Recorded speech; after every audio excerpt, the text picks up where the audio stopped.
Thank you. Good morning, everyone.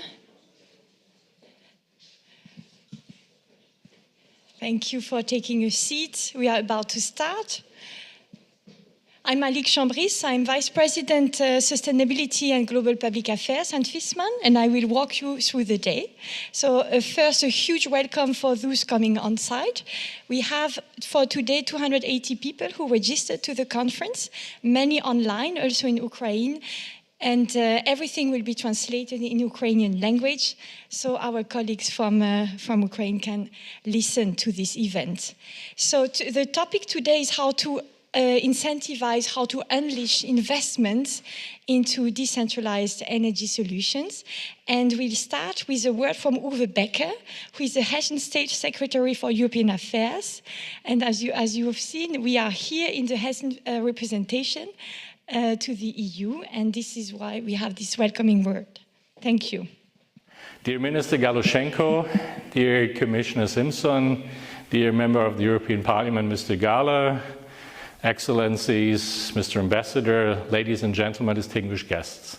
I'm very pleased to have the opportunity to welcome you to another conference here at the state representative of the German state of Hessen, even virtually, to debate and discuss the future of Ukraine in the context of its future membership as a country in the EU family.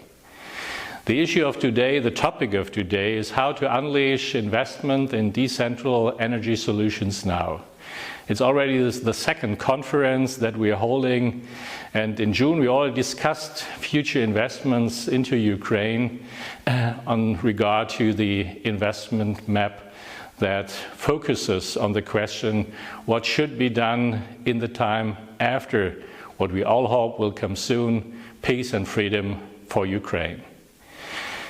Ukraine has a status to become a formal member of the European Union. And that is a clear signal of the European Union that we want Ukraine being part of our European family. And we see the terrible attack still going on of the Russian war against Ukraine, very often focusing on strategic infrastructure and in many ways also onto energy structures that are being attacked in Ukraine. And last winter, 12 million Ukrainians were suffering from a loss of heating, from a loss of energy. And the European Union, of course, is helping with the focus on fast recovery programs and on the fast re-establishment of infrastructure. But the focus already goes beyond, and the focus already goes to the question, how will energy infrastructure in Ukraine look in upcoming peacetime? We will have to integrate the nets into our European market. We will have to establish decentralized energy solutions regard to the aims also of the Green Deal. And all that will need a lot of money, a lot of investment. And for that reason, the debate today on how to unleash investment in those decentral energy solutions is as close to the future of Ukraine, we hope so, as it is to be debated already today, and not when things have been settled. We're standing strong on the side of Ukraine and its people in the fight for its independence, in the fight for its democracy, in the fight for the freedom and liberation of the country. And for that reason, looking beyond is as important as it is. And today, as I said, I wish you all, especially our friends from Ukraine, that you will soon have a life in freedom, peace and democracy.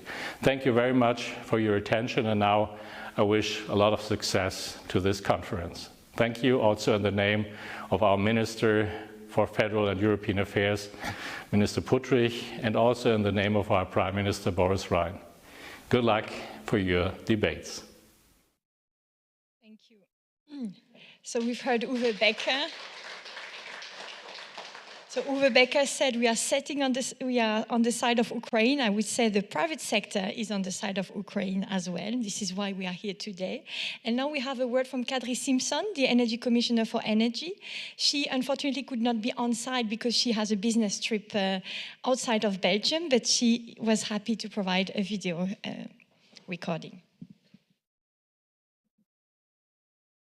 Hello everybody, I'm delighted to address you. A big thanks to Solar Power Europe, the European heating industry, and the Ukrainian mission to Brussels for organizing today's event. These are unprecedented times for Europe and the world, but the EU's commitment to Ukraine is unwavering. It has remained so since the first Russian tanks rolled into Ukraine over a year and a half ago, and it will remain that way into the future, after Ukraine wins the war and invading troops have withdrawn from its territory. As EU Energy Commissioner, one of my priorities has been to support Ukraine in keeping its lights on and homes warm. I'm also focused on helping rebuild critical energy infrastructure and equipment. In this respect, the Energy Community's Ukraine Support Fund, set up at my request, has turned into a major success and established itself as a key support tool. Beyond that, the EU is keen to support Ukraine in its efforts to harness its natural resources potential both in the short and long term. In the short term, we don't need to wait until the war is over to get started. More decentralized renewable power production is less vulnerable to targeted attacks, which means that each solar panel installed makes Ukraine less dependent on imports and contributes to the war effort. Our flagship project, Ray of Hope, launched last March as part of a wider initiative on donations of solar panels to Ukraine, continues to progress. So far, approximately 5,700 solar panels with a total capacity of around 2 megawatt have been donated to Ukraine.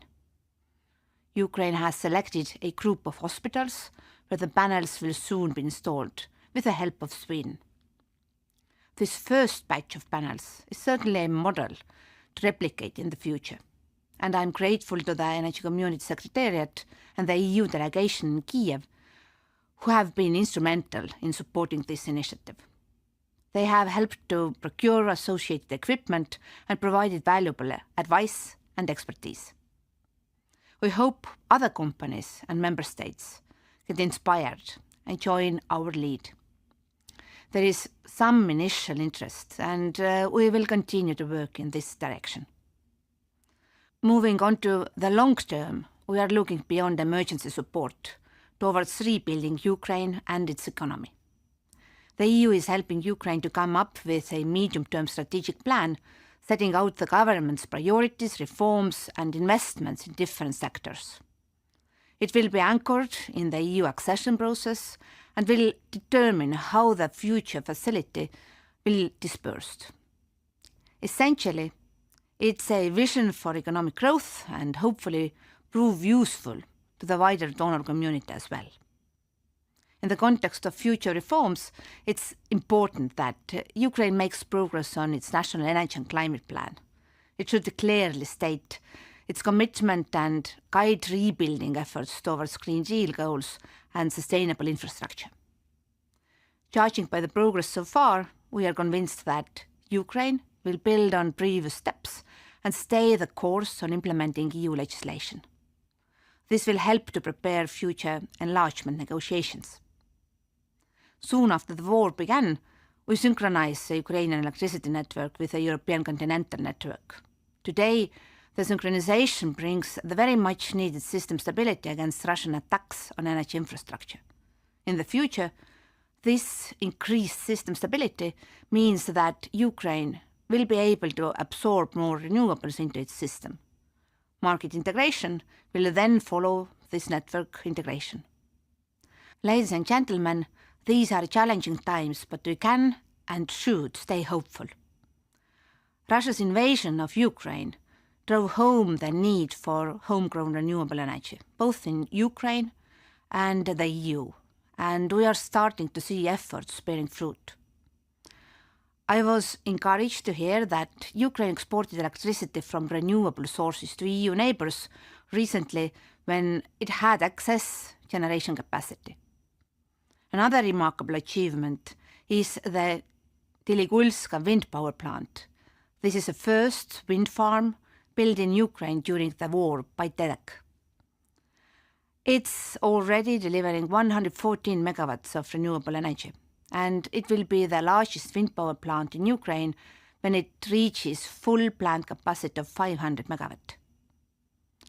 Let me end by encouraging EU companies and investors to get involved in similar projects for decarbonizing Ukraine's energy system. Thank you for your attention.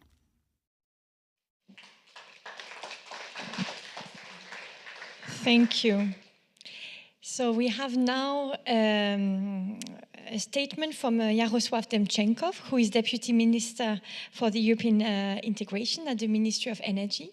And he's talking on behalf of the Energy Minister, German Galuchenko. And for you to know, the Energy Minister had an absolute last-minute emergency, unforeseen last week, and this is why we have a word from the Deputy Minister, Yaroslav Demchenkov, instead. Thank you very much. I'm speaking to you today on behalf of the Ukrainian Energy Minister, German Galuchenko, and on behalf of all Ukrainian energy professionals. Dear hosts and participants, friends and partners of Ukraine, thank you for the opportunity to join you, even if remotely. The topic we are discussing today is extremely important. Ukraine is the first country that faces a new reality of modern terrorism, massive attacks against energy infrastructure. We do not doubt that Russia will continue to hit this winter. Actually, this has already started.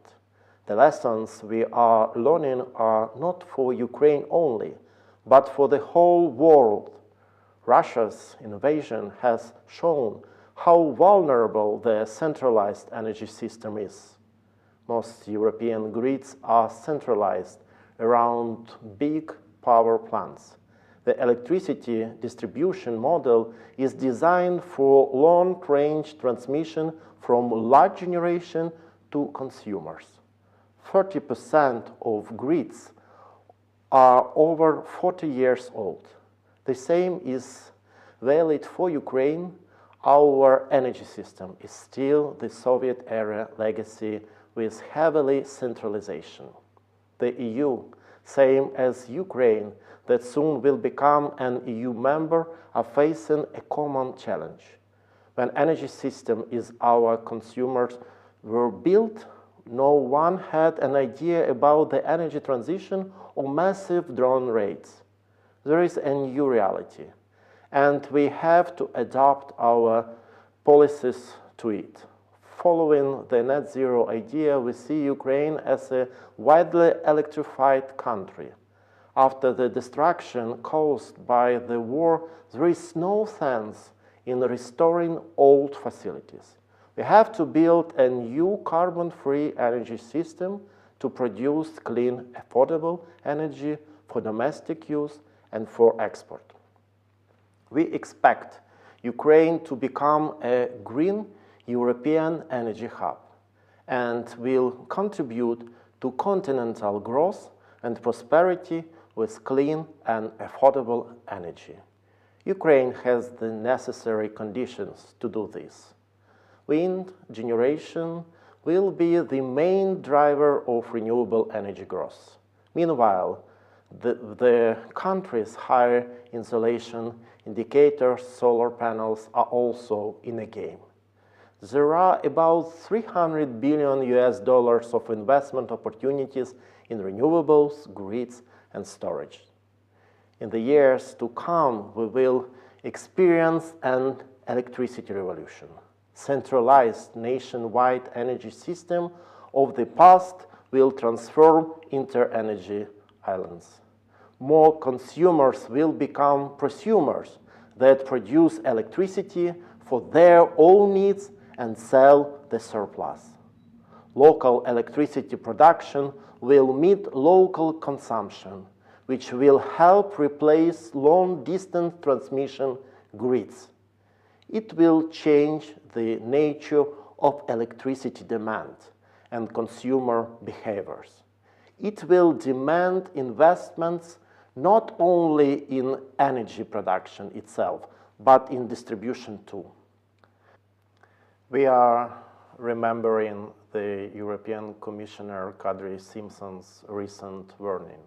If grid infrastructure is not upgraded, the EU will fail to achieve 2030 targets. The same applies to Ukraine. Our goal is to significantly increase the share of renewables in the energy mix by 2035. At the same time, each gigawatt of renewable electricity demands smart grids and storage solutions to prevent energy losses. We should not wait until the war is over. Energy is a long-term industry. It takes time to deploy renewable capacities, smart grids, or storage facilities. We invite investors to be early birds. The war has sped up decision-making process in Ukraine and opened new windows of opportunities. Ukrainian companies do not wait.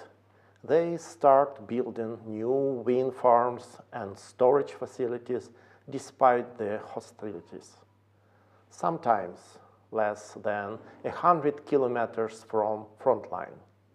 The Ukrainian government is doing its part of the job. We are continue working on legislation to make the energy market predictable, transparent, and more self-regulated. We expect the rise of leadership in local communities, the variety of projects in renewables and distributed energy. We expect a fair competition between regions to attract investments using their advantages. We believe that opportunities outweigh risks. Be an early bird. Use this opportunity, take advantage, and get benefits from investing in decentralized energy system. And thank you for your attention.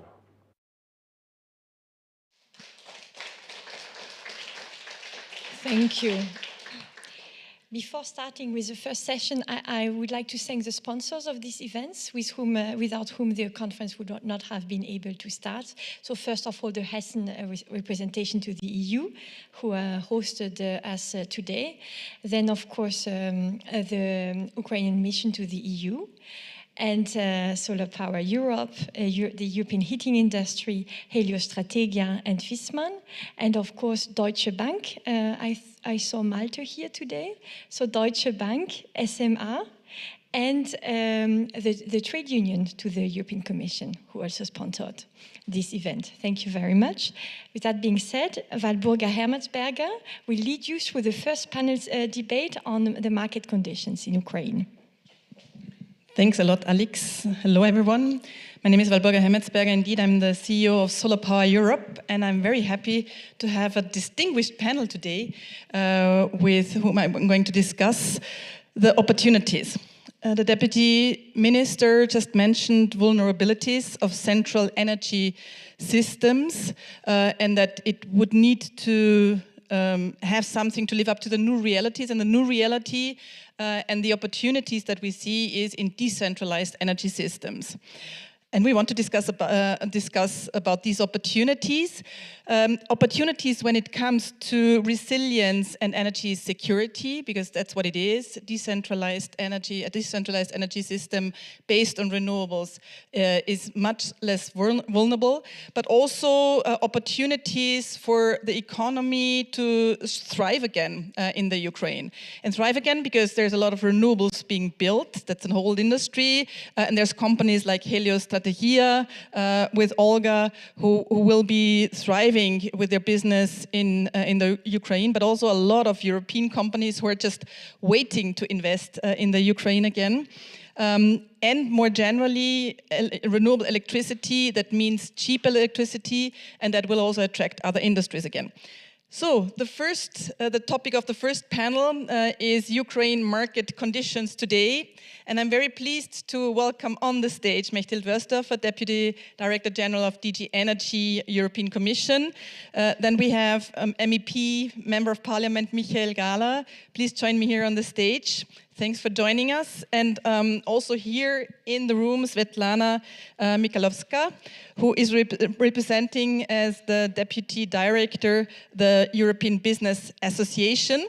And we also have two people who are going to join us remotely, which is Dirk Buschle. I hope you're with us already.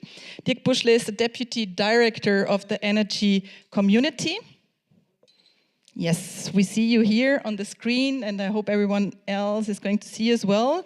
And then we have Vadim, last but not least, Vadim Viun, who is the head of department of the Ukraine Energy Ministry. So, I would like to start off with industry. Because I understand, Svetlana, that you did a business survey just recently. So what are the market conditions currently in the Ukraine, and what do you need? Thank you so much. Good morning, everyone, and thank you for having us here today. Indeed, it's very important to have such kind of expert discussions on particular topics, because we had number of, general events in terms of investments, etc. But when it comes to some specific areas, I believe these industry-related discussions are very important. So yes, usually I represent the European Business Association, which is the largest international business community in Ukraine. So we represent both European, international, and Ukrainian companies. And the primary goal is, of course, to support Ukraine in its European perspectives and integration. Starting last February, we usually, before the full-scale invasion, we did number of surveys. We call it investment climate and investments index in Ukraine. But starting last February, we monitored almost on quarterly basis business during the war. So yes, we've heard a lot about resilience of people in Ukraine, but also businesses.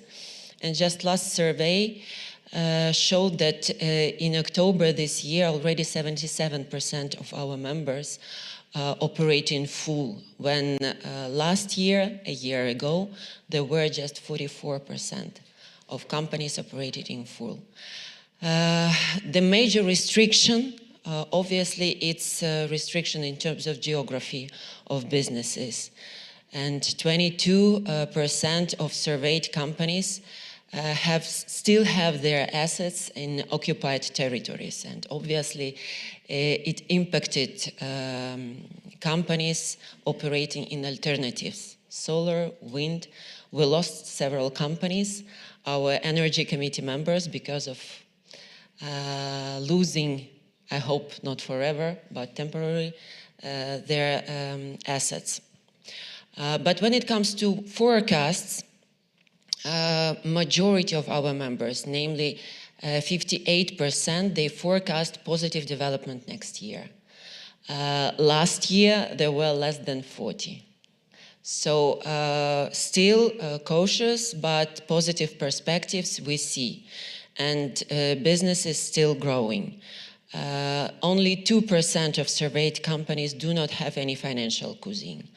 But almost half of our members have this financial capability to operate for more than a year already.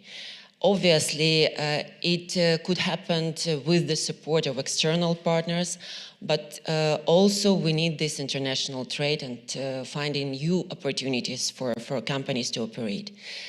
Because the market is shrinking, one of the primary goals for us as the European Business Association and already our partner organization, which was registered last year, Global Business for Ukraine, is finding new opportunities.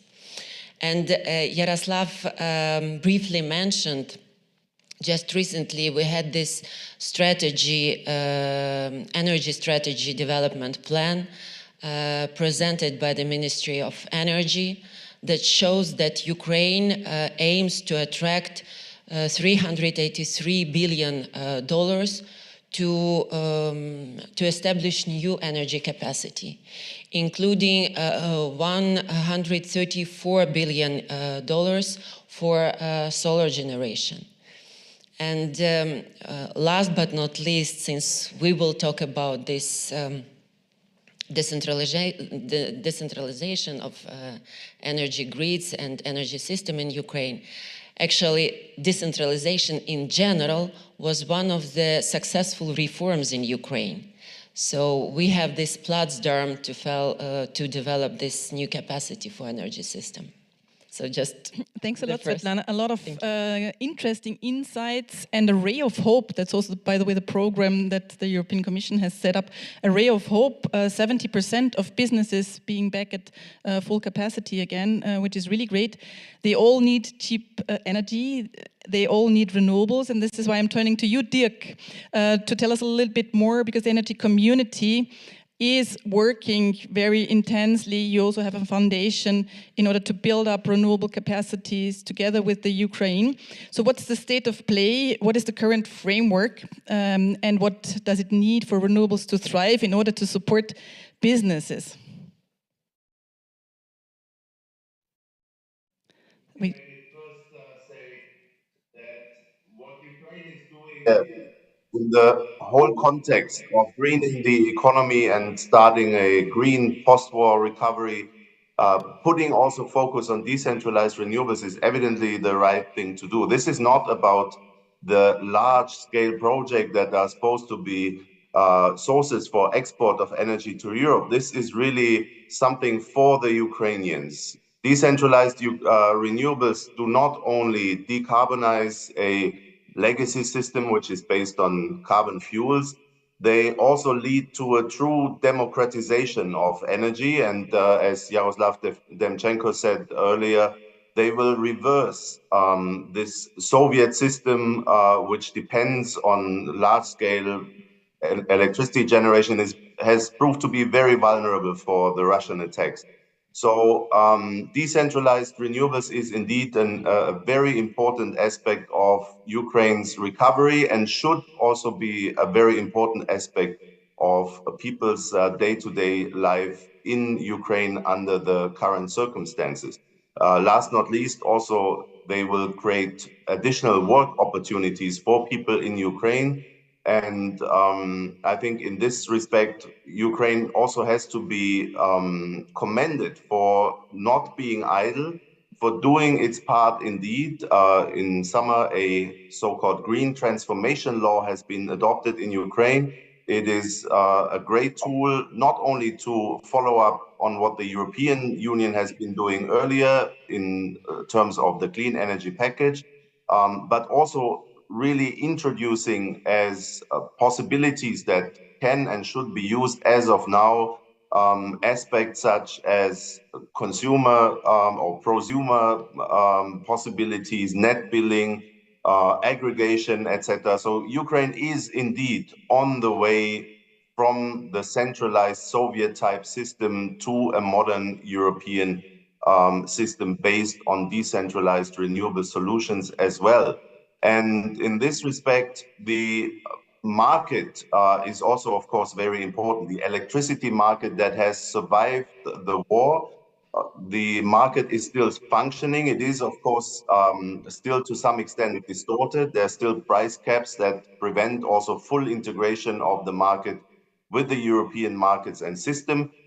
That's what Ukraine will be working on. And they will also be working on the problems that have been haunting the renewable sector already before the war, and that's essentially the payment chain that goes from the transmission tariff that's always too low to the so-called guaranteed buyer, which is supposed to pay feed-in tariffs to the producers of renewables. And that payment chain was already stabilized to some extent before the war, and of course it suffered again during the war. We'll need to come back to that as soon as possible. Then we have the infrastructure, which is of course outdated, but that's not a Ukrainian feature only, and which is of course very much now suffering from the Russian attacks. And in this respect, I'm happy also to say a few words about our Ukraine Energy Support Fund. As Commissioner Simpson has said, that was established upon her request and has attracted three-digit million funds now from donors that are willing to support Ukraine not only in the restoration, in the repair of what has been damaged by the Russians, but also to invest in a forward-looking manner in, among others, also decentralized renewable systems. So generous donors such as Germany, Sweden, the European Union itself as well have put focus also on support to renewable and decentralized renewable energy systems, microgrids that would go with rooftop solar panels, with battery storage solutions, etc., and can be installed on facilities such as hospitals or water supply, etc., where they would really make a real difference and tick all the boxes of resilience, decarbonization, and democratization that we need to tick. Now, in order to deploy that money as fast as possible, we are currently working together with our Ukrainian colleagues to find a mechanism in cooperation with the many NGOs and also startup companies that have been established in and outside Ukraine, where the necessary support is being determined by the beneficiaries themselves, where the Ministry of Energy will quickly approve them, and where we can scale up the procurement of these systems, provide turnkey solutions so that on each hospital in Ukraine and potentially also other installations, these rooftop solar plus the associated storage gear can be installed, can be first procured and then be installed very quickly so that we can make a difference probably during winter still. And then, of course, as it is to be expected from solar panels to function, in particular for the upcoming months and in summertime, and combined with storage, I think that should indeed help these facilities not only to continue their important work for the society, but provide precisely this missing link in the Ukraine green energy strategy, and that's decentralized renewable solutions. So I hope that in this respect, at least, the war can also be a chance. We got the generous support from donors. We are now developing a mechanism for quick and scaled up procurement of the equipment that's needed, and that we can roll that out very quickly and help Ukraine, both in terms of its energy sector, but also in terms of these very important functions that many of the facilities carry out. Thanks. Thanks a lot, Dirk, for this very comprehensive overview. Maybe one point where I would like to quickly mention a bit more of facts and figures is the jobs that you mentioned. It's very decentralized energy system is very job intensive. The solar sector is providing a lot of jobs. We just recently published a report on jobs, and it is really growing very quickly. Solar is the most job intensive energy sector, and this is yet another opportunity. You were mentioning that there's a new law in the Ukraine, and this is why I want to turn to you, Vadim, in order to give us a little bit more insights on what the Ukraine is planning and what's going on in order to provide the best possible framework for decentralized energy, renewable energy, because we all agree here, it seems that this is the way forward.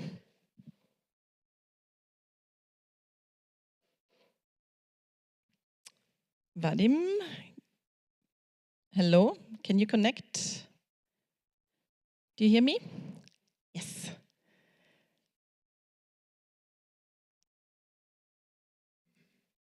Vadim, can you hear me? Can you give us a sign if you hear us? No. So we're going to take you a little later and turn to the European institutions then first. Mechthild, Your commissioner already outlined a number of actions that the European Commission has taken in order to support Ukraine. So what does it need going forward, beyond the funding for immediate help that the Ukraine needs, and where the European Commission can support? Thank you very much, and I'm happy to see the ambassador here as well. Not up to me to welcome you, but I'm very happy to see you here in the debate. And I think it's also very good because this conference is more specialized than we have other conferences and very important tasks. And as it was mentioned by my commissioner, it's obviously a hugely important political week, because on Wednesday the Commission will come up and publish the enlargement reports, and that will include for the first time also Ukraine, Moldova, since they got the candidate status in June last year. So it's quite historic in a way that we are timely to discuss. And the energy chapter is one of the key chapters, the infrastructure chapter as well. And without preempting anything which will come out on Wednesday, I think we can all agree on these chapters. Ukraine and some of the other candidate countries have done an excellent job. Starting with that, it's what Dirk already said, the energy community has been following the framework of the energy acquis in the region and in Ukraine in particular since many, many years. So we have a 2030 framework in the Ukraine as well, which includes renewable targets, which include energy efficiency target, which has the clean energy package at the core, which includes electricity market design. So the core principles to be integrated in the region and within the EU is there. That gives an investment framework, which I think is quite strong and stable despite the war situation Ukraine is in. So there is a comparable system, there are comparable reforms done, and there are the same kind of aim in terms of renewable and energy efficiency. On the other hand, I think we are well aware of the challenges as well, and we have to look what specific we can do, and I think the Commissioner alluded to that in terms of funding and regulatory advice and exchange maybe of best practice and business, which is absolutely key. And I'm happy to hear that the confidence and the surveys point to a lot of optimism also in that region and in that time in particular. So the framework with the clean energy package targets is there. What is needed is as well, what we heard also from the Vice Minister, are the grids. So it's good to have a lot of renewables, both decentralized and centralized. So we have electricity grids which are synchronized with the continental Europe network. That I think we cannot underline enough that this happened right February, 1.5 years ago already now. And we have now electricity trading between Ukraine and the rest continental Europe network. It's still monitored by the TSOs and SOE, and we are working with them to increase the capacity here. But I think this is really something which we can build on. And then coming to the grids, it's something which is blocking renewables projects or heat pump development, not only in the Ukraine. We have the same issue all over the EU countries, and we are trying to tackle that either with what we propose on permitting, which is still slow, both for renewable projects as for grids, and with the grids action plan, which we plan to come out by the end of this month. So I think there are some similar issues we can tackle together when it comes to permitting, grids development. Storage was also mentioned, which we need. And then there are some specific actions we are supporting in Ukraine, what the Commissioner mentioned, being with Solar Power Rooftop Initiative, being with some special fund, which is managed by the energy community, which some specific reforms, maybe I should highlight that as well. I'm co-chairing with the Vice Minister Demchenkov a high-level working group which started before the war on the reforms necessary, both in electricity and the gas market.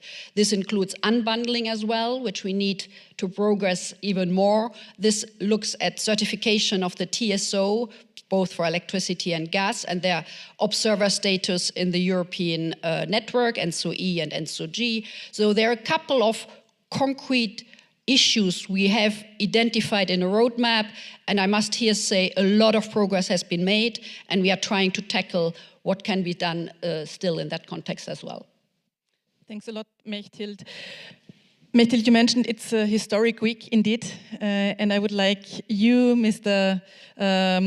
Gala, to reflect a little bit on this historic week, zooming out a little bit from the decentralized energy discussion, and reflect a little bit on the relations between the European Union and the Ukraine and how we can strengthen it based then on renewable energy. Yes, thank you very much also for the invitation. And may I first of all, as a member of the parliament from Hessen, express my gratitude to my representation here. And I'm also happy and proud that one of our companies that is usually based in Hessen, Fiesmann, is also part of the sponsors here. I'm aware they have changed ownership recently, but I'm pretty sure they will remain deeply rooted in Hessen. And also, I would like, well, you referred to the big event that is upcoming, and it was also, of course, very important that the Commission President over the weekend paid her 6th wartime visit to Ukraine to reassure Ukrainians where they belong.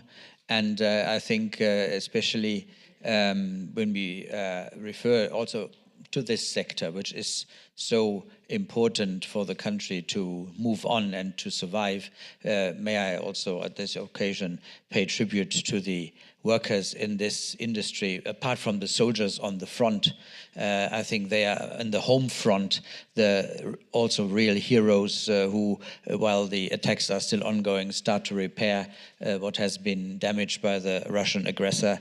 And I think without their commitment, a lot wouldn't be possible as and what we are discussing now.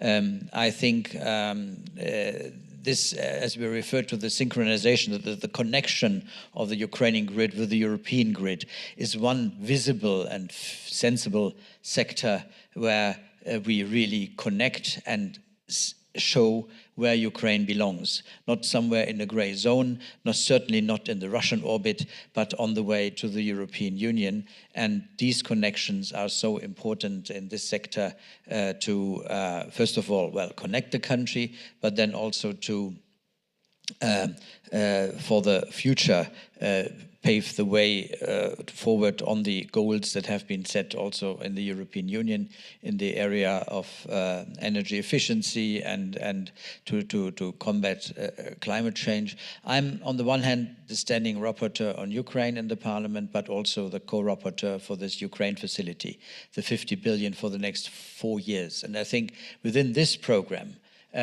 first of all, we show politically the commitment towards Ukraine, but within the program itself, also for investments, there is support foreseen for investments from companies from our countries to be supportive in this regard. And I'm pretty sure that the energy sector will be definitely one of those key areas, well, among many others, but key areas to get the country modernized. The deputy minister spoke of the Soviet heritage. Yes, it is still there, of course, but there is the will to overcome this, and this decentralized approach, which makes really the regions or the cities even resilient against well, attacks on central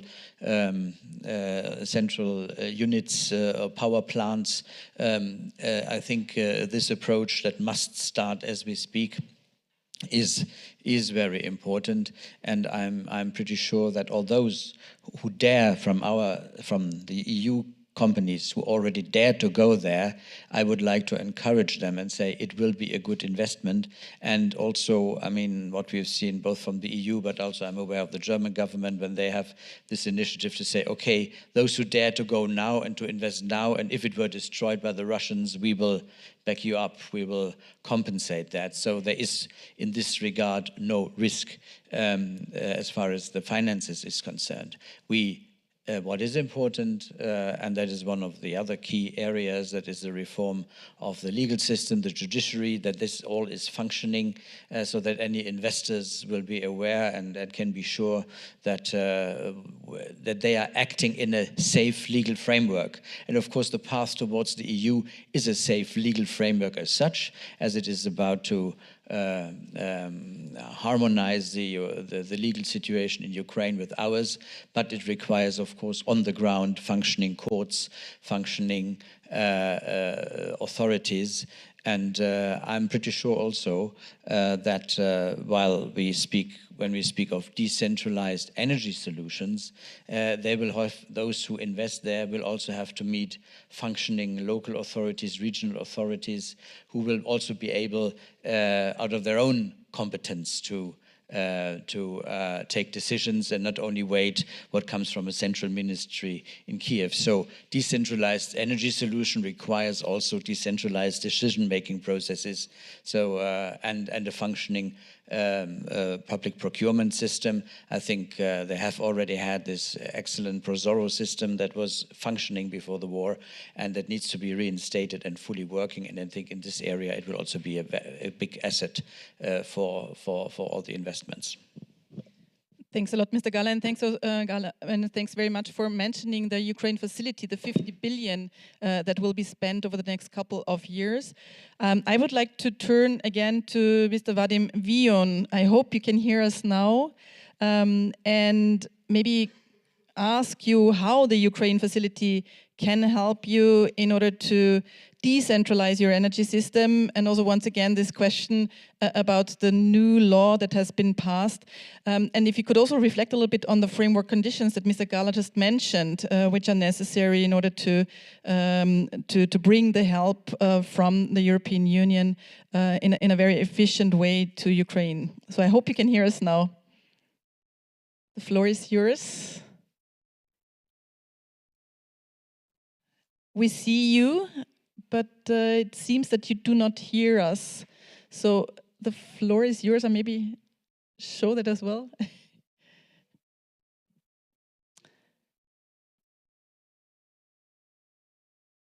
Yes. So is there any possibility that we can get in contact with Mr. Vion? Okay, we're waiting.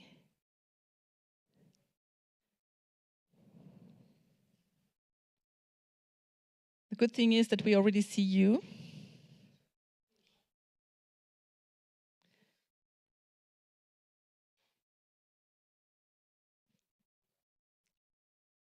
No?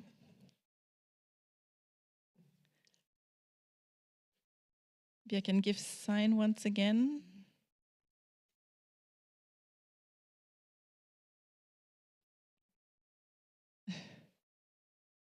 Floor is yours. Yes. Maybe we hear you. Show that as well.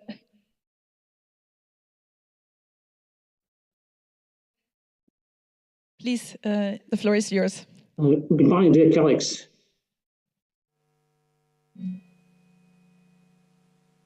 Can you hear me now? Perfectly well.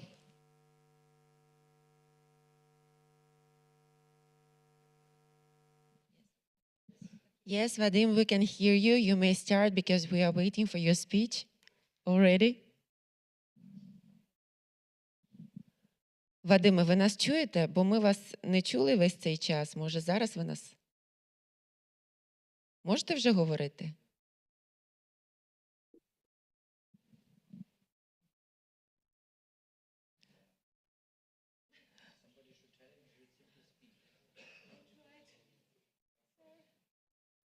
So please, yeah, it seems you don't hear us, but the floor is yours. Show it as well. Dear colleagues, no doubt the war is not a reason to postpone Ukraine's energy transition, but rather an incentive to accelerate it.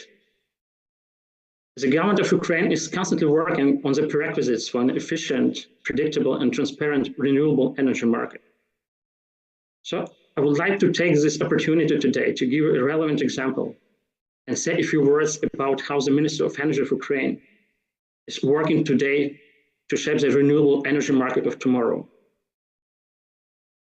Just 5 days ago, the ministry completed the draft concept for stimulating small-scale renewable energy until 2030.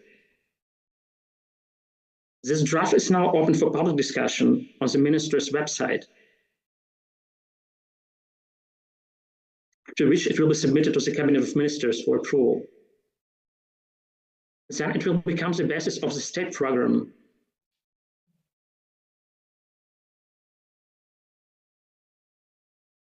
for the promotion of small-scale renewable energy until 2030. So what is the concept about? Currently, our Ukrainian households have over 54,000 facilities, renewable energy installations. And our goal is to increase this number to 200,000 facilities by the end of 2026, and to 500,000 by the end of 2030. And these target numbers apply not only to households, but also to critical infrastructure sites, such as hospitals, water pumping stations, sewage treatment plants, heating systems, apartment buildings, and so on.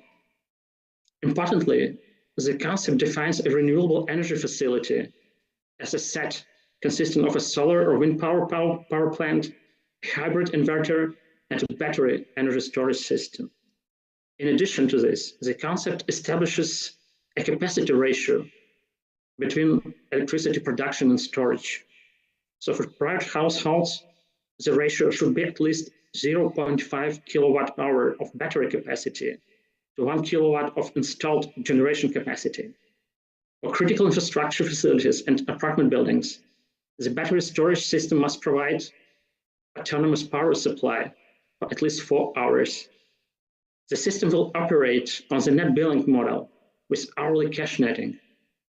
Excess electricity will be fed into the grid as a market price. The government plans to support this project by providing interest-free and soft loans and supplying equipment provided by international donors. Of course, given our current budget situation, financing will be the major challenge. Of course, to implement these plans, we will need broad international support in the form of green finance instruments, public and private investment and guarantees, and so on. That's why I look forward to today's financial and investment panels with the help of practical ideas and proposals. So Ms. Hemmesberger, over to you. Okay, thanks a lot. And it's great that we managed finally to get you in. Thanks very much for your insights. You mentioned the finance panel that you're very much looking forward to. I would like to, because we still have some 10 minutes left, I would like to maybe indeed zoom in a little bit more now on what it needs in order to attract investments into decentralized energy, and what the challenges, the main challenges are that we're still facing, some of which have already been mentioned. Mehdi, you mentioned grids, Mr. Gala, you mentioned the legal system that needs to be reformed. Maybe turning to the business sector first again, what are the main challenges to be overcome in order to attract the investments? Obviously, the war is still hampering investments, but what is it that you would need? Thank you. Actually, apart from general reforms already mentioned by judicial reform, anti-corruption reform, and a number of others, obviously we need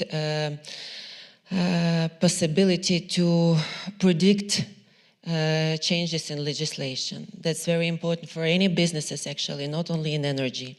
Predictability of any changes in legislation and this transparent dialogue between businesses and the government, especially right now when it comes to taking very force majeure decision, because we are reacting. We are now more in a reactive mode. Another point which is very important and mentioned by Mr. Galler, it's war and political risks insurance.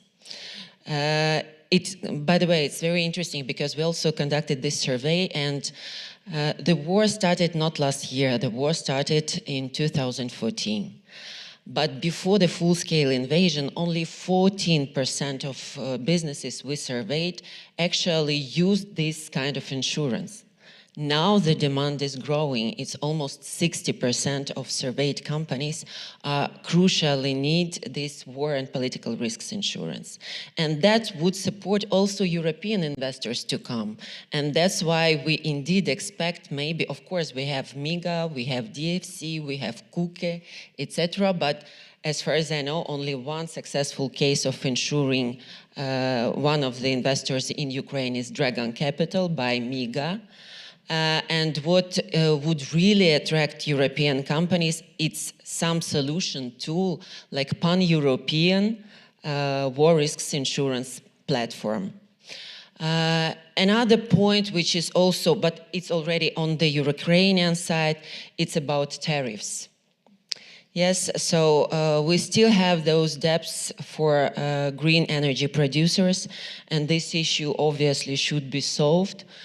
And this would also support companies. And I'm really thankful for the Ministry of Energy for having this dialogue with businesses, because the fund already mentioned by the European Commission, which is very helpful. It was initially centralized through the state-owned company only. But now you open this opportunity for different platforms, and thank you for this. This is indeed very important. That's it from my side. Thanks a lot. Dirk, turning to you, what is it that needs to be urgently overcome in order to attract those investments from the energy community's perspective? Yeah, thanks a lot. Of course, I can only echo that what we need is stable legislation, predictable legislation. We also need functioning institutions, independent institutions. That's where, for instance, the National Energy Regulator, NERC, is very important. Its integrity, its independence of political decision-making, that it takes the role of a guardian of the sector really seriously. Then I believe how we will fast-track decentralized renewables will mostly now, in times of war and in times of donor generosity, depend on public financing. So we will probably need a large wave of installation of decentralized renewable solutions that is publicly financed. And in this respect, the ministry needs to urgently make sure that all the beneficiaries of decentralized renewable solutions are being included in the fund's mechanism, so that this public seed money can actually achieve its and reach its beneficiaries rather swiftly. And the third thing that already has been mentioned is, of course, the payment of the feed-in tariff. There will be public support needed.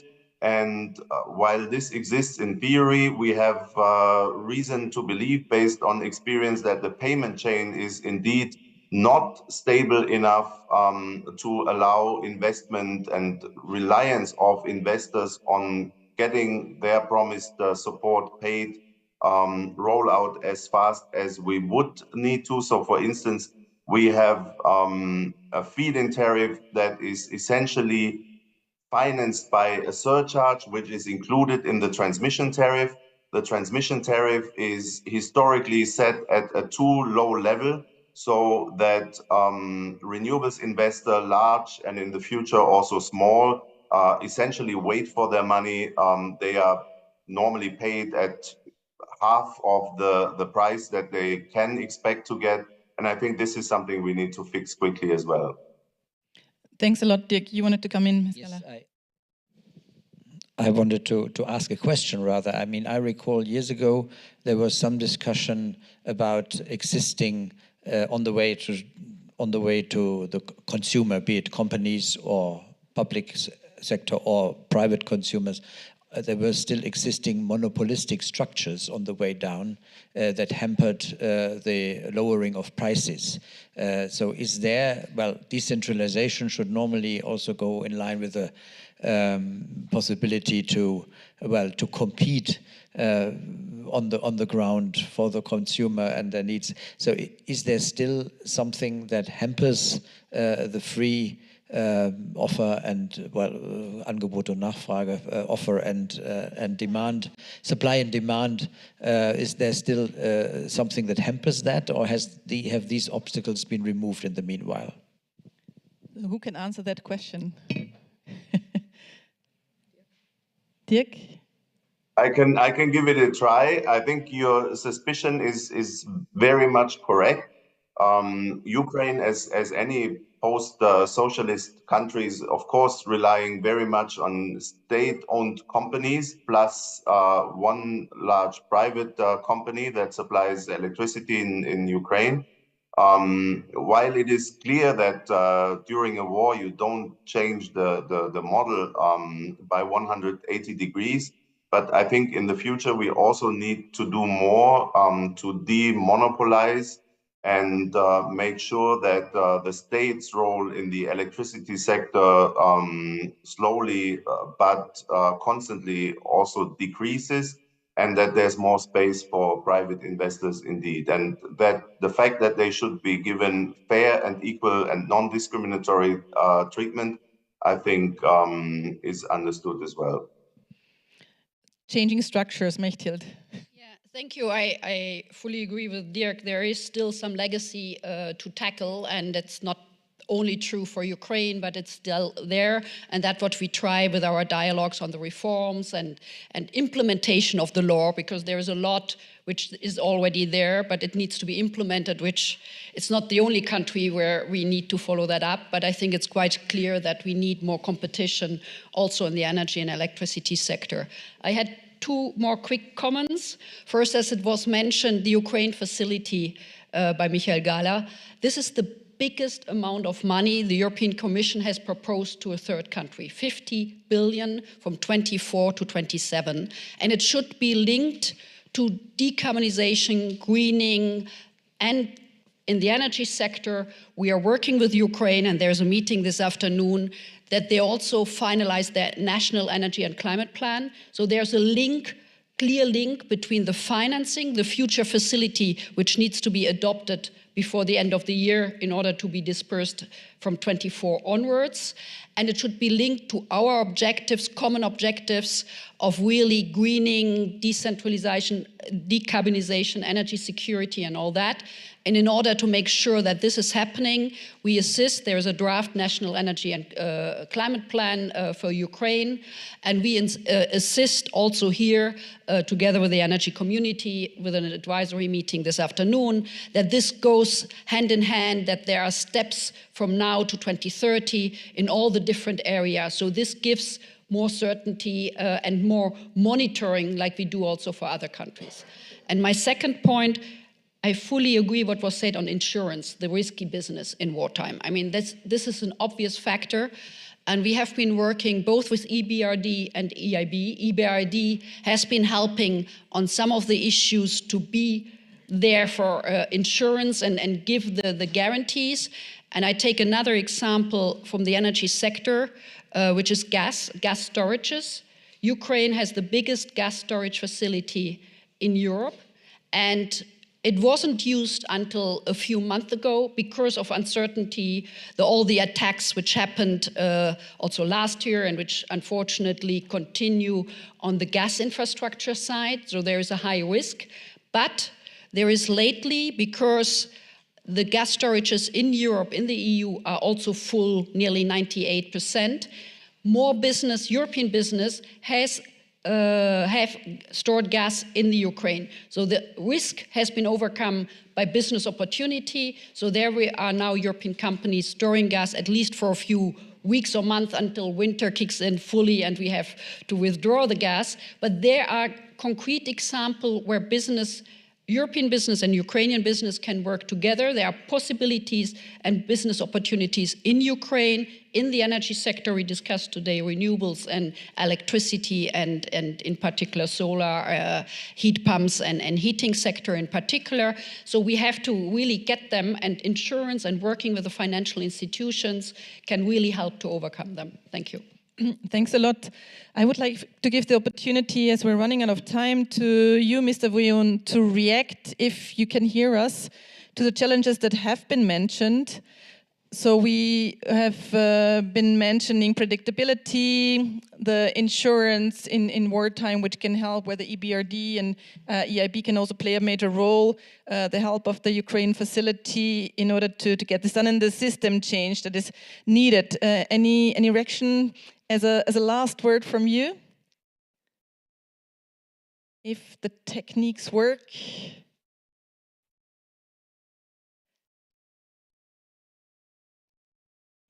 Maybe waving, that worked a little bit. But I don't even know whether you heard us. So maybe that's a little bit difficult to react to. Did he hear us? Yes? Okay. Do you want to react and have final conclusions from the Ukraine ministry?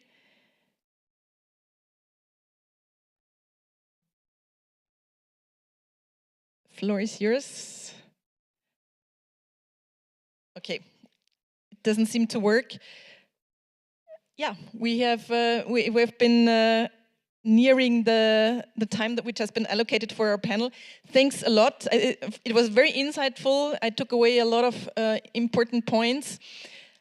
That you mentioned at the very beginning, hope that the business in the Ukraine has, and looking very optimistic into the future. I think that was a very important point to make. And then the broad agreement that decentralized renewable energy is the way forward. Okay, I see you speak now. The question is whether we can also hear that. Risk coverage. We shouldn't forget the second important part, because now we are concentrating on war-related risks for understandable reason. But we shouldn't forget that political risk insurance consists of two big parts: political violence coverage and coverage of improper behavior of host government. And this is equally important to foreign investors. So when developing a solution, a system of political risk insurance, we shouldn't forget about this second part. Okay, thanks a lot. Thanks for your reaction, even if I think we missed the first part. Thanks very much to the distinguished panel. Thanks also to those joining online. Very interesting insights. Thanks a lot.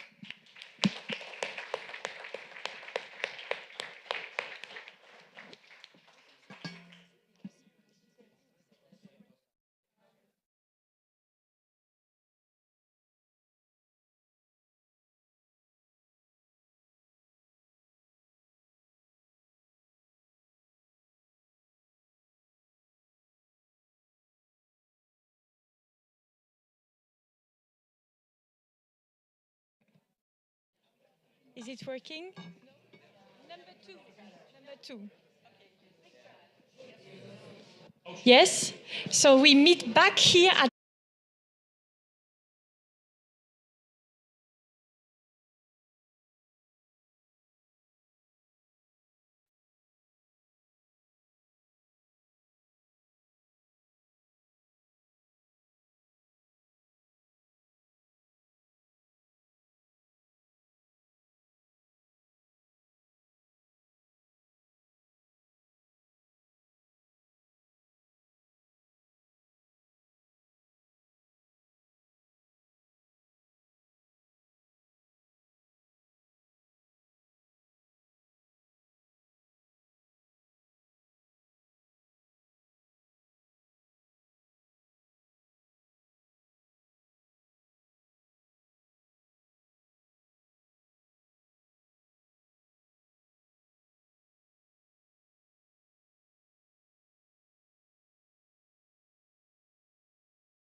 Hello.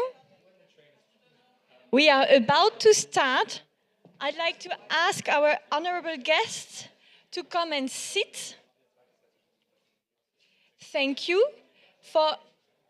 Please take a headset because one of the speakers will speak in Ukrainian. Unless you are bilingual, take a headset. There will be a simultaneous translation. So we are coming to the next session. I'm sorry to rush, but we have a very solid program.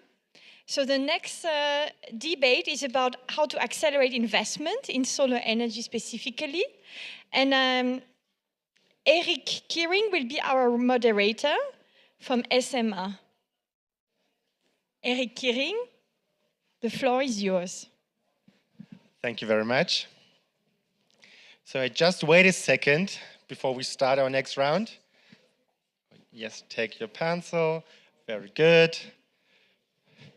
So I'd like to introduce everybody to the room again. Just waiting a bit.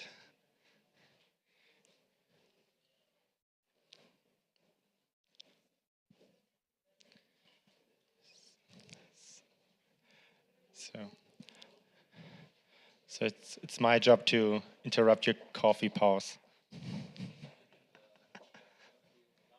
I have to be louder? Yeah, or we have to stop serving coffee. But I think it's fine.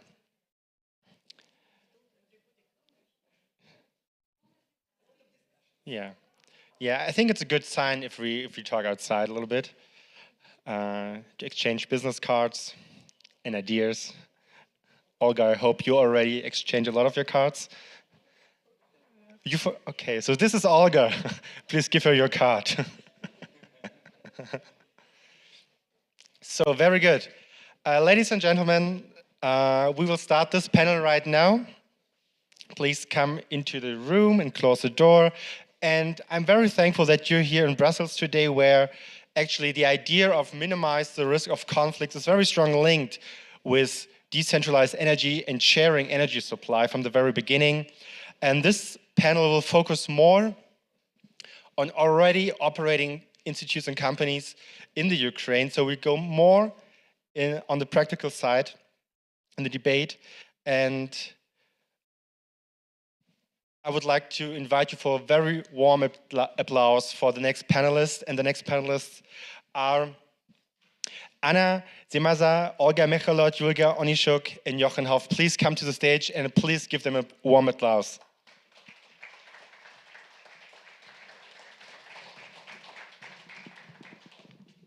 And I'm not sure if our panelists on the screen can hear us.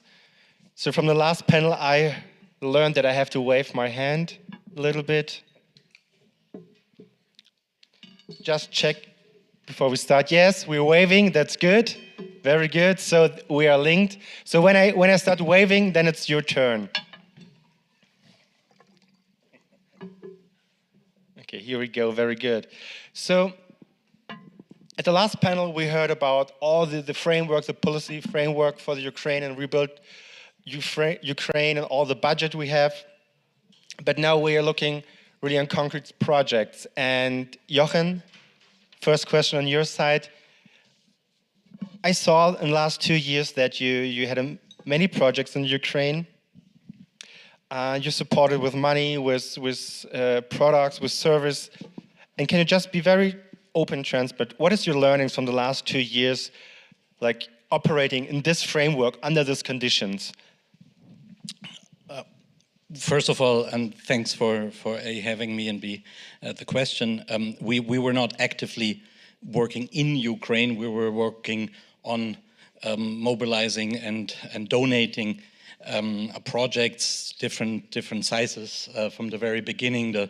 The support of the Starlink project with Tesla, and then a couple of mobile solutions also with Juliana, and battery solutions for the winter, and then most recently a project on Kharkiv Hospital a rooftop system with battery for the operating room. So these were things we did from the outside. We were not active in Ukraine, but obviously we worked a lot with Ukrainian partners and so on. I think the single most important factor and a learning that we had, and that's also a bit of comment on the previous panel, yes, we need frameworks, legal frameworks, insurance and so on, but most of all we need trust. We need to build up a trust base that the money, especially as a donor, that the money we send is then actually used for the agreed purpose, and that the people that we trust can, and we all acknowledge that they are under enormous pressures and uncertainties themselves. So we need to also give them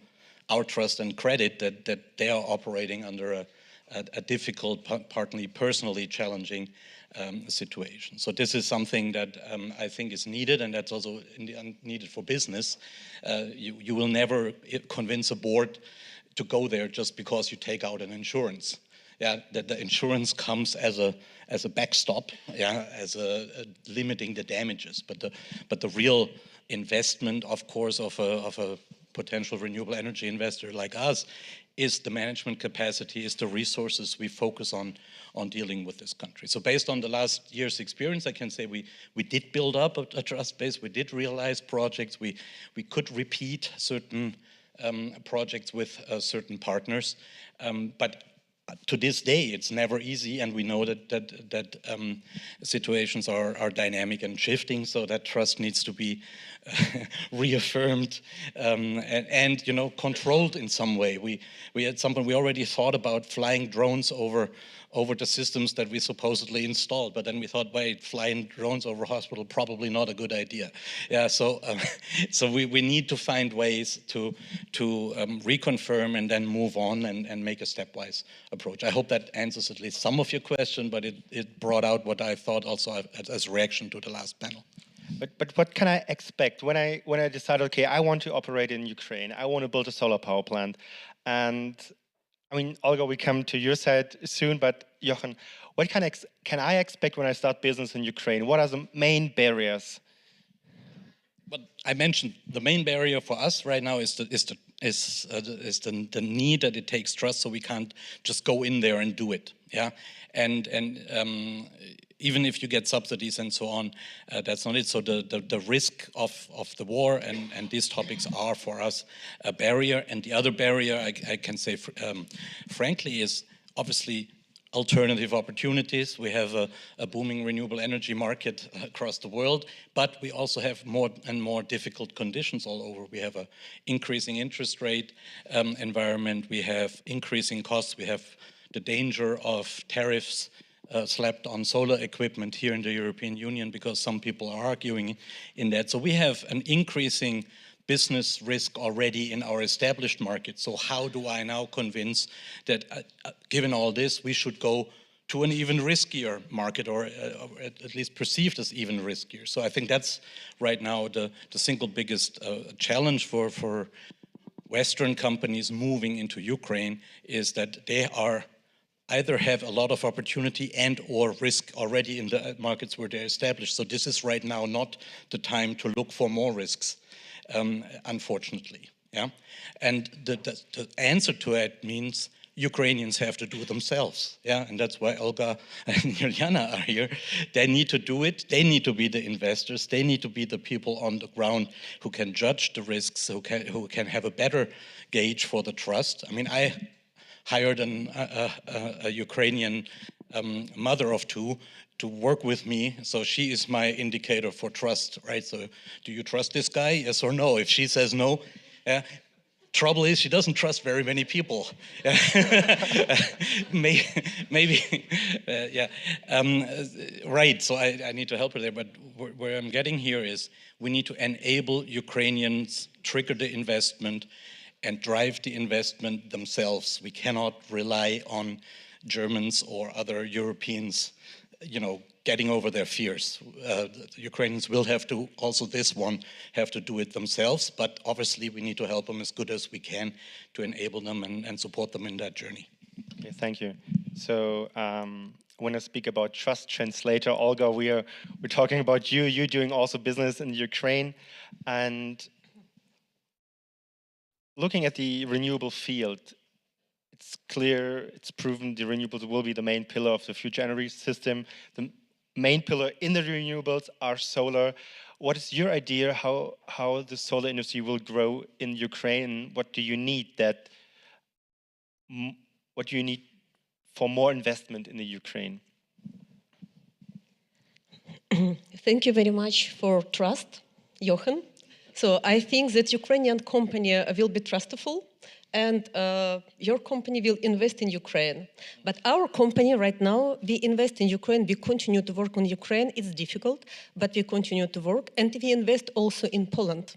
We are working also in Polish market. So what I would like to tell, so Ukrainian company is able to invest not only in Ukraine, but also in European Union. Right now, what investors need to invest in Ukraine? A new law was voted 30 June this year, and in this law there is a lot of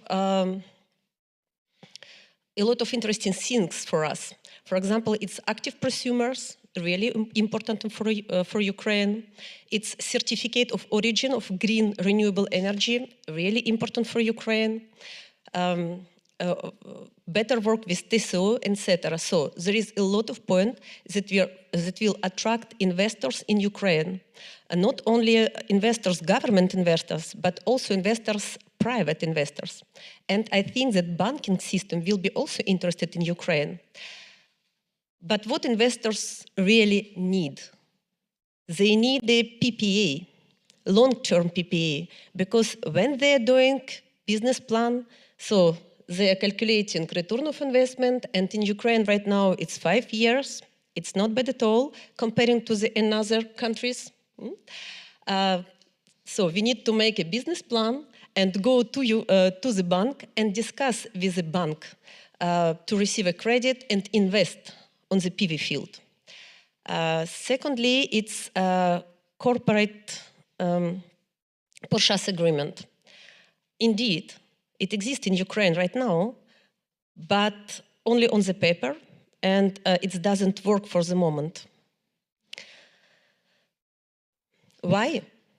Because international banking think that in Ukraine there is not sufficient person that can deliver this corporate PPA.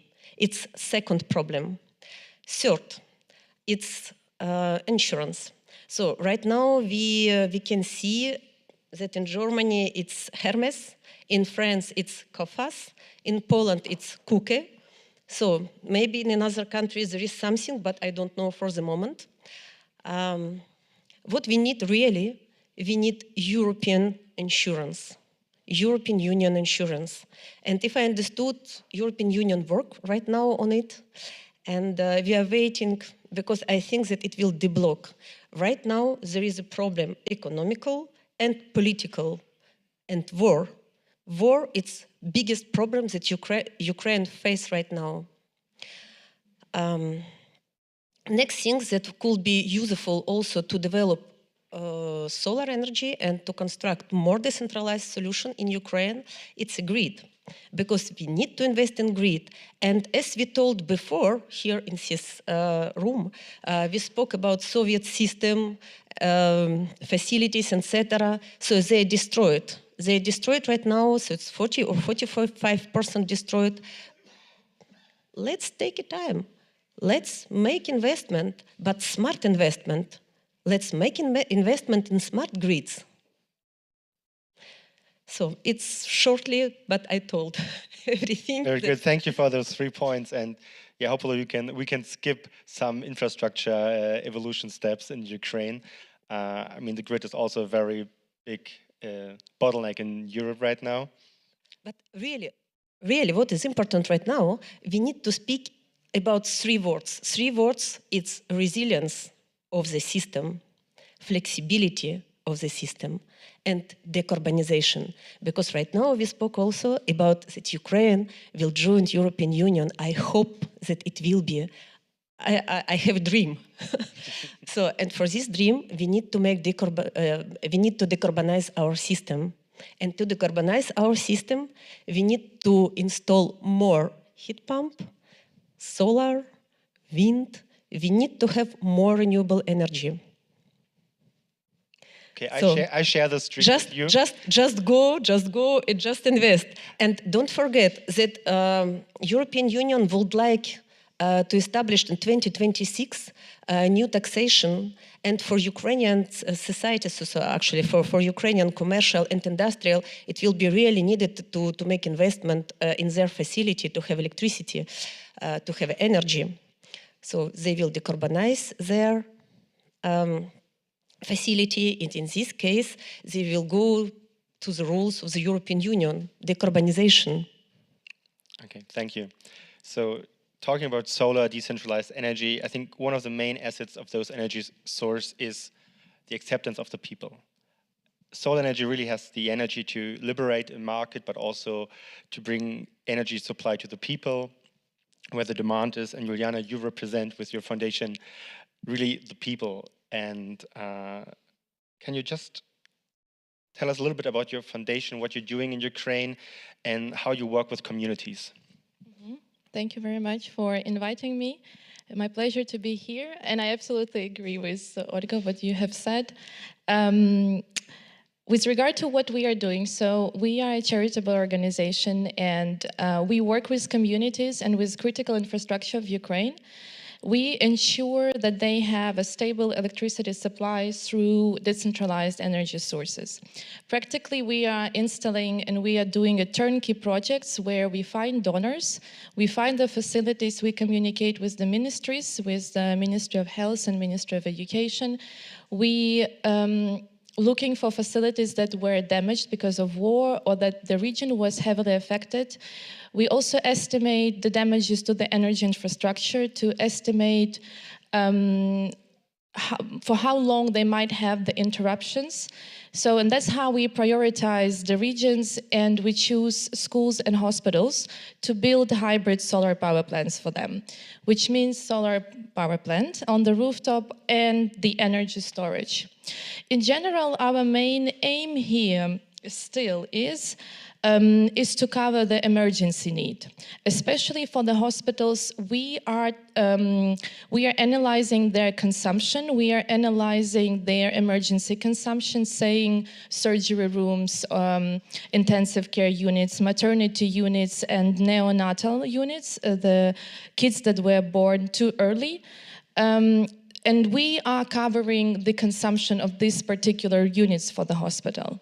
The concept is a bit different for the schools, because here for us it was crucially important that kids keep going to schools, because what we found out is that they need their friends. As simple as that. They want their friends, they want to have a normal childhood, and they need school for that. They need education, of course, but every time we ask them, nobody says that they missed whatever studies in school, but they really want to be socially engaged and have this full life of communication, let's say.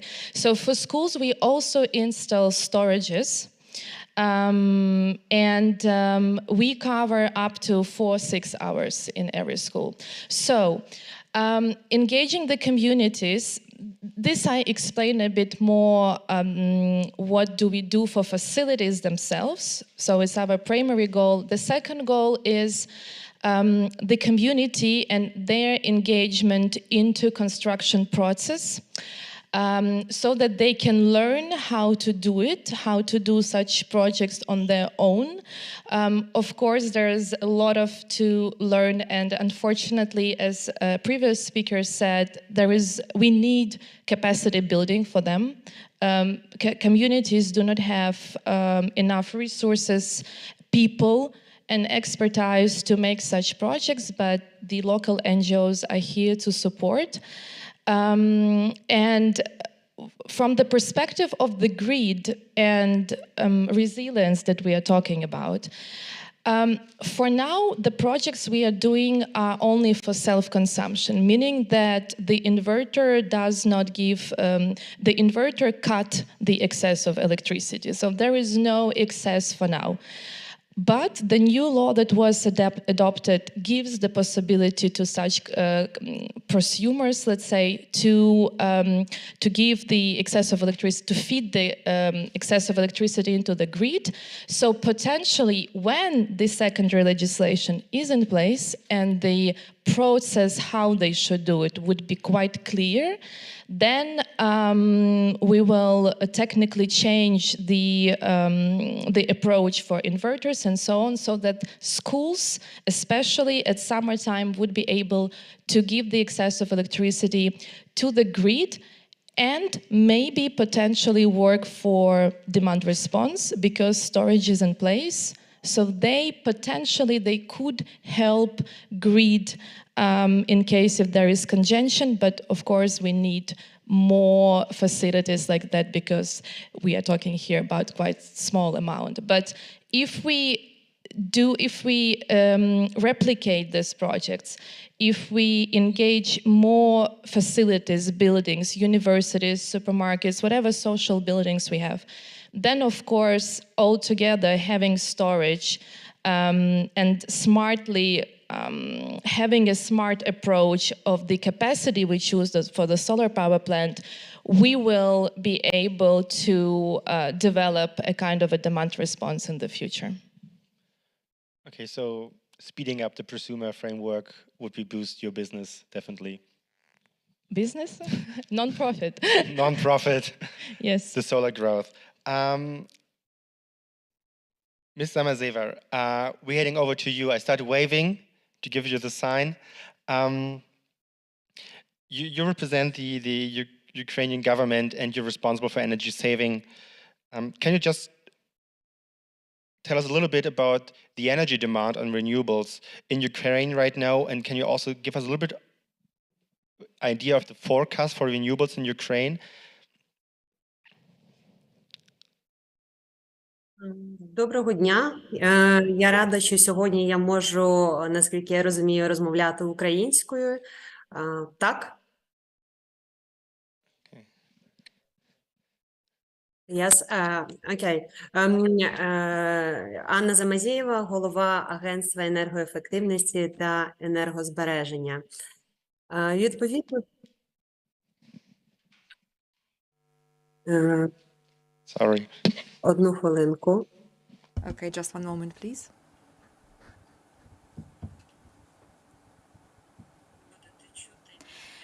I guess you'll be able to hear the interpretation. Apologies. One moment. Шановні...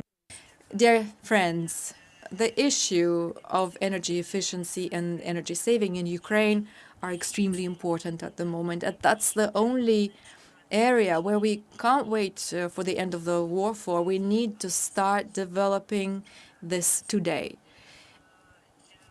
Currently, for the investors that will take part in this big process of renewal, this will be a wonderful opportunity not for their business projects, but also to go down in history, like those manufacturers who have already installed a wind farm and also the first biomethane plant.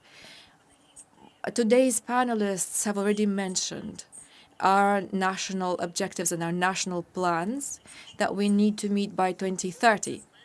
This is the reduction of consumption of primary energy to 17% and also to achieve our share of renewables, to increase it to 27%. And also decarbonization is a very timely issue. We want to reduce the emissions of CO2 by 65%. Our main job is to stay on this goal even at the time of war and to meet it. We understand that there are risks that hold back investment from inside the country and from beyond the country, but we're looking at the ways of reducing these risks for investors. So during wartime, The Verkhovna Rada passed a law on the state fund for the effective energy transformation.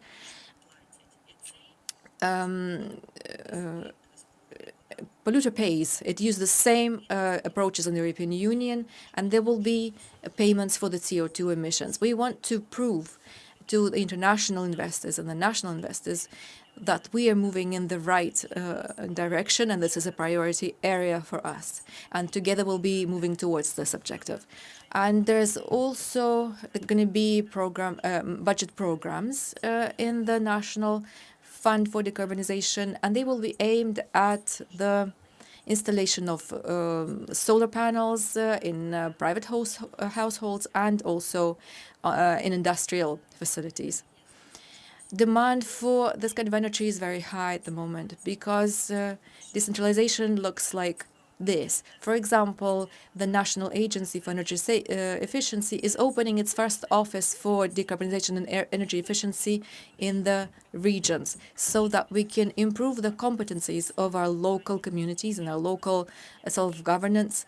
They need to understand what the priority areas, how to move towards them, how to attract investors, and how we can start this rebuilding.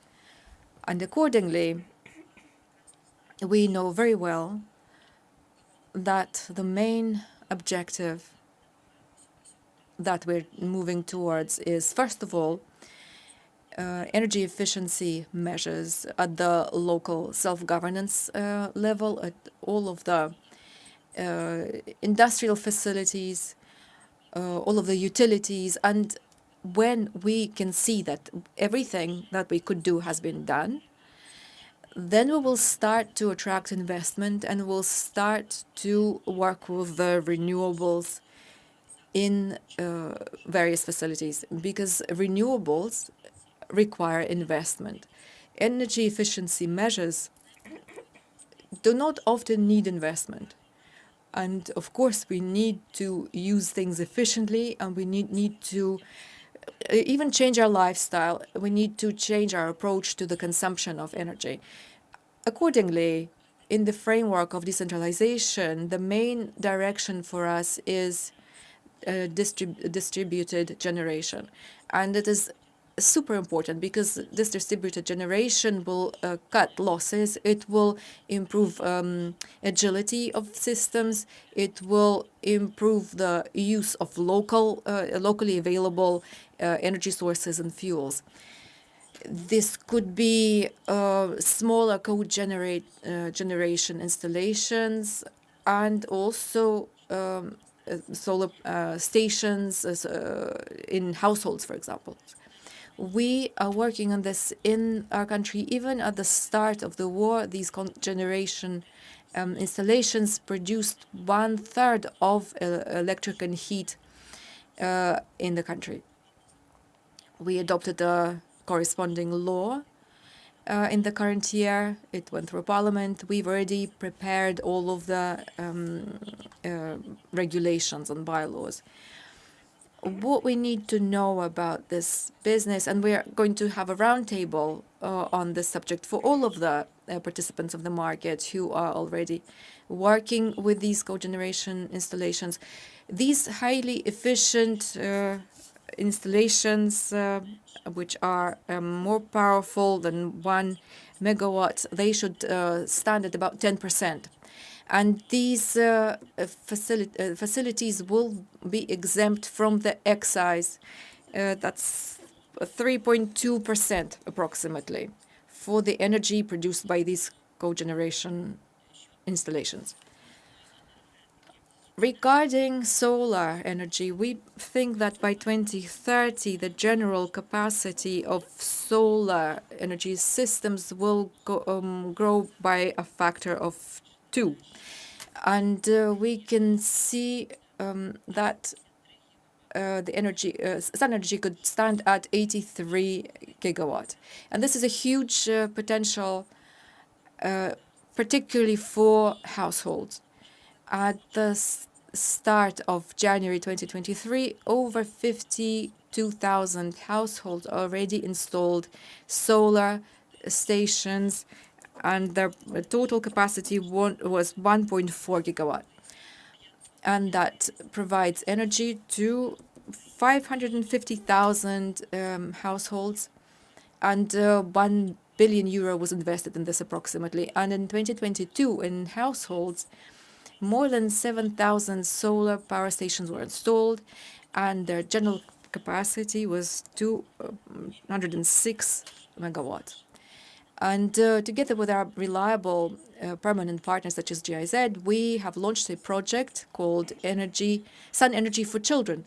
And in the framework of this project, we will introduce solar stations in kindergartens that are also equipped with bomb shelters. Accordingly, our capacity, our potential for solar energy is huge, and all of these projects can be bankable. Just one comment about insurance and security for international investors. Solar power stations are extremely, I will say this again, required to be located according to the service contracts, EXCO service contracts.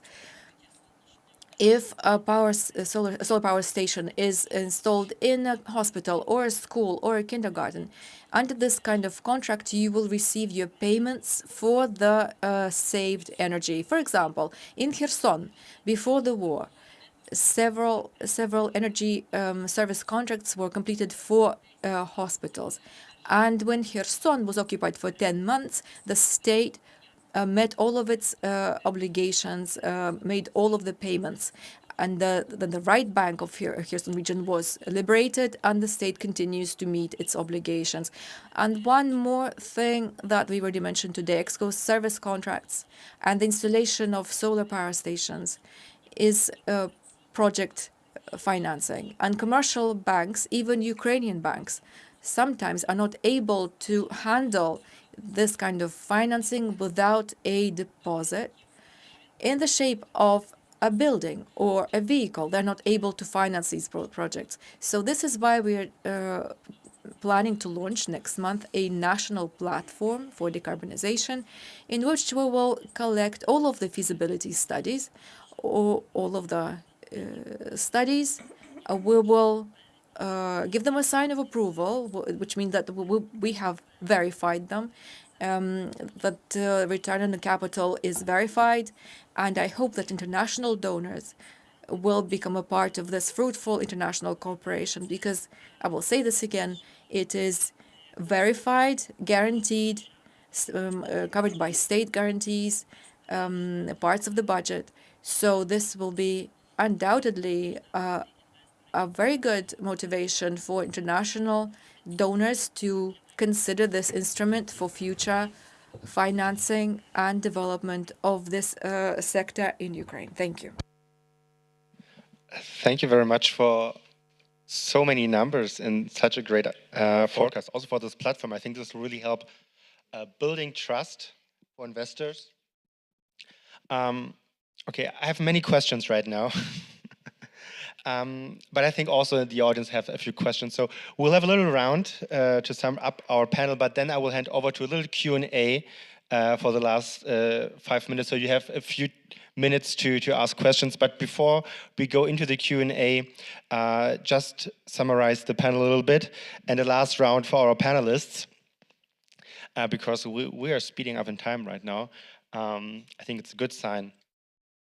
So, so we prepared a few questions. I will just shift them all around and say, okay, what is your wish for the future for your field of operation as an NGO, as a private sector company, and what is your hope basically? I mean, unfortunately, or I'm very spoiled. I have never experienced a very big conflict in my life. I talked yesterday with my grandfather. He's from Odessa, and he just moved 2 years ago to Israel. Now he lives in Israel. So, and I asked him, okay, you experienced probably a few conflicts in the last 5 years. What is your advice for a young kid like me? Is he okay? He just quoted famous movie, always look at the bright side of life. And they say, okay, this is hard because I never experienced something like that. But what is your hope and what do you wish for the next few years in your field of operation? And then we will hand over to the audience for a little Q&A. Jochen, would you like to start? Yeah, I can, thank you. I had some other notes in response also to Anna Samisava, which I found very useful. But yes, to answer your question right away, there is no other choice than to see some sort of a silver lining in it, or else we get depressed and stall, and that in the face of aggression is certainly not a strategy. So I think we have to carry on, yeah. Maybe the British stiff upper lip approach of, you know, just smile and carry on helps a bit as well. But my hope, and that's why it's not only an optimism out of lack of alternatives, it's also the optimism I drive from mostly the young people and the topic of capacity building. And this is where we are active in. We're supporting students affected by the war in Ukraine, mostly Ukrainians, but we're also open to Russians or Belarusians who, who show that they don't want to study in their countries anymore. And we support them to study in Vienna, study in Munich, with a focus on renewable energy, but not necessarily. They're lawyers, they're political scientists, they're environmental scientists, and mostly we do it because we think that capacity building is needed. It's needed on all levels. And you mentioned, Ms. Samicheva, the regional capacity building in the institutions for distributed energy. I couldn't agree more also on our European experience, right? We can have nice national targets and federal programs if on the ground of things, the local decision makers do not even know what we're talking about. Everything takes forever and investments stall there, right? So the regional capacity building, the capacity building for civil society, some of our students, one of which graduated, she's now representing WWF and climate change for Ukraine. So the civil society needs to come along with business. It's not only a business topic and some technical experts deciding on a future system and an optimal grid. It needs to be embedded and accompanied in a civic process. And in a time of war, that is easily overlooked, yeah, because the urgency of just fix it is obviously all dominating, but we need to build for the longer term, and the European institutions and the acquis communautaire, they all require that as well. So Ukraine needs to build up that sort of capacity. So the regional capacity, the civic society capacity, and last but not least, one of our students also, she's an urban planner, right? So linking renewable energy development with urban planning, with agricultural development, I think is a very important topic now also for Ukraine to consider. This is not only about the grid and the technical installation, it is also what can renewables do to adapt agriculture in Ukraine to a changing climate, right? We have massive issues there, and there is opportunity in that. So think in a more, networked approach, a systems approach, as well. That's my reaction also to what was said before, and I hope I also answered your question. Thank you very much. Olga, what is your hope? What is your wish? I hope that Ukraine will be a member of the European Union. We have a lot to do, and at the first we have wind of this war, and war has stopped. It will help everybody, especially business, to move. What I would like also, it's that government think right now about how to do with auxiliary services. When I'm speaking about auxiliary services, it's about storage system. Because we can install a lot of solar, wind, but we need to balance our systems that it will be not collapsed. So for this, we need this auxiliary service, and for this auxiliary service, we need also long-term agreements. And for investor, it will be really important things to have to go to the bank.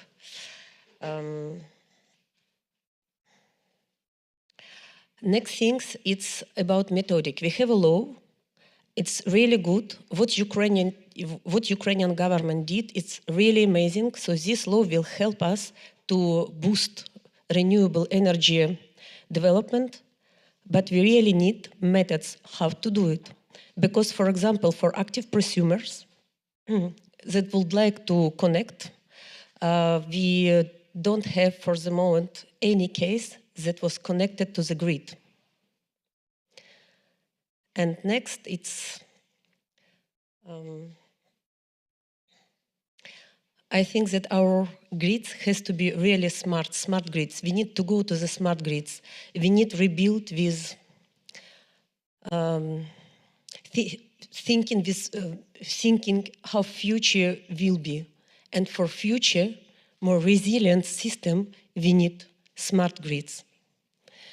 So obviously, it's all what I would like to tell. And one more time, 3 words that's really important for Ukraine right now. It's resilience, decarbonization, and flexibility. We have to work and we have to install solar capacity. Regionally, we have to see what region need, different regional level need, and we need to install until their demand also. So thank you very much, Eric. Thank you, Olga. Juliana, it's your turn.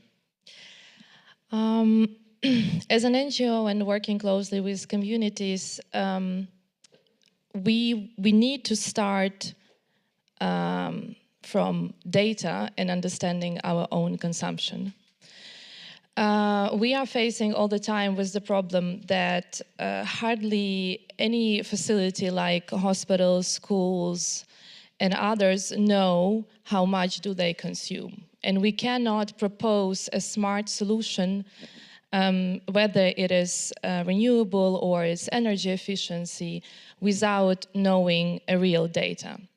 So as simple as that, also smart metering, we need to, so first, in order to give a proposal, we need to know the consumption. How we do it, yes, it's a question, it's a matter of a state and communities. Second, as an NGO, and in the process of reconstruction, we lack cooperation, and I would say in terms of transparency. We do know about the programs and 5,000 solar panels that are coming or came to Ukraine. We actually don't know. We don't know which hospitals were chosen, although the NGOs could help a lot with the expertise, with the coordination, with control, with helping doing a technical feasibility studies.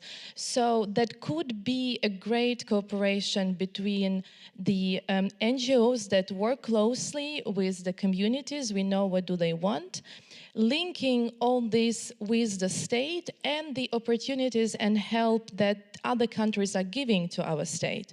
So I believe that could be a great cooperation, and we could do much more than we do now alone if we unite.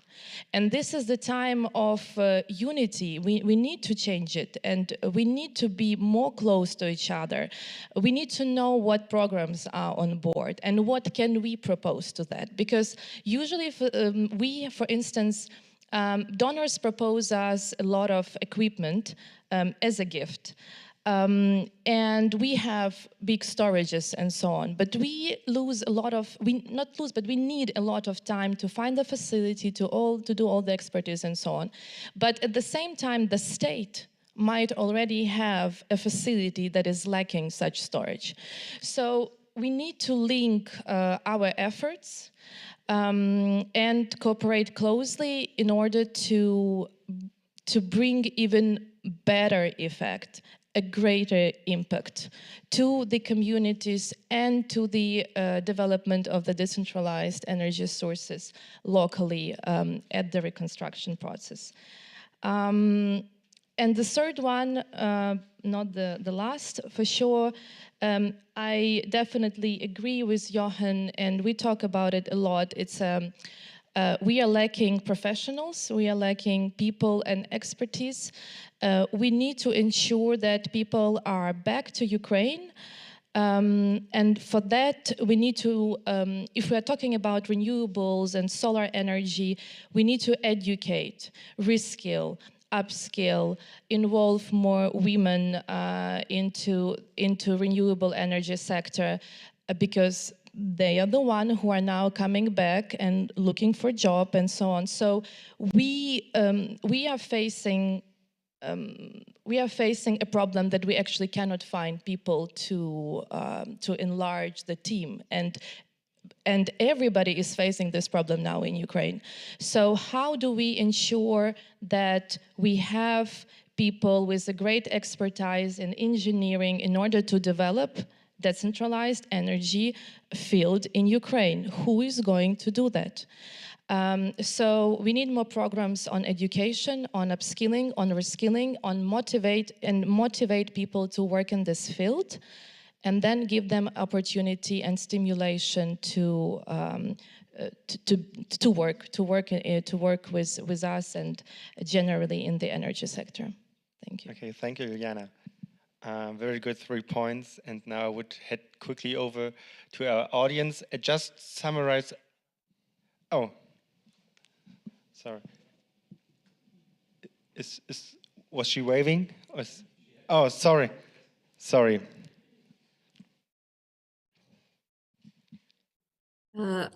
Дякую. Я знову українською. Я хочу доповнити всіх, хто виступав зараз переді мною. Насправді так і є. Indeed, this is the case. We need fruitful cooperation and continuous cooperation with the regions, because they indeed understand what they need, what is their priority, and you don't have to decide it for them. They need assistance in clarification of what they should do, how they should do the feasibility studies, how they communicate with the business, how do they apply for projects. So that's why we are working with the regions, with their local self-governance, and that's why we're opening offices of decarbonization, where we will have the energy manager for the region, who will help to introduce those projects. So we would like to invite everybody to this cooperation. And another direction we are discussing at the moment, which is discussed in the EU, women in energy, Обов'язково зробити, зламати гендерні стереотипи. So that we could break gender stereotypes here.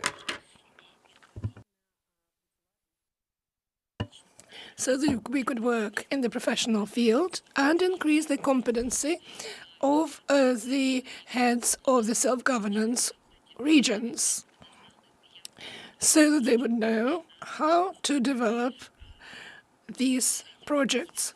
І відповідно ми будемо в цьому плідно співпрацювати. And we are going to cooperate here and work with financial institutions,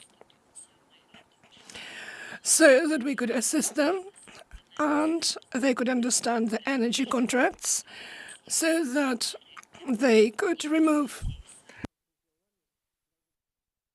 the barriers. Thank you. Okay, thank you. I think this is a great opportunity to cooperate with the regional offices. So I just saw one question, so I think we can make this very quick. So we have 2 questions. Okay, so we make 2 questions, 1 round of answers, and then unfortunately we're running out of time. So, sir, please start over there. Thanks. Yeah, Mike Parr with PWR. I design power systems and I develop renewables. I'm kind of puzzled by the comment by the lady, and I forgot your name, but the lady in the cream thing. You said that a law is going to be introduced to allow feed-in. I find, why can't you feed in? Technically, there is no reason why you can't feed in right now, none. So is this just a strange legal something that nobody ever quite got round to. So that's my question. I'm just intrigued why feed-in is not allowed. And secondly, the observation that you don't get very much electricity from PV in winter. So the idea of putting a load of panels on hospitals and some storage, I think is great, but you're looking at summer, spring, autumn, and really, if we're honest with ourselves, almost nothing in winter, which raises the question, why isn't wind considered a great deal? If you look at what's happening in Ukraine, you can see lots of fighting through tree lines. The trees are there because Ukraine is a very windy location. It's to actually stop soil erosion. That's what the tree lines do. So I'm puzzled that we've not heard a little bit more about wind and a lot about solar. I know that the panel session is about solar, but you know, let's be honest with ourselves. You're not going to get much energy from solar in winter. Anyway, my question is, how quickly is the feed-in problem going to be solved? Okay, can we just head over the mic over here and then we collect those two questions? So the question was on feed-in tariffs and if somebody sees opportunity for wind, I think, yes. First, your question. Yeah, thank you very much, Torsten Welch. I'm the Energy Council at the EU delegation in Kiev, and I found something extremely interesting and important what Jochen Hauff said. It's about trust. And you described a typical current Ukrainian system of how you build trust. You know somebody who trusts you, you trust her, and she is a professional, and this is a chain of trust. Of course, it comes with certain limitations, especially because the country is huge, the needs are enormous. We heard in the previous panel about billions and billions, so you will not mobilize billions with this sort of trust system. To the panel, I mean, what do you think should be the next steps of building trust that can scale? Because you can know only, I don't know, 5 people, professionals, or 10, or maybe 100, but not more. Thank you. Thank you, very beautiful question. So who will answer on feed-in tariff and who will answer on trust building? Is it working? Okay, perfect. So when we are talking about self-consumption and what we as an NGO are doing, we are talking about small scale, right? And active consumer, about prosumers or active consumers. So when we design how much capacity we need for the hospital or school, we want to make sure that in winter they at least have something, that they're not zero. So we take a solar power plants, and so that in winter they can cover their own consumption, at least when it's sunny days, which means that in summer they have an excess. It's quite big. So technically, for sure, they can give the excess of electricity into the grid, and the net billing and net metering approaches are already in the law that was recently adopted. But it was adopted, if I'm not mistaken, in June or July this year, and there were 3 months in order to develop a secondary legislation and the mechanism how they should do it, but yet it is not very clear for them how they should do it from the regulatory perspective, and there are some limitations in the law that not all the excess electricity could be given into the grid. For now, we decided, because we are working, it takes some time to do the project, 6 months, let's say. So at the moment when we were planning the projects, the law was not yet in place. So we did not consider that we will be engaged into any regulatory support to do so for the schools and hospitals. So we decided to stay at, we did it like that. We buy the inverters and we installed the one that can, of course, be able to ensure that they feed the electricity into the grid. But for now, because we are responsible for whatever we install, we cut the electricity, we see what is the real consumption during the year, what is the behavior, what are the situation with the storages. So we need data to analyze, okay, now we have the results. Now we see, because that was only the forecast, a bit blind forecast, because nobody knows the data. So now we can collect the data, we can analyze it, and then we can recommend only what the facility can actually do with this excess of electricity. But what I want to say that the law, it's a bit tricky, that the law is written in a way that for the active consumer, the active consumer gains more if he installs or she installs the capacity which will cover fully only his or her consumption without excess. So the law is written in the way that the formula which is there does not really stimulate you to build a lot of solar power plant and use all your rooftop and to give the volatile, not controlled electricity into the grid, because grid doesn't want it at this time. It's, you know, you cannot control it.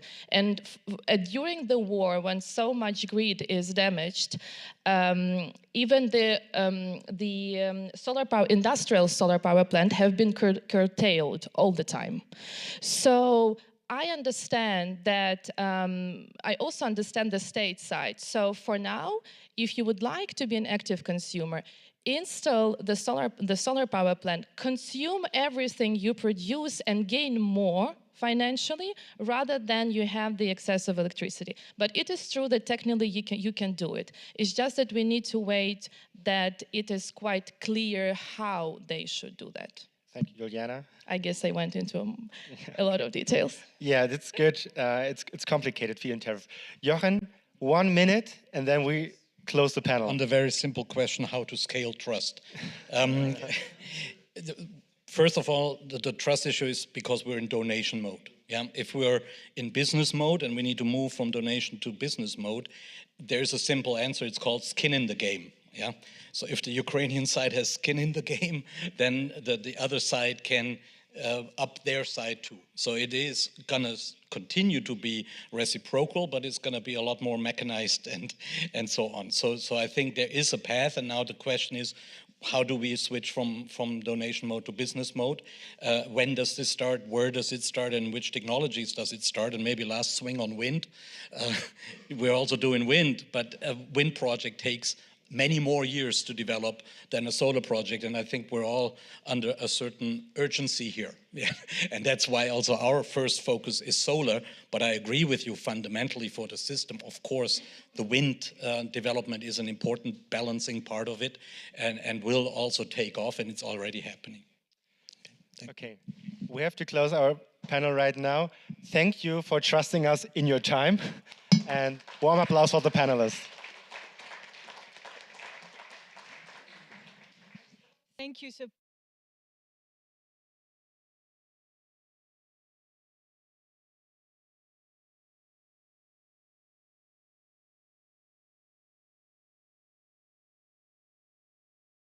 Sorry, a last photo with the speakers in front of the Kilian Odonog from Eurelectric, who will moderate us through the next panel debate. Thank you. I'll just give it 1 second.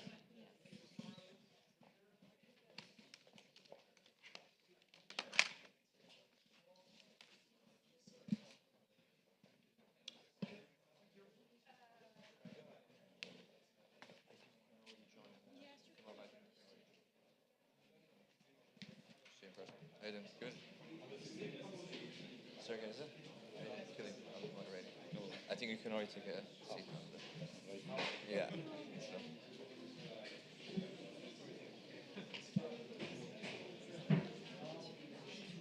Yeah, 45. I know, I spoke to you on 11:45. You said so. Yeah. I will go here if that's okay. That's okay. So I look across you guys.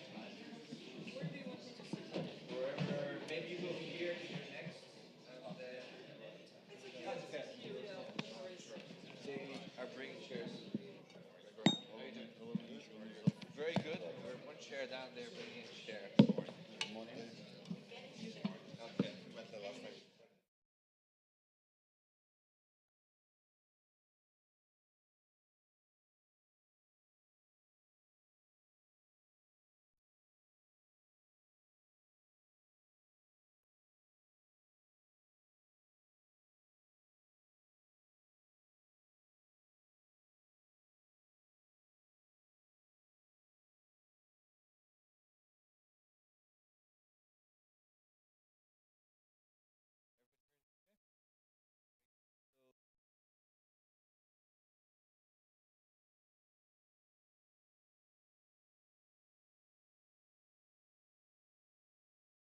here with me today, and I will introduce them in a second, but just a few words from my side as a scene setter. The title of the presentation, or the panel discussion today, is the role of smart grids and decentralized renewables in infrastructure resilience. I think if you break it down, we're discussing two issues. Firstly, the future of the power system, and secondly, how resilient that future power system will be. If I just say a few words from Eurelectric, the European Electricity Association, how we see it. The future of the power system, we always talk about the 3 Ds. It's going to be decarbonized, it's going to be decentralized, and it's going to be digitalized. So in terms of decarbonized, we think power will be fully decarbonized in Europe by 2040. We think renewables will be 70 to 80% of that mix. So it's a kind of very decentralized system, and we need to prepare. I think we're going to have 4 times more solar in the grid by 2030, 7 times more EVs, and obviously it's going to be a more digitalized system, and digitalization is good. It's a more efficient system. The second issue is resilience. As Eurelectric, when we speak of resilience, we always talk about 3 things. It's cyber, it's war, physical attacks, and it's also extreme weather. And if I can be self-critical, by and large, we focused on cyber and extreme weather, and we probably underestimated physical threats. But I think kind of given the attacks on physical infrastructure we've seen in Ukraine, but also within Europe since the beginning of the war, particularly gas pipelines, I think that's something we're going to have to kind of integrate in our thinking more going forward. So that's just a bit of a scene setter from my side. And I am going to hand over now to Yulia next. Yulia is from DTEC. They are the largest DSO in Ukraine. Yulia, last June, I heard your CEO, Mr. Timoshenko, speak at a Eurelectric event, and he gave a very interesting and frank presentation of what you've experienced since the war. It was a very kind of, strong speech, but also it was a more positive speech towards the end, where he described that you're getting better at kind of stopping physical attacks and the system can cope better. So I'd be very interested if you could speak a bit about what you've experienced since the beginning of the war, and also kind of moving forward, what you expect in terms of smart grid rollout in Ukraine. Thanks. Yes, thank you very much, Kilian. I think I will follow the footsteps of Mr. Timchenko, telling you first the story of what we experienced and then being more positive. So yes, I represent the largest private company in Ukraine in terms of the energy sector. We generate 25% of Ukraine's electricity, and we distribute 40% of electricity. So we have been heavily attacked by Russians since the beginning of the war. Because Russians do not distinguish between public and private, they just destroy the critical energy infrastructure. They want to freeze Ukrainians into submission. They will not succeed, but yeah, this is our role, our mission, to win this, to help Ukrainians win this war. If you talk about DTEC, our thermal power plants, all of them have been attacked many times, over 200 times. If you talk about all the assets that we have, our assets have been attacked more than 12,000 times. 14,000 pieces of equipment have been destroyed. So after this, how we still survive, how we still manage? People is the key answer. So we had stocks of equipment because we had experience after the Donbass. We knew something will be coming. We accumulated some stocks of equipment for the grids. When Kiev Oblast was liberated in spring of 2022, we used all that we accumulated just to restore the Kiev Oblast, Irpin, Bucha, and everything. And we ran out of stocks, and then we said, okay, the war is just starting. What will we do if you do not have equipment? So the lesson learned number 1 is if you do not have equipment, but you have the right people, you will get the equipment. So, of course, our people came and tried to source equipment with different partners. Lesson number 2 is if you have partners, they will help you get all the stocks. So lesson learned, do not focus on the equipment itself, focus on the partnerships and on the people who can then help you and get whatever you need if you're in trouble. And we are really grateful for our European partners who helped us a lot. Then what was important is to build this structure, because all of us were running with different lists of urgently needed equipment, and our European interlocutors were a bit lost because they said, well, what's the priority? Is it urgent, or just urgent, or is it an urgency at all?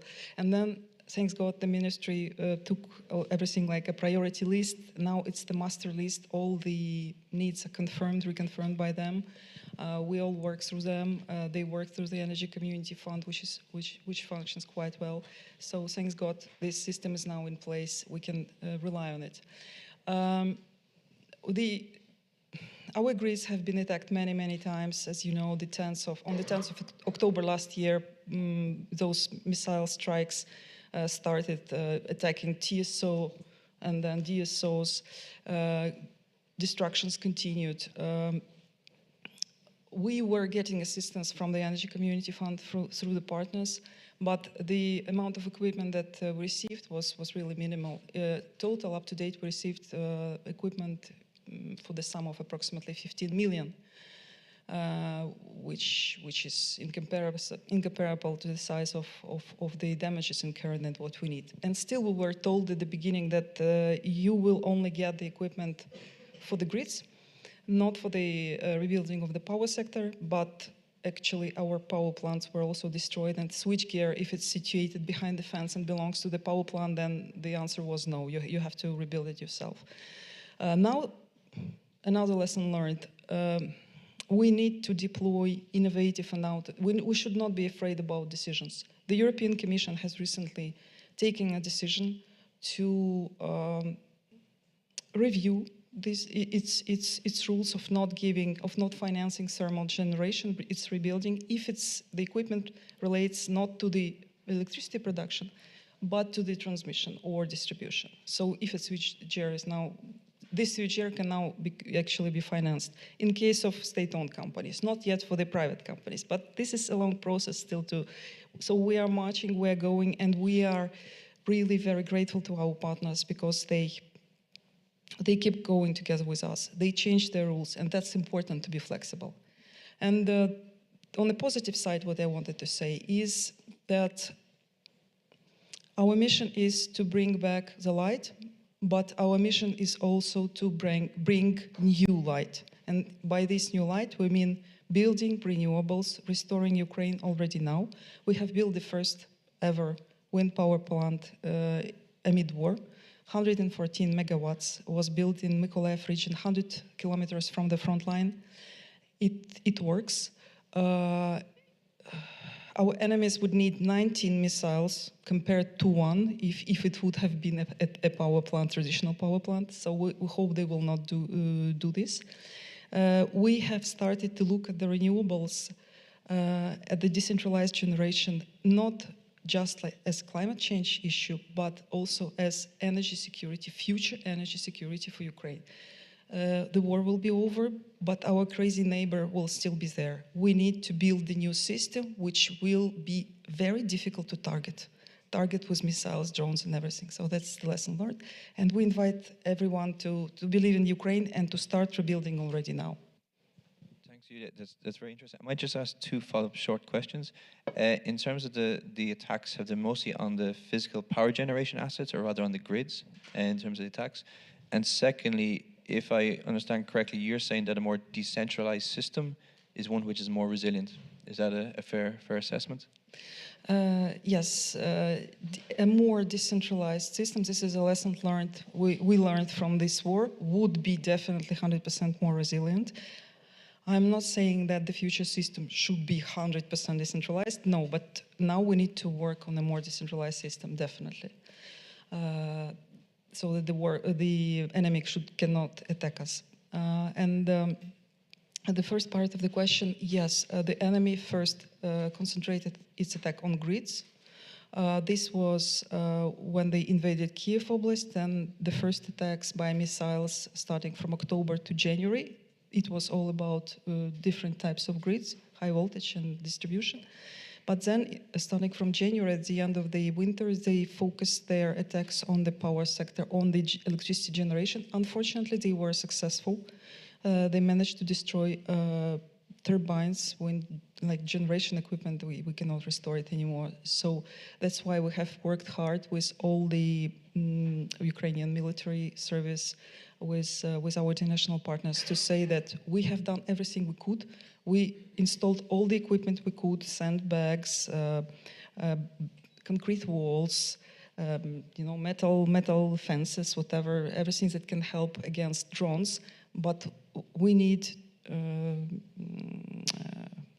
how is it called? PVO, air missile protection system, Patriots, to protect Ukrainian power plants, because it will be coming. We have no doubt they will start attacks very soon, and they will be concentrated on the power plants as well. Okay, thanks, Julia. We're going to go to Bruno next. So we have Bruno Gouverneur. Sorry for butchering all surnames, Ukrainian and French. Bruno, you represent NSOE, European TSO organization. From my side, I'm very interested to know a bit about the synchronization, which has happened with Ukraine. If I understand correctly, this is something which usually takes maybe a couple of years that you have to do in 2 weeks. So if you can describe kind of how that process went, and then kind of looking ahead, what you've learned from the war in terms of resilience, and also how you see the future cooperation between Ukraine and EU with imports, exports, etc. If you could touch upon those issues, it would be very interesting. Thanks. Thank you, Killian. The first thing I'd like to say about the synchronization is that it was performed in a very, very short time, but actually we had a project ongoing for several years. We had a plan, and the plan was to synchronize more or less now, actually, at the end of 2023. And at the beginning of the war, you all know that we performed this synchronization, but what you may not know is that we have performed this in exceptional circumstance, in the sense that when the invasion started on the 24th of February, actually the system of Ukraine had decoupled initially for a couple of days from the Russian system to perform one of the tests that was in the project plan for the synchronization. So desynchronized from Russia, the war starts, and of course 1 day later, when they were supposed to resynchronize with Russia, the minister in Ukraine decided not to resynchronize for obvious reasons. And then they called us, and they told us, look, we are in this situation, can you help us? So we have done, yes, in 3 weeks, more or less the minimal things that we had to do in 2 years. We have performed this synchronization. But I have to tell you that we were not in a comfortable situation, in the sense that we were taking a lot of risks. So there were a lot of unknowns when we did the synchronization. Technical unknowns to begin with. So we did not know whether the system would behave, in a stable way. We had a lot of questions on the cyber security, because when you synchronize a system, when you interconnect another system, actually you also have to exchange data. You cannot synchronize without exchanging data.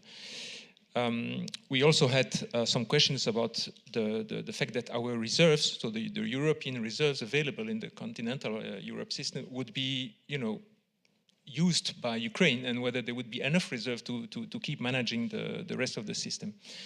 And we also had, of course, a lot of, let's say, legal and contractual related questions. So it was clear risk from our side, and you know that taking risk is not in the DNA of the transmission system operators, but still, I mean, the situation was such that there was no question. We had to do it, and we did it.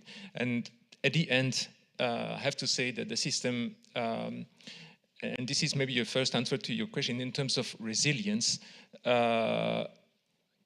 what's the outcome of this synchronization? First, one of the lessons looking back is that we have a very strong power system. I don't think that anyone noticed, even in the control rooms, of the big utilities, no one noticed that we synchronized on the 16th of March. And even afterwards, especially when the attacks started during the last winter, I think that the added value of the synchronization could be touched at that moment in time, because without the synchronization, I think that the Ukrainian power system would have been in even more trouble than it actually was. These attacks, especially these attacks on the generation units or on the big substations, they were felt all across Europe. They were felt in Lisbon. But because the system is so big, because the system has so much inertia, the fact that Ukraine and Moldova, by the way, also is now part of Europe on the electric point of view is a big asset, is a big added value for the resilience of Ukraine. If now we took the European perspective, I would say, what can we learn from that? Besides the fact that, yes, we are proud of what we did and of showing that this works well, is that we need to be prepared for very extreme scenarios. Of course, war is the extreme of the extreme, but still, it's a relevant one. We see it now. But there are other extreme scenarios, and we really need to, when we prepare the resilience plans of the power system operators, we really need to think about the extremes. War is one, but you can also remember what happened in 2022 in Europe. We had heat waves, we had drought, we had nuclear power plants that were not available. We were really in a bad situation before the winter starts. And if you can add another, difficult situation to those ones, we would have been in deep trouble. Probably last winter, for example, if we had a very cold one. So extreme scenarios, I would say, become the norm somehow. Another interesting lesson is that we should strive for standards. Standardization is key, and here I think that for Ukraine, it's what happened after the attacks when you wanted to start repairing the destroyed assets. It became evident that some of the assets of the Ukrainian system are not standard. So some of the assets simply cannot be, provided, delivered by other companies out there in Europe or elsewhere, because this is not a standard system. So I think that resilience is also supported by standardization, by trying to strive to standard systems. Another one, quite obvious, is that we need to invest in grids. Why was the synchronization successful, and why even during the attack the system was very solid, is because we have a solid grid. The grid is highly meshed, highly interconnected, and this helps a lot. And we know that investing in new grids is essential for reaching the green transition, energy transition, but it is also essential to keep and to improve the resilience of the system. When you have a problem somewhere in Europe, you can support from somewhere else in Europe where the problem is less present. And it was said already in the previous panel, but one of the key elements of resilience in the long term is also having skilled workforce. We need to invest in our people so that they understand the way they manage the system, they develop the system, they invest, they make the system smarter, more flexible, etc. So investing in people is absolutely key to improve and maintain the resilience of the system in the long term. And finally, coming back to your question about looking forward to the import-export possibilities. As you know, we started with zero exchange. When we synchronized, this was one of our conditions, I would say, to Ukraine, is that we do not pay any commercial exchange between the two blocks, I would say. But then in June, we already released this constraint, and we opened let's say the market with 100 megawatt in both directions, and then we increased this level gradually. Right now, since the summer, we are at a level of 1.2 gigawatt import possibilities to Ukraine, and this is not a result of just negotiation, not at all. It is the result of simulations that were performed with all TSOs, especially Ukrenergo, Moldelectrica, and 4 or 5 neighboring TSOs, with the support of a regional coordination center. We have performed simulation, and the result of the simulation is that to keep the system strong, N-1 safe system, we need, we cannot go above, at all times, at any moment, above 1.2 gigawatt. We are right now, as we speak, performing another round of simulations. We will see. It's a bit too early to say now. I don't have any intermediate result. Maybe we will be able to increase this value, maybe not. But I would like to finish by saying that even if we do not increase, because I know that in Ukraine there's a lot of requests for 2 gigawatt import. And we understand that. But even if the simulations show that we cannot deliver 2 or even more than 1.2 gigawatt, it doesn't mean that we cannot support Ukraine when there is a real security of supply issue. We have shown that in the past. We have support agreements, security of supply agreements between Ukrenergo and the neighboring TSOs, even with other TSOs of the continental Europe system. And whenever it is really necessary, the TSOs in continental Europe will always look for solutions where to and how to provide energy to supply Ukraine, whether it is during an attack or even if there is another event. So we will see. First, let's look at the result of these simulations, but in any case, there is a strong sense of solidarity in Europe to support Ukraine. Thanks, Bruno. Very, very interesting. I would just second your message on the need to invest in grids. I think they're the backbone of transition, and we're kind of coming to that realization now. Gregors, I'm going to go to you next. Your company is one of the leading companies in the transition. Can you just speak about kind of the system you see the future between centralization, decentralization, maybe a bit on how we can maximize energy efficiency, and also just on the regulatory side, what kind of regulatory environment do you think is best for companies like you to operate in? Thanks.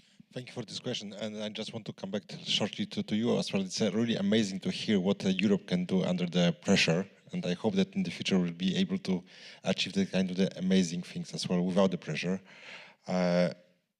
Yes, currently when we see the new model of Ukraine Hub, Energy Hub, which is just presented by the Ministry of Energy in Ukraine, definitely we definitely see this as a way for the Ukraine, right? So there is no better solution because of the many aspects.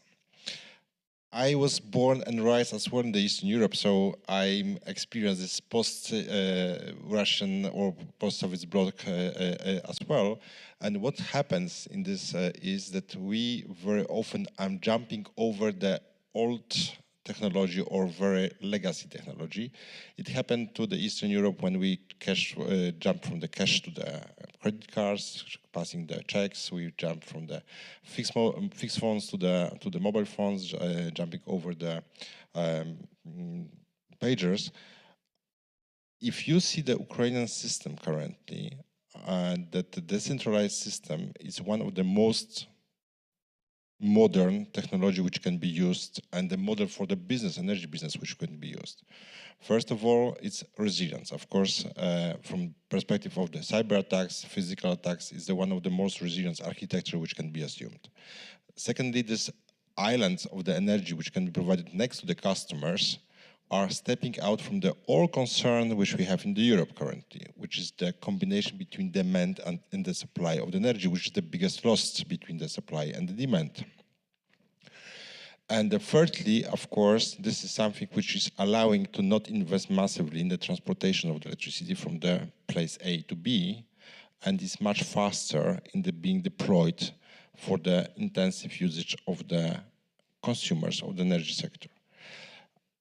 If we will go the one step above, talking about the smart grids.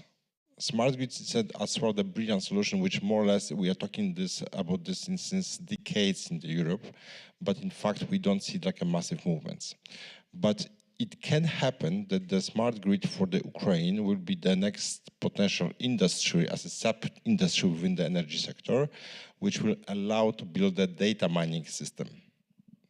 And this is nearly needed for the Europe to really understand how we can achieve the maximum of the energy efficiency, not only because of the production and the transportation losses, but as well on the loss between the consumption of the so the demand and the supply of electricity.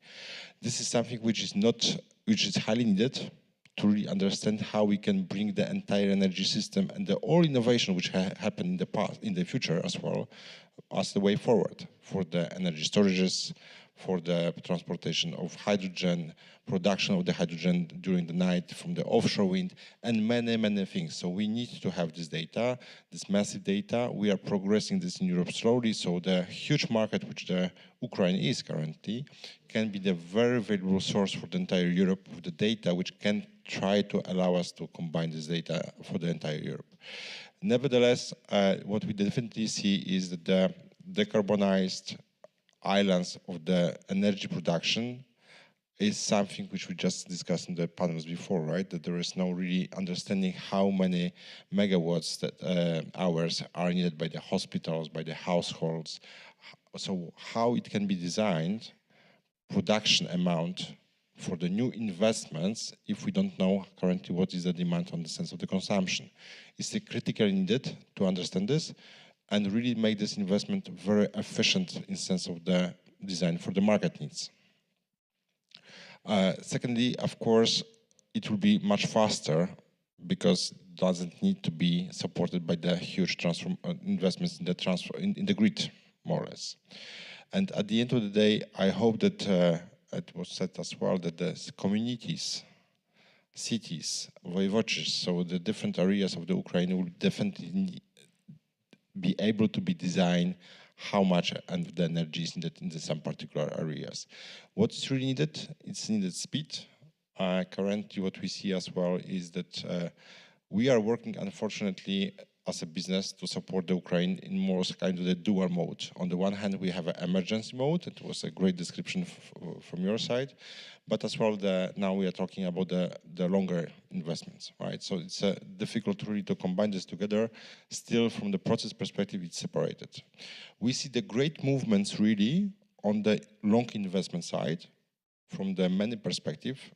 For example, the insurance, which is allowing to de-risking the war effect.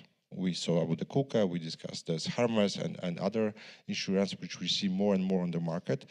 We see more and more companies and the people who are really personally very often motivated to do something and see the market and start to be like build a snowball effect, let's put it this way. But in the emergency mode, my strong, bold statement here will be that we are not working this way. We are simply still trying to put the more European, conservative, transparent, sometimes too bureaucratic approach toward the different tenders process, budgeting process for the emergency support, which are not equivalent to the emergency situation with the Ukraine is, right? So we had as we all remember, the attacks the last winter, the equipment were critically needed, but the tenders which are just supporting the previous attacks are just going to be finished this year, next to the current winter. Too late, too slow, too not adequate. And I had the pleasure to have a meeting with Mr. Minister of Energy in Ukraine. We were together in Berlin a couple of weeks ago. And there was a clear statement that the energy is used by Russia as a weapon toward the Ukraine, right? But the energy system is not treated as a military equipment support to the Ukraine like it is done in many other prospects in the countries in the past. So this is something which we definitely need to think about this. From the investment perspective, I'm not so much afraid. I see this very much positive examples where we are stepping step by step. It's a very new situation for all of us. So we need to all learn how to approach the situation and how to find the way forward. We see this happening, but for the emergency support, which is currently needed, and we hear more and more voices that this winter is not going to be lighter than the last winter, we need to find still as a Europe our way forward to be more effective and faster in these areas. Thanks, Gregors. I'm going to go to Sergey now. So Sergey, you're from the Ukrainian TSO. TSO's job is to keep the lights on, which is always difficult, but I imagine during a war is extremely difficult. So I would be very interested to know, I guess, firstly, the physical and cyber attacks you faced since the beginning of the war. I'd also be interested just in cooperation between TSOs and DSOs. And then kind of linked to what Gregor said at the end, what's the outlook for this winter? How are things looking coming into the winter? Thank you very much for invitation on such important meeting for us. To be more closer to the topic of our discussion, I should kindly ask you to make my report in Ukrainian language, but after that I answer to the question, if there will be. Okay? Thank you. Хочу зауважити, що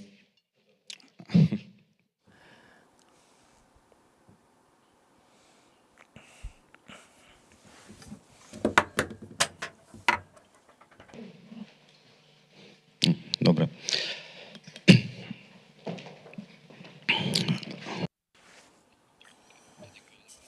Так, ну у всіх уже є навушники. We all have headsets, okay. I would like to say that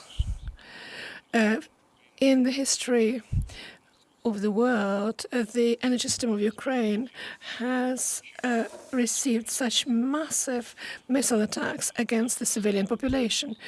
So they had no military aim at all. And of course, the consequences meant that from 40 to 60% of the critical infrastructure was destroyed. We are talking about the transmission, about the grid, and the generation as well. However, thanks to the professional work and dedication of the Ukrainian energy specialists and the unprecedented assistance from Europe, we managed to keep our resilience, and we are still working as a part of the European system, which is extremely important. Apart from that, the Ukrainian energy specialists received a unique experience of working in extreme conditions and also understanding the risks and challenges which don't just face the Ukrainian energy system, but also, I would like to say, without the exaggeration, the energy system of the European continent. I would like to say that the destructive influence of this attack didn't just touch the physical resilience, but also the market of the energy and also the investment attractiveness of Ukrainian economy. And when we talk about the modern realities of the development of the energy sector of Ukraine and indeed Europe, we can see as the main problem, first of all, the provision of the stability of energy supply and the supply of the primary sources for the energy. The second, of course, challenge is the decarbonization of the whole sector and the provision of the flexibility and balancing of the energy systems so that we could work with renewables in the future, and also the attraction of the investors and investment to the key sectors which really need that, so that we could provide the sustainable development and low prices for consumers. We understand that the key task for us is the protection of the critical elements of the system. We are talking about the transmission, we are talking about the generation and the grid. But our view is that even now we have to work long term. We have to work to create the new energy system, which will be based on the new decentralized energy sector, which will mean that we will have regional hubs, and it will mean that our energy system will become more flexible. At the same time, I would like to say that according to our calculations, the further introduction of the renewables is not possible without the parallel development of the maneuverable capacities and also without the proper forecasting of consumption and other decisions. These issues are not just typical for the Ukrainian energy system, they are quite typical for the European countries. And at the moment, we see that we have got a lot of solar and wind energy sources, especially when we talk about the small ones, is quite significant. And we can see the significant tendency of growth of the renewables, but that will mean that the operators of the systems, when they want to input the energy in the grid, that is a challenge, which means that we really have to think carefully and quickly about the development of the smart grids. It won't just increase the flexibility of the system, it will help us to integrate the renewables into the main grid. And it will also give us the security of supply. The key lesson for us is to understand that the strategy of development, first of all, should be based on the creation of the long-term projects, which have to work within the transparent market and also where we can forecast the production. It's also important to include the technical specializations and technical elements of the building of our system. In order to create the sustainable system, we have to create the decentralized generation, which will be based both on the traditional and the sources of energy and the renewables with a capacity of up to 3 gigawatts. It is important also to introduce very quickly the highly maneuverable capacities higher than 2 gigawatts. And again, we have to do it through the decentralized network of the stations of smaller capacities. Another important step is indeed the energy efficiency point and also the storage capacities. We have to improve our legal framework and to create the stimulus for the highly maneuverable generation. And also we need to attract more of the renewables, which will help us to reduce the burden on the system.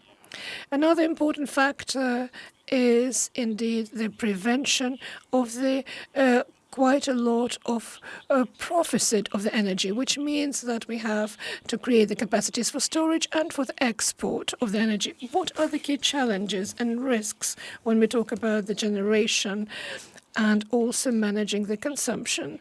First of all is the lack of the financial resources for the development of the energy sector. The second risk is the lack of the guaranteed capacities to provide the balanced power grid capacity, and in also the lack of the equipment, because we can see that we rely on significant supply from the European countries and other countries. And I'm sure that Europe has the issues when we talk about the supplies from, let's say, China. That could also become a challenge for the sustainable development. Another problem we see, and I hope that that won't happen, is the lack of the positive changes when we talk about the CO2. And of course, here I think that we have to reduce the emissions and we will receive indeed the positive dynamics there. Another thing I would like to mention is that those risks and challenges means that we have to create a sustainable policy on the implementation of the measures, which has to be totally in line with the European directives and European system, because our system cannot develop without taking into consideration the demands of Europe. Thank you.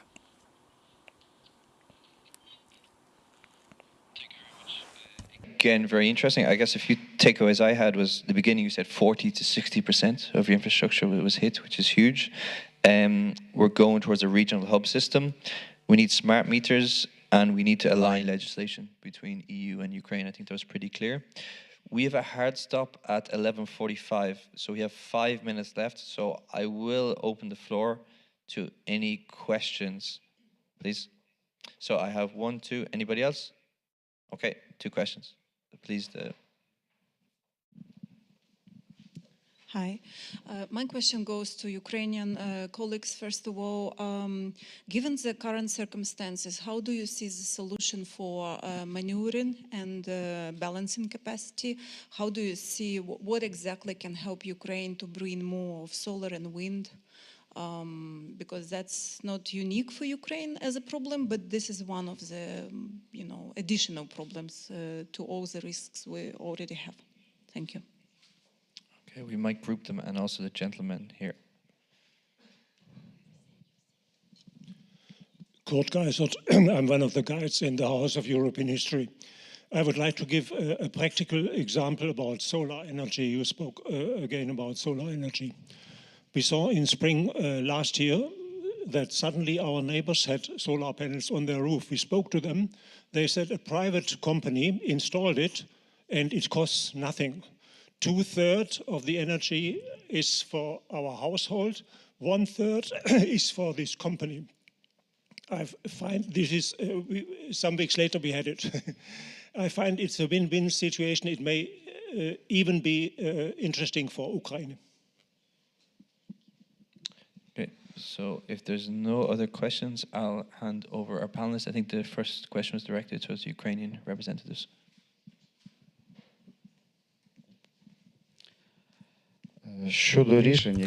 When we talk about the solutions, how can we balance the system? Of course, it has to be the comprehensive solution. We have to support the development of the renewables, but technically, we also feel that significant increase of the renewables is impossible without balancing the increase of the balancing capacities. We have to have the transparent market rules so that the investor could invest into the development of the capacities. It's a long-term investment, of course, and the investor has to understand that the investment will return. Yes, there is an issue, and the issue is the military risk. And that is a challenge also for the investment into the complex technologies such as maneuverable generation, so that these military risks could be reduced. One of the important suggestions is the creation of the system of insurance of the military risks. At the moment, we're already working on the problems of how to identify them, how to assess them, so that we could provide certain instruments so that we could assess them fairly, and so that the banks could understand what indeed is the volume of those insurances, and of course, so that we could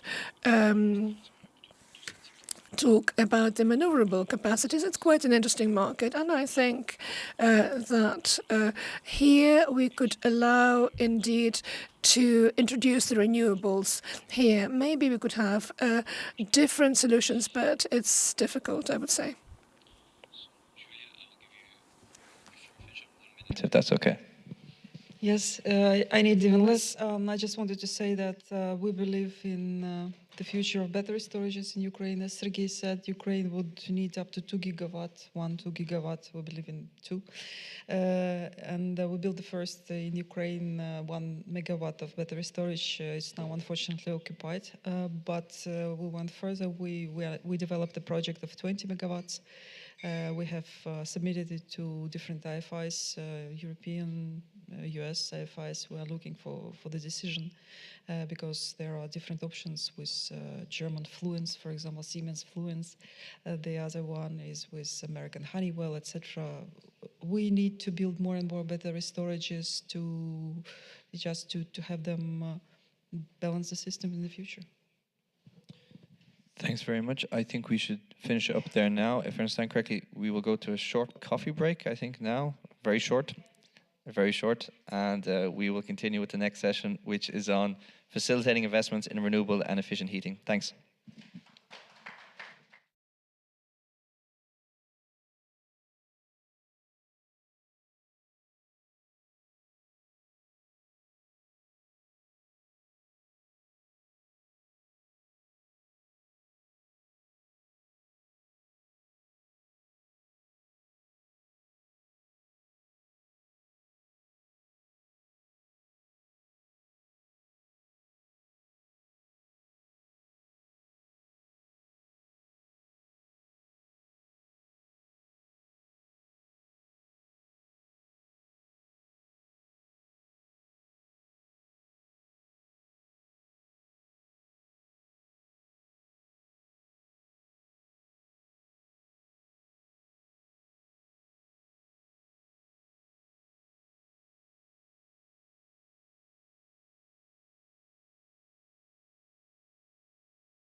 in Ukraine. So Federica, the floor is yours. Yeah. Yes. No, yes, yes. Yes, thank you, Alex. And welcome back to everybody. We have a last but one session where we are going to focus on heating. And I have 4 speakers on my panel. 2 of them are online and 2 of them will be in the room with us. So I call already onto the stage with me Federico Musazzi from Assotermica, an Italian heating association based in Milan. Welcome, Federico. Yes, you can take a seat wherever you want. And then I have Sebastian Valerisiak from the Wisman Group, your Vice President for Eastern Europe. Welcome to you. And then obviously I welcome very warmly our speakers that are online. You can see them on the screen.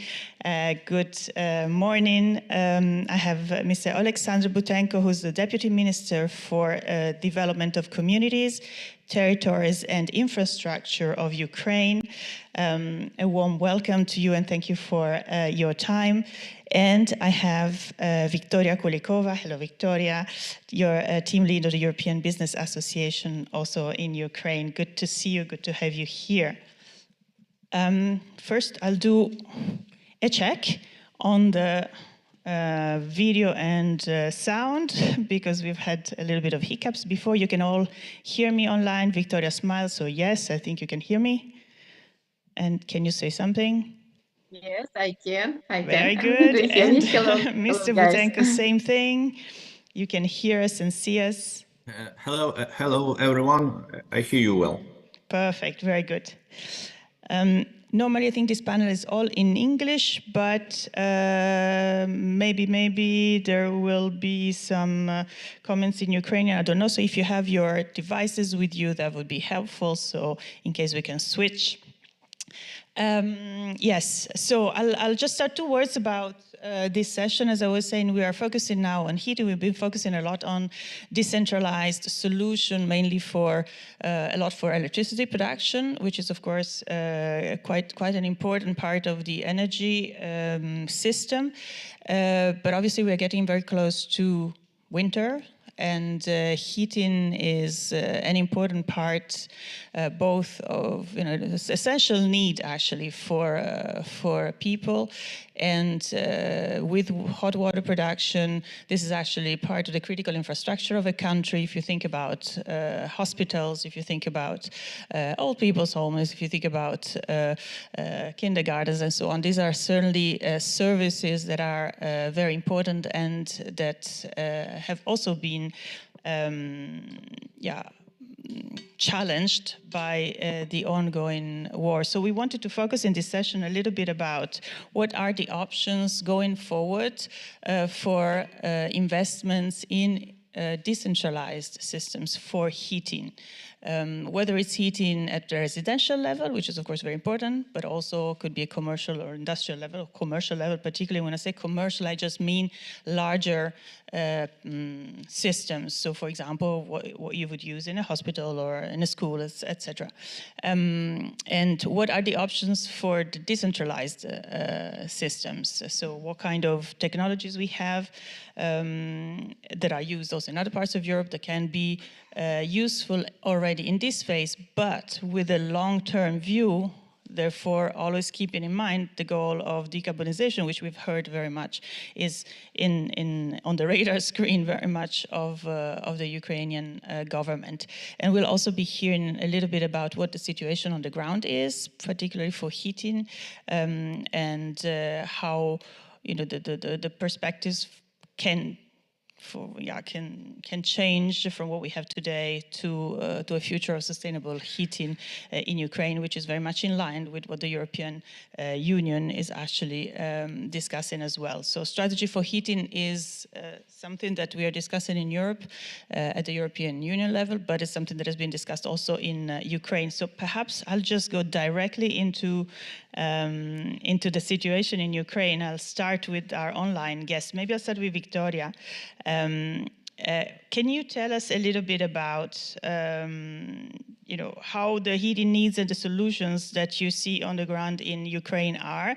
Obviously, Ukraine is very big. These needs are not the same everywhere. You have different climates. You have different also infrastructure levels, different types of buildings. This is actually quite common in other parts of Europe as well. How particularly relevant do you think this element of variety is, and how do you see this going forward, Victoria? Thank you, Federica. As you said, I present Consumer Electronics Committee of the European Business Association, and among other issues, our committee presents also the interest of international producers and importers of heating equipment into Ukraine. And therefore, certainly, as the industry, we fully support the necessity to use decentralized energy solutions, as well as to make transitions to more energy effective heaters, as well as innovative renewable heat resources such as solar panels, heat pumps, wind power plants. As you said, it's like a situation is not like easy in Ukraine. The strategy that was adopted before the war, it was quite ambitious, and due to the war, due to this context attacks on our energy infrastructure, it was quite difficult to implement it right now, and certainly the infrastructure in general requires significant investments to improve the situation. But we as an industry, we believe that investment in renewables, in more energy effective solutions could bring better efficiency to Ukraine, could save energy and in general costs. For instance, according to our calculation, in case there will be a transition, a full transition from considering gas boilers to modern equipment, reconstruction of boiler rooms, etc. This will lead, for instance, to more than 25-30% of energy saving in households. Again, if we are speaking regarding centralized energy system, sometimes it's not very effective because, for instance, when we speak regarding heat power plants, they mainly operate on coal or gas in Ukraine, and the generation efficiency is approximately 37, maximum 40%. Again, this type of energy is not the most didn't have the biggest efficiency indicators due to the fact that such heat and power plants are built either closer to oil gas pipelines or to some railway stations to simplify the logistics. But when you simplify the logistics, this leads to the increase in heat losses. Again, if to use individual energy solutions, this will significantly increase the efficiency. And according to our calculations, this will help to reach more than 80% of efficiency. So there are different types of solutions that we an industry could propose, but I think that probably we will speak regarding them in the next sessions. Or should I continue it like a single speech? Let me, this is a good hook. Oops, there's a good hook that you give me actually, because I wanted to deep dive a little bit on the technologies with Sebastian. Then I'll come back to you. What's the dominant technologies today in Ukraine, and how do you think this can be increased? We talked about energy efficiency. Also, we heard it before by the government. This is certainly one of the priorities, together with moving renewables. Obviously, this doesn't have to be a fight between one or the other. But what is the panorama, let's say, at the moment? I think the direction, what we want to achieve with the technology is very clear. Yeah, we want to use the renewable energy and build the most efficient installation that we can. Heat pump, power plants, PV, cogeneration, 3 generations, fuel cell. We have really big scope of technology that we want to use in the future. And the way is very, very clear, and we will do that. But today, I think not all is possible, and we should not forget that we talk Ukraine, yeah, and this is behind these 12 million people, they living in the war zone, and we should use, for my perspective, each solution they can help these people with survive next winter or maybe a few more. I hope only one, but I don't know the right answer. And I think for today, the answer is we should use the proper solution. And what I mean, I think we should not discuss, we should use the boilers? Yes, we should, because we should use really high efficiency gas combustions with hydrogen, and this is also renewable energy. We should use the really hybrid devices.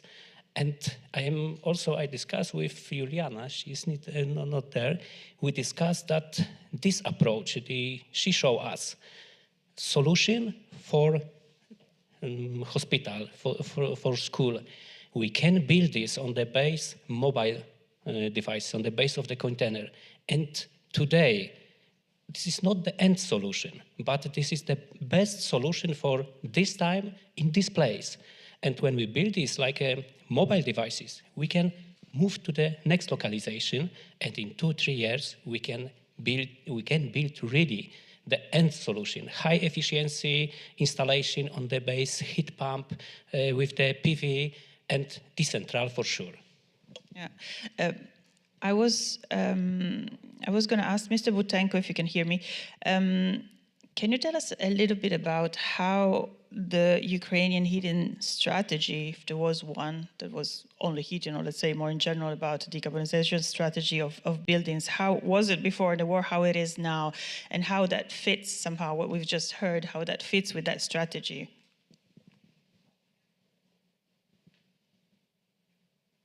Hello, everyone. Let me express gratitude for invitation.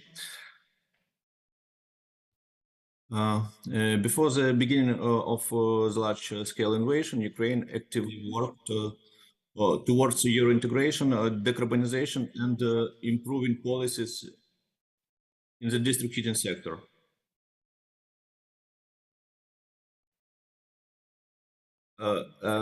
Several relevant laws and numerous bylaws were implemented for the execution, such as Law of Ukraine on commercial metering and heat energy and water supply, concept of implementing state policy in heating sector, Law of Ukraine of energy efficiency. It was adopted before the war, at the end of 2021. And Law of Ukraine of comprehensive thermal modernization of buildings, which approved during the war period in 2022. All these documents aimed at developing efficient district heating, increasing the share of renewable energy sources, reducing primary energy consumption, reducing the negative impact on the environment, improving the financial and economic condition of enterprises, introducing a transparent and effective payment system between the consumer and the service provider, and creating conditions and initiatives for investment attraction. Unfortunately, full-scale Russian invasion significantly affected the physical state of the industry, but didn't change the vector of the industry development. But only emphasize the importance of the established mechanism and the need to accelerate reforms. Our goal is to preserve district heating, restore and develop it to a new technological level. Work is conducted in two directions, legislative regulations and practical implementations of development projects. Currently, the following is being developed at the state level in this area. A state target economic program for energy modernization of heat generating enterprises for period up to 2030. A long-term strategy for building thermal modernization until 2015 and a state target program to support modernization until 2030. New energy efficient requirements for the construction of new buildings and reconstruction of ruined buildings to the level of near zero energy buildings. Changes in legislation to simplify the establishment of cogeneration facilities. First of all, it for sustainability and for working critical infrastructure. It's very important for us during full-scale Russian invasion and continuously attacks for energy and critical infrastructure facilities. And amendments to improve the methodology of long-term planning for local level heat supply schemes.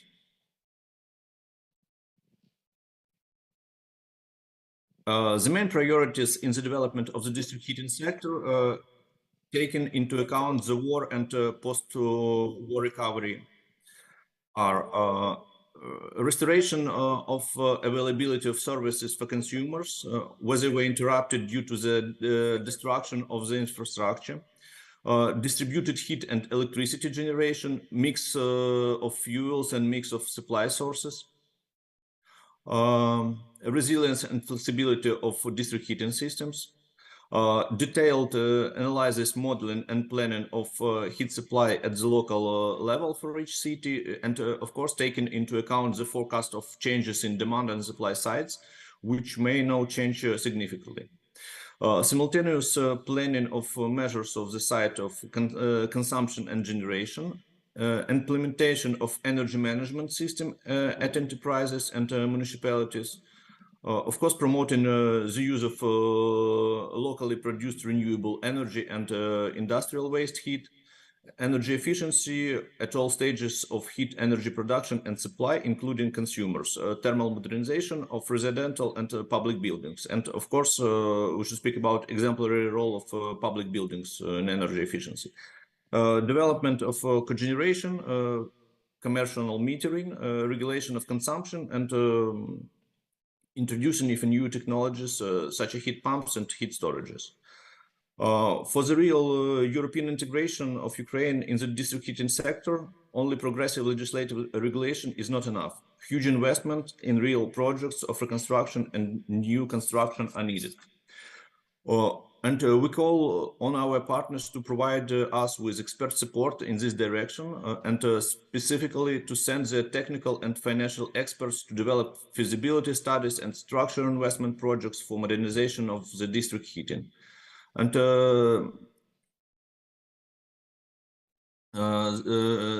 there is a great potential for further collaboration in design services, equipment, supply and construction, and that's $1 billion implementation of innovative pilot demonstration projects is also crucial.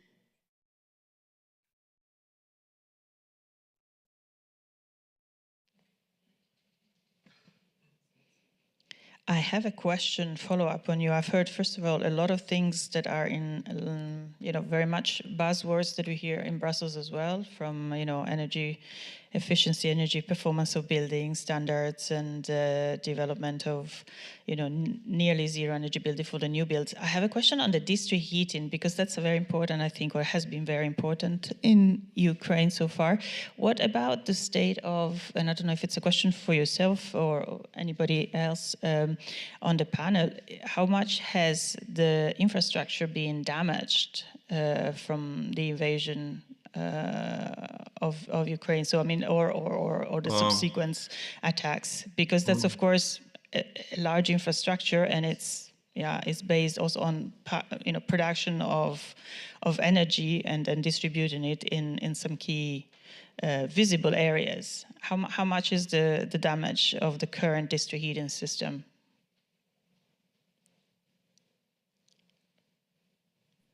First of all, we should speak about frontline territories.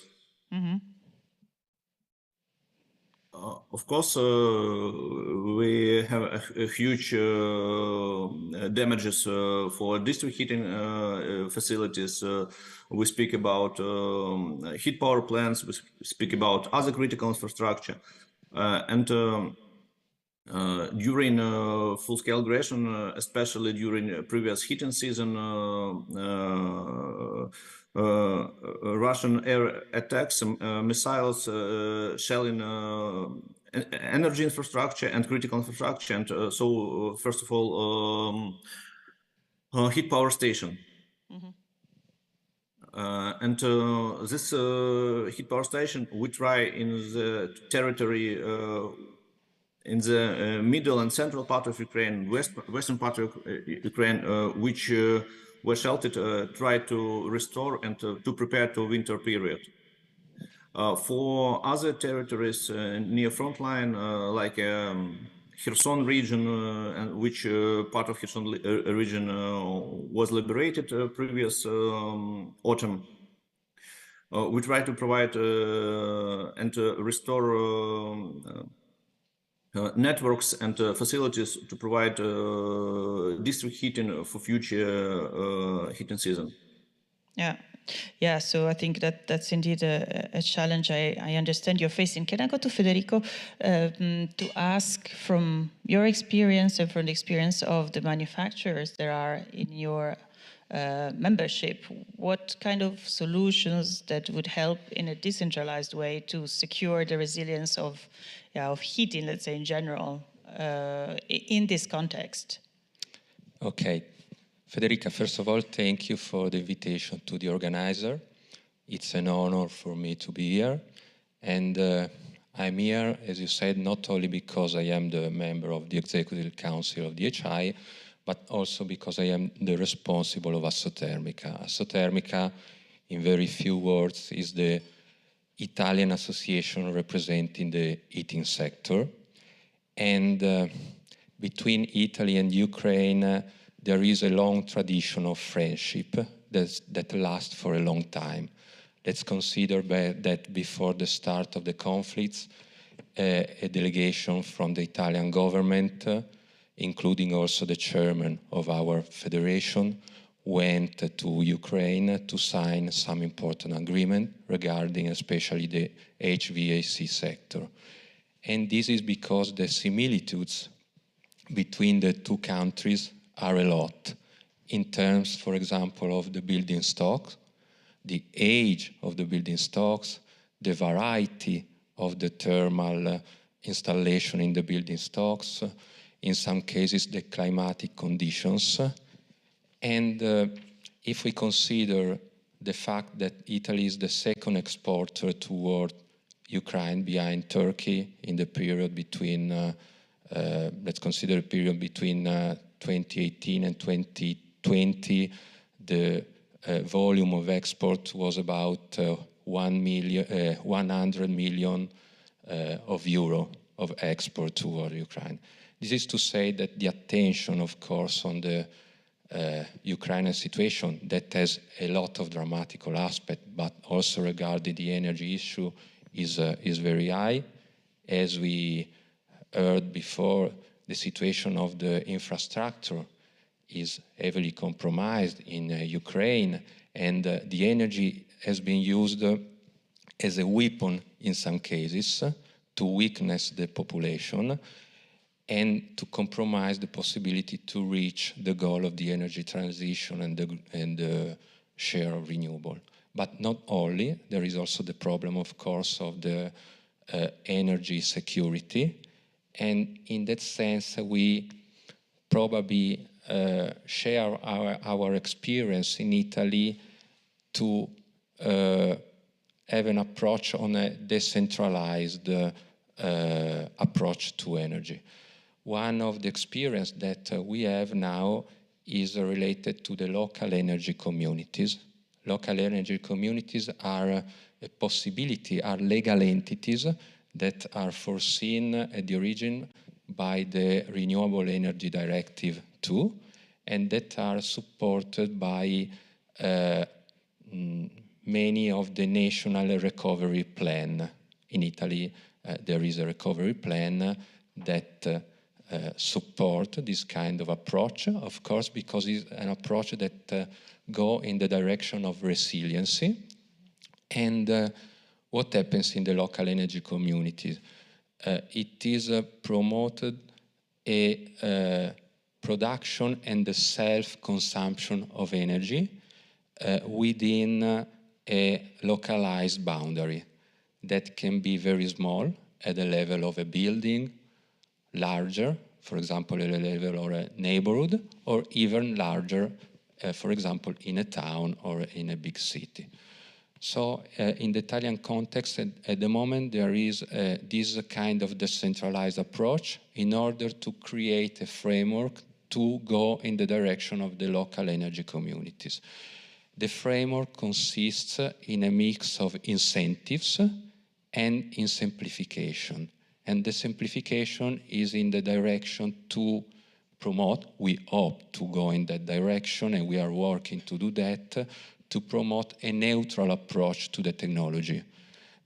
Because we discussed many times in EHI, we are convinced that only a multi-technology approach and a multi-energy approach could be the best solution, not only for the industrial sector that grow in the different kind of solutions, but also for, and especially for the end user, taking in account the variety of the building stock that we have. And the last thing, with the local energy communities, we are trying to promote the use, for example, of condensing boiler, hybrid. Hybrid is a technology that combine the gas part, gas condensing boiler, with the electrical part, the heat pumps. We have, of course, electrical heat pumps, gas absorption heat pumps, solar thermal, and they are becoming also a way to promote, with a future perspective, the possible use of hydrogen within this local energy community. So this is our experience that in a context of that centralized approach could be useful also in this discussion. Yeah. Sebastian, what do you think about this approach, and what is missing, if anything is missing? I am absolutely agree with Federico. I think the approach should be a multi-product approach, this hybrid solution, these energy villages or cities. This is the answer for the safety future and also for the high efficiency. And combine the technology, heat pump technology with the boiler combustions technology, boiler combustions technology, but also with the electrical PV. But we should forget about the thermal collector, because this is a super source for the warm water in the summertime. For sure, multi-technology, on the base, absolutely high efficiency, looking forward for the heat pump, large heat pump for the industry, also small one for the private users, and this decentral model is absolutely, for me, the answer for the safety future in the Ukraine. Mr. Butenko, I know that you have a hard stop in a couple of minutes. You need to leave us, but I just wanted to ask you if, from your perspective, obviously, we've been talking about investments in, big investments in energy grids in the previous panels, energy grids, energy production. This, of course, when you're talking about decentralized heat production, you're talking about different type of investments. But the question that I have is, what kind of support would you need, to be able to deploy to a larger extent different technologies for heating that can serve for the resilience of the system. What kind of support do you need?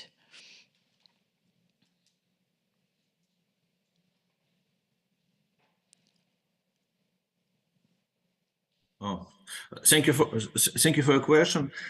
First of all, I like focused on the short-term needs.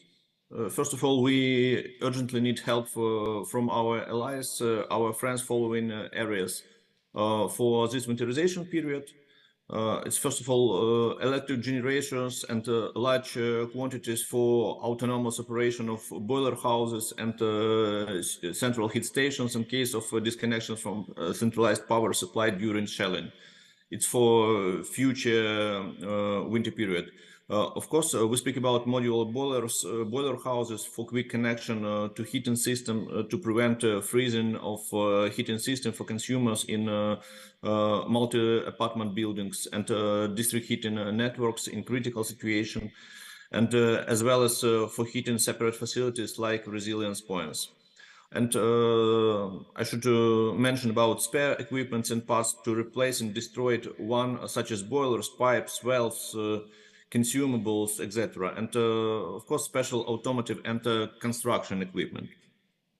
About mid-term and long-term support in these directions, specifically, we need technical and financial experts to develop feasibility studies and structure investment projects for modernization of district heating sectors. There's great potential for further collaboration in design services, equipment, supply and construction. And of course, we need funding for implementation of this innovative productions and modernization of our district heating system and focusing on centralized and decentralized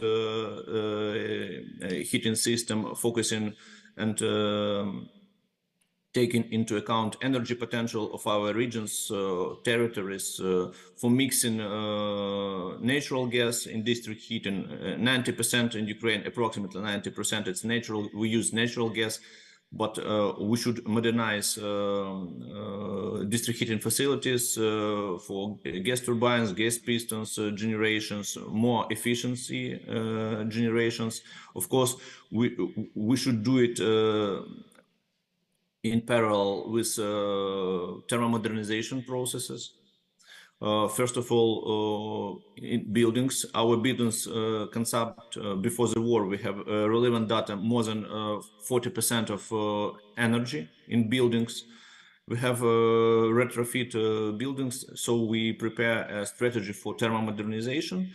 And this strategy for thermal modernization buildings linked with a strategy for thermal modernization district heating for modernization to make it more efficient in district heating companies, and to make more efficiency water supply and water sewage company facilities, enterprises.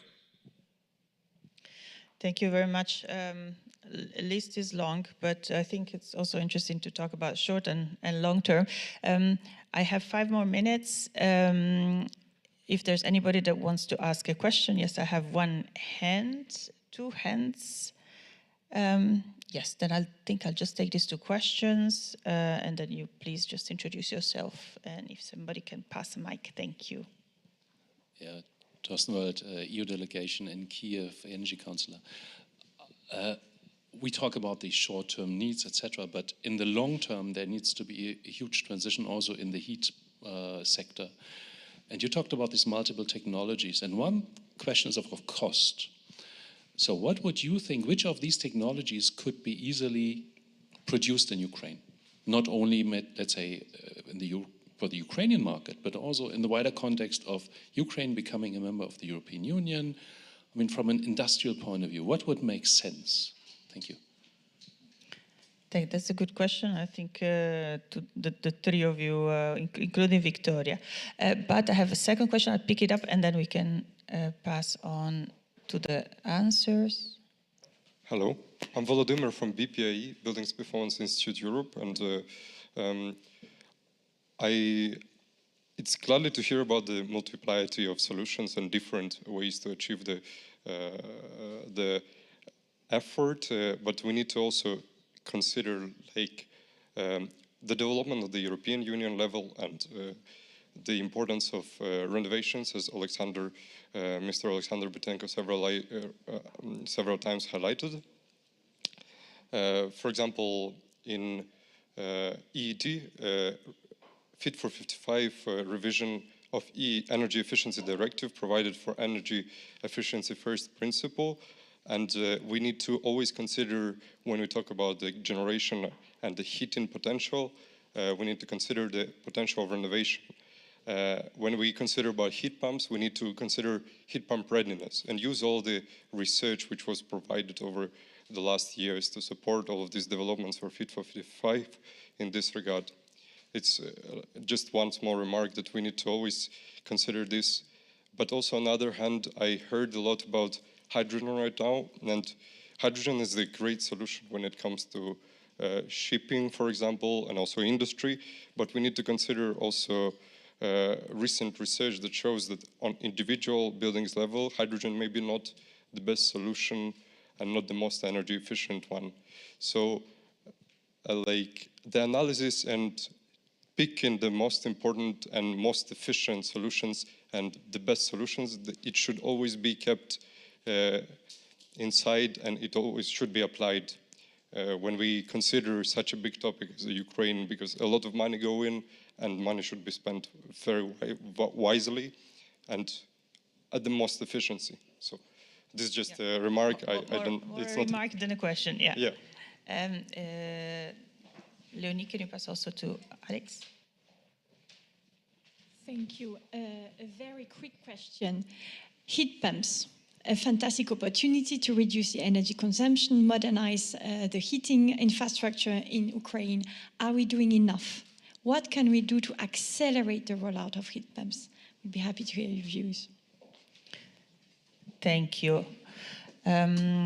Good question, because that links up very much with all the electrification discussions that we had before.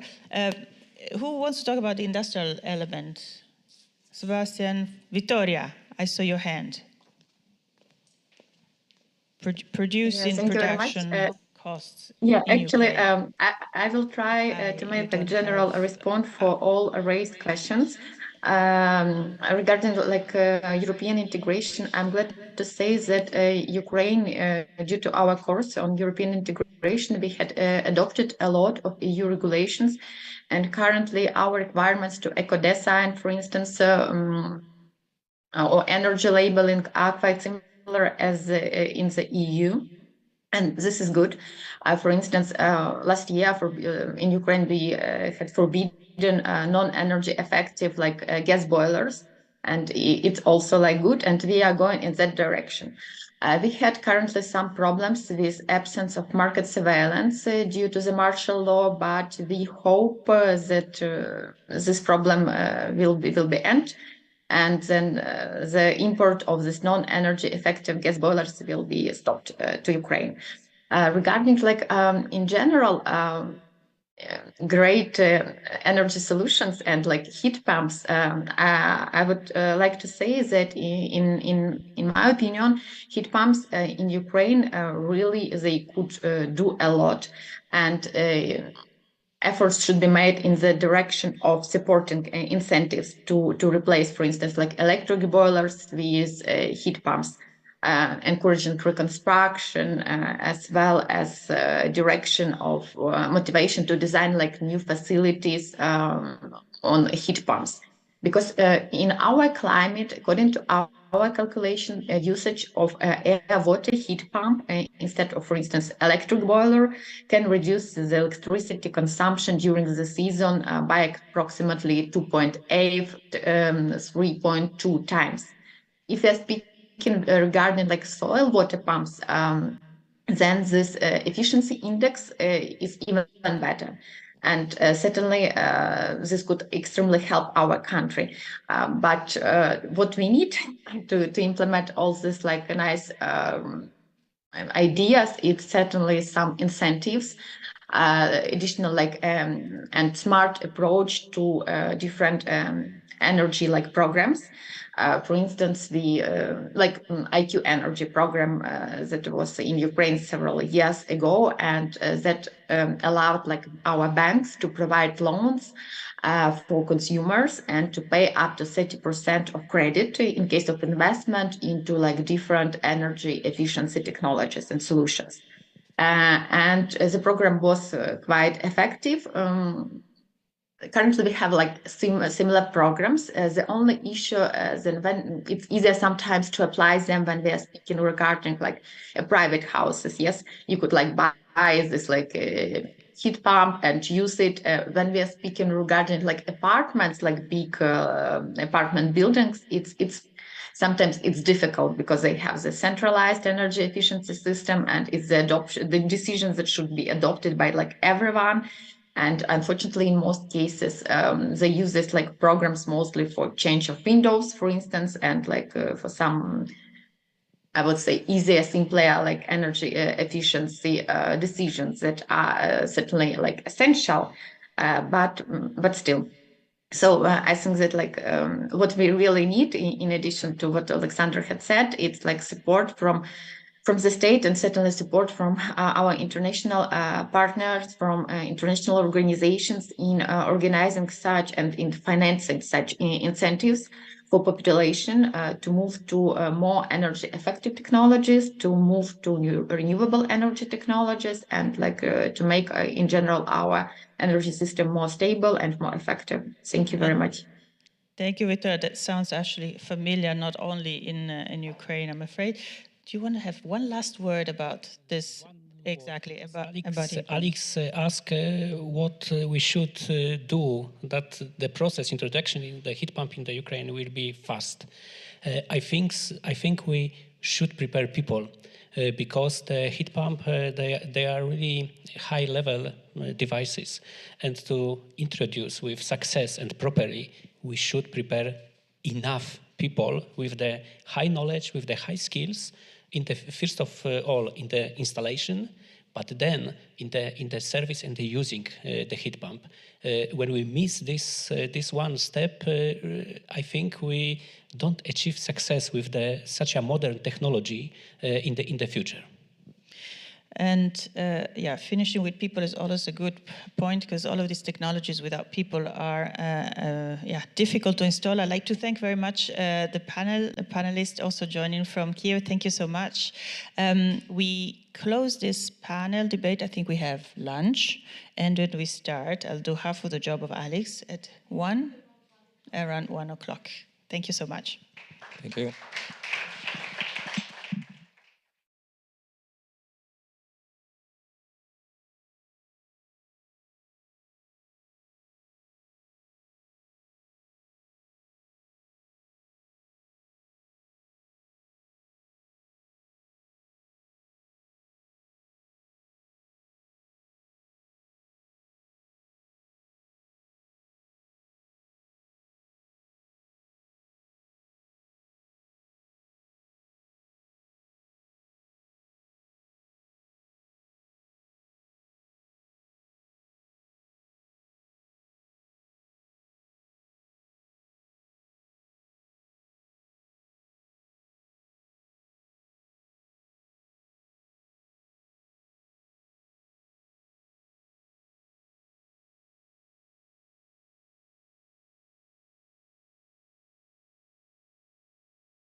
when I introduce you, when you say team leader, energy and climate and greening, is it just for Ukraine or is it much broader? Or is it?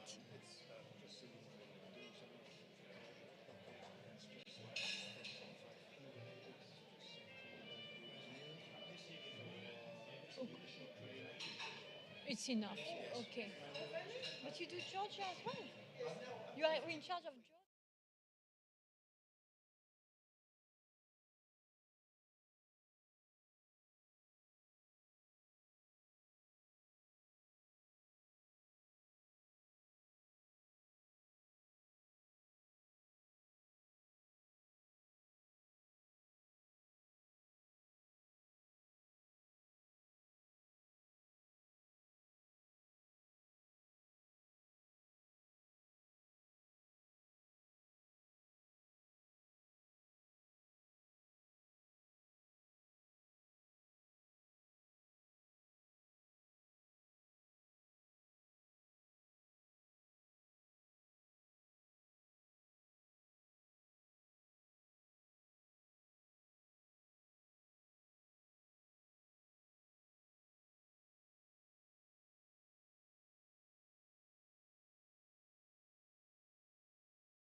Markus Liepold is team leader at the European Commission at DG NEAR. He's in charge of the Green Deal for Ukraine. Markus, the floor is yours. Maybe we wait 2 minutes until the others come in from lunch, because I think we don't have a loudspeaker system out there, so they're not able to hear what we're saying here.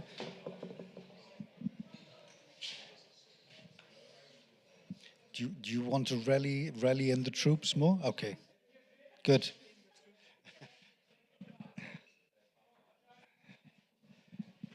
What,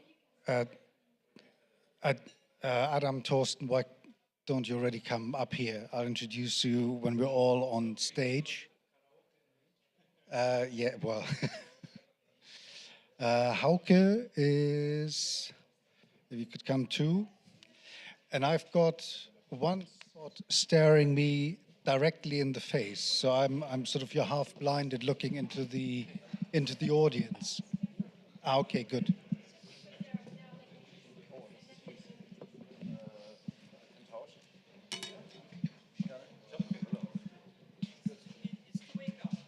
Yeah, absolutely. Okay, people are starting to file in.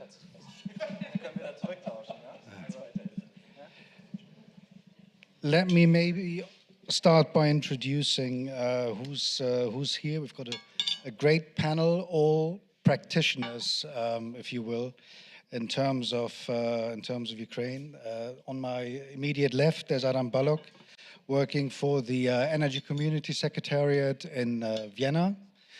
Then we've got one further on, we've got Thorsten Wöllert, the Energy Counselor of the EU delegation in Kiev. And then we've got Hauke Burkhardt from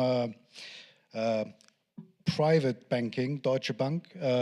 Very happy to have you here. And we've got two more individuals which are joining us online. There's Michael Trainer, who works for Tetra Tech, one of the main company helping the Energy Community Secretariat in terms of purchasing, for example. And we have got Eleanor Robbins, who's Senior Investment Officer at the IFC, part of the World Bank. Now to frame a bit what we want to discuss, and it's all about finance and project finance now. So we've heard all the needs, the good ideas in terms of what should be provided to Ukraine, what would make the energy system more resilient, what would make the country grow economically, but all of this obviously needs finance. So we heard from local NGO. There are already obviously things going on the ground. People are not resting; they are very proactive. So in terms of developing renewable energy solutions to Ukraine, hospitals and so forth, even though regulation, where we are, it's not perfect yet, but that is going on. We heard from private industry that ultimately a lot of these projects need to be carried forward and implemented by Ukrainians, at least as long as the war is going on. Don't expect Western private industry to pile in and do those projects. That is not going to happen. Ultimately, it's about trust, it was said, as we move from sort of donation mode to a business mode. What does it take for private industry? The term used was skin in the game, meaning the more Ukraine is invested, the more investment that will then draw in from the West. And we heard from the EU, from the Commissioner of Energy, from the Deputy Director General of Energy, that Ukraine, being part of the energy community already for many years, by now being on a path towards EU accession, by having the electricity grid linked to the EU grid, and that started in the spring last year. With all these elements, Ukraine already has, or there is already a strong framework for investment. Now, for us to discuss here, how much is that really true? What is potentially still needed in terms of further elements of the enabling framework? We'll talk about risk and insurance that might be needed, whether that is forthcoming or not, if yes, in which forms, and if there might be different regional approaches towards these projects and the reconstruction in parts of Ukraine, meaning, is the West versus the east of the country, or the south or the north, supposed to be differently evaluated in terms of risk and opportunity, for example, and are different sectors of the distributed energy solutions that we've discussed more or less ready in terms of investability? We talked about heating, we talked about energy production. If we look at renewables in general, there's solar, there's wind, there's hydro, there's renewable gases, or there might even be natural gas, because that's a system that has not been destroyed that much during the conflict. With those thoughts, let me hand over to Adam first. So what does it take? Where will finance come from? What are you working with already now, and how can that be improved? Thank you very much, Markus, for the question, and for the organizers to invite us on 2 occasions, because our Deputy Director, Mr. Bushle, was already there earlier today in the morning. Yeah, so I would start with putting things in context a little bit, and actually we all see it probably, but looking through it systematically might be a good point, in the sense that Ukraine is facing 3 things at the same time. One is, of course, the war, which, with its very acute short-term impacts on its energy infrastructure, on district heating, on existing renewable projects, which entails very short-term, very quick fixes. Once a substation is destroyed by a drone or a rocket and 20,000 people remain without electricity for overnight, it has to be fixed somehow. So there are solutions existing for that, which I can explain a bit. So that's the acute war situation. At the same time, it's also a very important point that Ukraine is getting independent, or has been getting independent from Russian energy sources and Russian energy infrastructure connections, which is which some of the Central European and Western European countries have been doing, but amid completely different circumstances compared to Ukraine. And very importantly, this does not only mean infrastructural links and synchronization with the European grid, it very crucially also means know-how and maintenance of existing infrastructure pieces, which contracts have been in place with Russian companies to maintain, for example, the nuclear fleet, but also all kinds of other infrastructure pieces throughout the whole chain. And thirdly, which is also happening in Ukraine as well, and very importantly in the EU, is the long-term planning for carbon neutrality, the climate goals, 2030, 2050 targets, where Ukraine is also, as part of the energy community, has its own obligations. And on top of the first two, that process is also ongoing, where energy community also plays a role through the National Energy and Climate Plan process, NECP. So this is the context that we are in with regards to Ukraine. And we see bits and pieces of these challenges in Europe, but all this coupled with the war, it is a completely different magnitude. Now,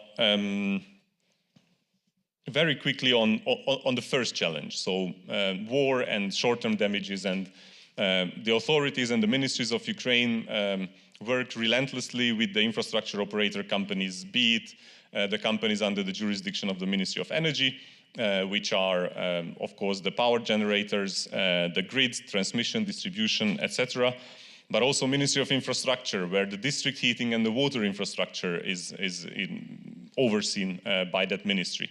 And there are huge lists of needs which are urgent and which quickly needs to be somehow fixed, because it's threatening with humanitarian crisis in certain situations or events. We can recall the Kakhovka dam damage, but we can also just recall targeted attacks on substations on the grid, or auto transformers being damaged, 750 to 330 kilovolt strategically placed auto transformers being damaged, and then the transmission system operator has really big problems to balance the grid. So these things have been, since the start of the war, with the help of the European industry community, with the coordination of Commission, DG NIR, DG NR, and DG ECHO, very importantly, and with our friends and allies from overseas, there have been huge amount of, we can call it humanitarian aid or specialty energy equipment, which has been offered by the private sector, by European DSOs, TSOs, power generators, valve producers, turbine producers, whatever you can imagine. And that equipment is being transported with the financing of the European Commission, Emergency Response Coordination Center in DG ECHO, to Ukraine in cooperation with the Ukrainian authorities. So this is, in the sense, for financing is a low-risk process, because the funds have been very kindly made available by the European Union's budget, specifically from the European Commission, to keep financing these shipments. And we are talking about thousands of tons of equipment, which then arrives to Ukraine and is being used to repair those very acute, quickly needed to be fixed damages. Now, this process, on a case-by-case basis, its length can vary from a couple of weeks up to a couple of months from the start of an offer arriving to Ukraine. Now, if we have a simple case, for example, I might say one example from Denmark, a subsidiary of a large oil company offers some equipment. It's put on a truck, it's confirmed with the Emergency Response Coordination Center, and in a matter of weeks it can be in Ukraine, allocated further to the companies in need, and then be used for the repairs. Now, this links to a more complicated case, which is the Ray of Hope initiative, where we are actually talking about distributed generation for Ukraine. So we are talking about an offer of NL, of solar PV panels, which will be mounted on hospitals in Ukraine. Now, there is the financing leg for the logistics, which is relatively easy because the experience is there.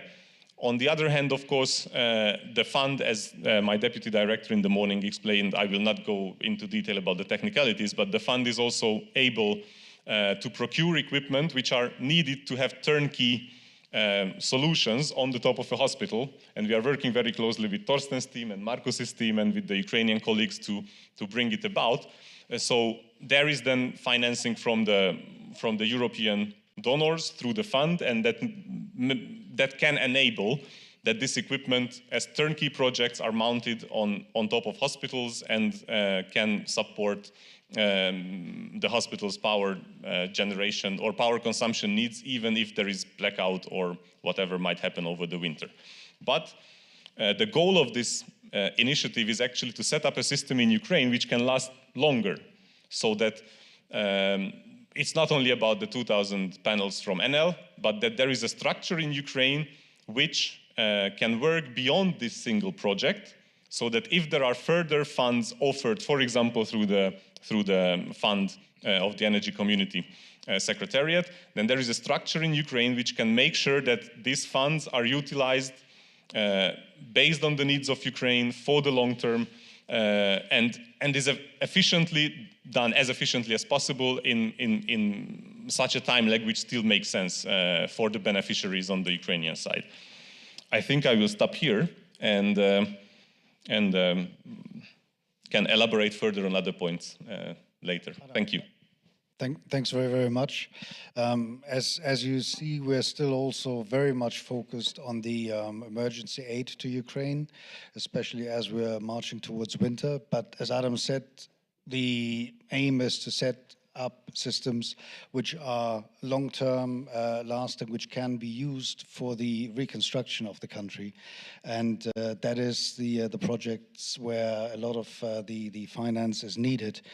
Let me hand over to Torsten. Torsten, you are on the ground frequently in the country, have been for many years. Going beyond the aid that is being given now, and Adam indirectly also mentioned the logistic chains that have been established by the EU, which are now being used to get equipment, but also other goods in and out of the country. What needs to happen further in terms of the rebuilding needs that we have in the country? If you can also talk about the legislative aspect a bit, maybe, and we also talked about trust based on your earlier question in terms of making things happen on the ground. What do you see as the sort of, if you will, de-bottlenecking items that would make a real difference? Yeah, thank you very much for the invitation, for the event, and also for the questions. How much time do I have? 3 hours? At least as much as Adam took. Okay, so I will be very short. I will, because we heard a lot about the legal framework. We also started the day with the financial needs. I'm always impressed with the amounts that we are talking about, 450 billion euros or dollars. So this is too big to imagine, at least for me. I'm a simple person, so so I would like to contribute with some observations from the ground on the interface between the emergency support that we are providing now and the first steps. How can we get investments in, financing in? Because once we have the mechanics, probably we will also find more financing and have a higher level of trust. It's, like I said before, it's skin in the game. Once you have skin in the game, and this is true for the Ukrainian investors, but also for the international investors, then you create trust, and then you have a dynamics which hopefully will carry us further towards all these billions that we are talking about. But how do we get there? So first thing, I fully support what Adam said, that we are trying with our emergency support to create structures which can also be useful in the reconstruction, including for private investments. For instance, when we talk about local expertise, capacity to install renewable solutions. We heard it before that there is a bottleneck. So we try with our, let's say, grants, with our support, in-kind contributions, also to help Ukraine set up this capacity. And I mean, Energy Community Secretariat is trying to work with these partners to help them to grow, so that they are available also for other partners. I mean, they hopefully will be available to work with further contributions via the Energy Community Secretariat. But also, if there's a private investor who wants to do something in a specific place in Ukraine, this capacity should be useful. At least we hope so. Another question which has been mentioned before is the question of pricing. For the time being, business prices are liberalized. There are bottlenecks because we have still monopoly structures on the way, and that still needs to, I mean, there needs to be more competition, of course.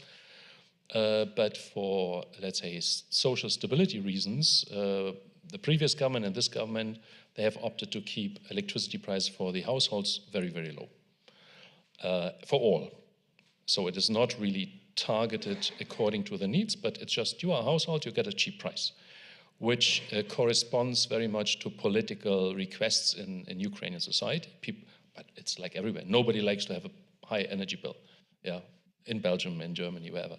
But this is not sustainable. And what we are trying now also, there was already, Deputy Director General Verstov also talked about the Ukraine plan that is now being prepared by the Ukrainian government in close cooperation with the European Commission, to have an element there. How do we move away from this, let's say, Soviet-type social support system to a more targeted support system? Because energy poverty is a big problem in Ukraine, and after the war it will even grow. So we have to be very efficient, and we have to target the support so that the poor people, the vulnerable consumers, will be supported. And we have examples. For instance, we worked very closely with a lot of international partners and supported the government of Moldova, where now there is a dedicated energy vulnerability reduction fund. So based on methodology developed by the World Bank, who is really vulnerable, who needs which kind of support. There are 5 groups of types of support, and international donors are contributing to this dedicated fund, including Germany, Sweden, EU, US, etc. So it's a global effort. And that is something where we see the political will on the international side to do something on this topic, because we know no investments will come without this. We also are now discussing this as part of this Ukraine plan, Ukraine facility, and we hope to move forward. And this is really the, let's say, one of the interfaces between emergency support and investments, which can carry us forward. And the third point I want to mention, because you only gave me the time that Adam had, is local capacity. It was also mentioned before that Ukraine comes from a very centralized system, and we have a very centralized type of management of the energy system. And now, and we have also mayors, Ukrainian mayors here in the room, I think all of them are now looking into options. What can we do at our level? And you know, local energy communities was mentioned by our colleague from Italy. What can we do to at least help strengthen our local energy resilience, energy security? And so far, the only way to manage local security, energy security, is to switch off certain consumers. So you have a cascading plan, but there is no local production which can be used for this purpose. But there's a huge interest. But there's no experience in the country, and I just discussed it a bit also with our colleague from Ukrenergo. There are certain risks, of course, because you need to balance the national system, and it needs to be very clear who is balancing the local and the regional system, and how can this be done? Because for the time being, there is just one, let's say, entity doing this for the whole country. And the more renewables, the more decentralized energy generation you have, the more complex this whole thing becomes. So you need this in a regional, in a maybe even local capacity. And I very much like that Italy is working with Ukraine on these approaches, because there's a lot of experience that we have in the European Union. And that comes with this skin in the game, because it is fantastic if you have a big investor doing 500 or half a gigawatt of solar power plants that we heard. I mean, super. But this is rather the exception, and the rule should be the smaller local ones. And for this, you need smaller and local investors, and they need partners. And these partners, I think, ideally come from the European Union, because the rules will become the same. We will see, the day after tomorrow, we will have the opinion of the European Commission on enlargement status for Ukraine. So I keep my fingers crossed. But when we get to the same rules space. And it's not so much, the rules are not only the same when you are part of the European Union, it starts way before. And in the energy sector, because of the work of 13 years now, I think, energy community, 12, even more. You see, so I mean, we have a huge track record, and there is already a big degree of harmonization of the rules, so that for investments, the logic of Ukraine is not the logic of, let's say, Asia or Africa. It's a European logic. And this is what we try to support also, to get to this question of financing investments, so that the investment will be done with a European logic in mind. So that, for instance, production in Ukraine is not just local or national, it should become European. So when you have the same rules, you have the same certification, you have the same trust or chains of trust. So it's not just, having a Ukrainian mother of two who knows somebody, but a bit more professional, then you can also produce for the European market. Okay, I will stop. Thanks very much, Torsten. So focus very much on the integrated European market and Ukraine needing to be a part of that, common rules. Let me at this stage bring in Mike Trainer. Mike, you know the country very well. You currently work with the energy community and the donors providing equipment and other help to Ukraine. You see the vast sort of network of cooperation, cooperating with Ukraine. What else is needed in terms of really motivating the foreign direct investment, private investments that we're really after, and where the IFIs that we've got here on the round table as well, where they could come in, also maybe focusing a bit on what Torsten mentioned, getting more towards that integrated European market with Ukraine and the common standards, and what it still needs to really take off. And thank you, Marcus, and thank you for the invitation to the organizers. It's a pleasure to be here. I wish I could be there in person, but alas, I wasn't able to travel to make it in this event. I will be in Ukraine next week, so that's part of the reason I'm here in my office in Bratislava, speaking with you via Zoom. Let me just make one point of clarification. I lead a USAID funded project called the Energy Security Project, which is now a $700 million 7-year project, which started life as a 5-year project with an ample budget of $85 million, but it's, because of the war, expanded several hundred %, primarily to provide equipment and materials support to help keep the lights on, so to speak, in Ukraine in the face of all destruction that Russia's invasion has caused and continues to cause, regrettably. But our project started life as a technical assistance project with a very small procurement component, which we've capitalized on and sort of piggybacked on to provide an expanded equipment and materials procurement portfolio with USAID funding. But using that same capacity, which we've invested in to meet the challenges of the large volumes of capital that we're trying to help program in procurements.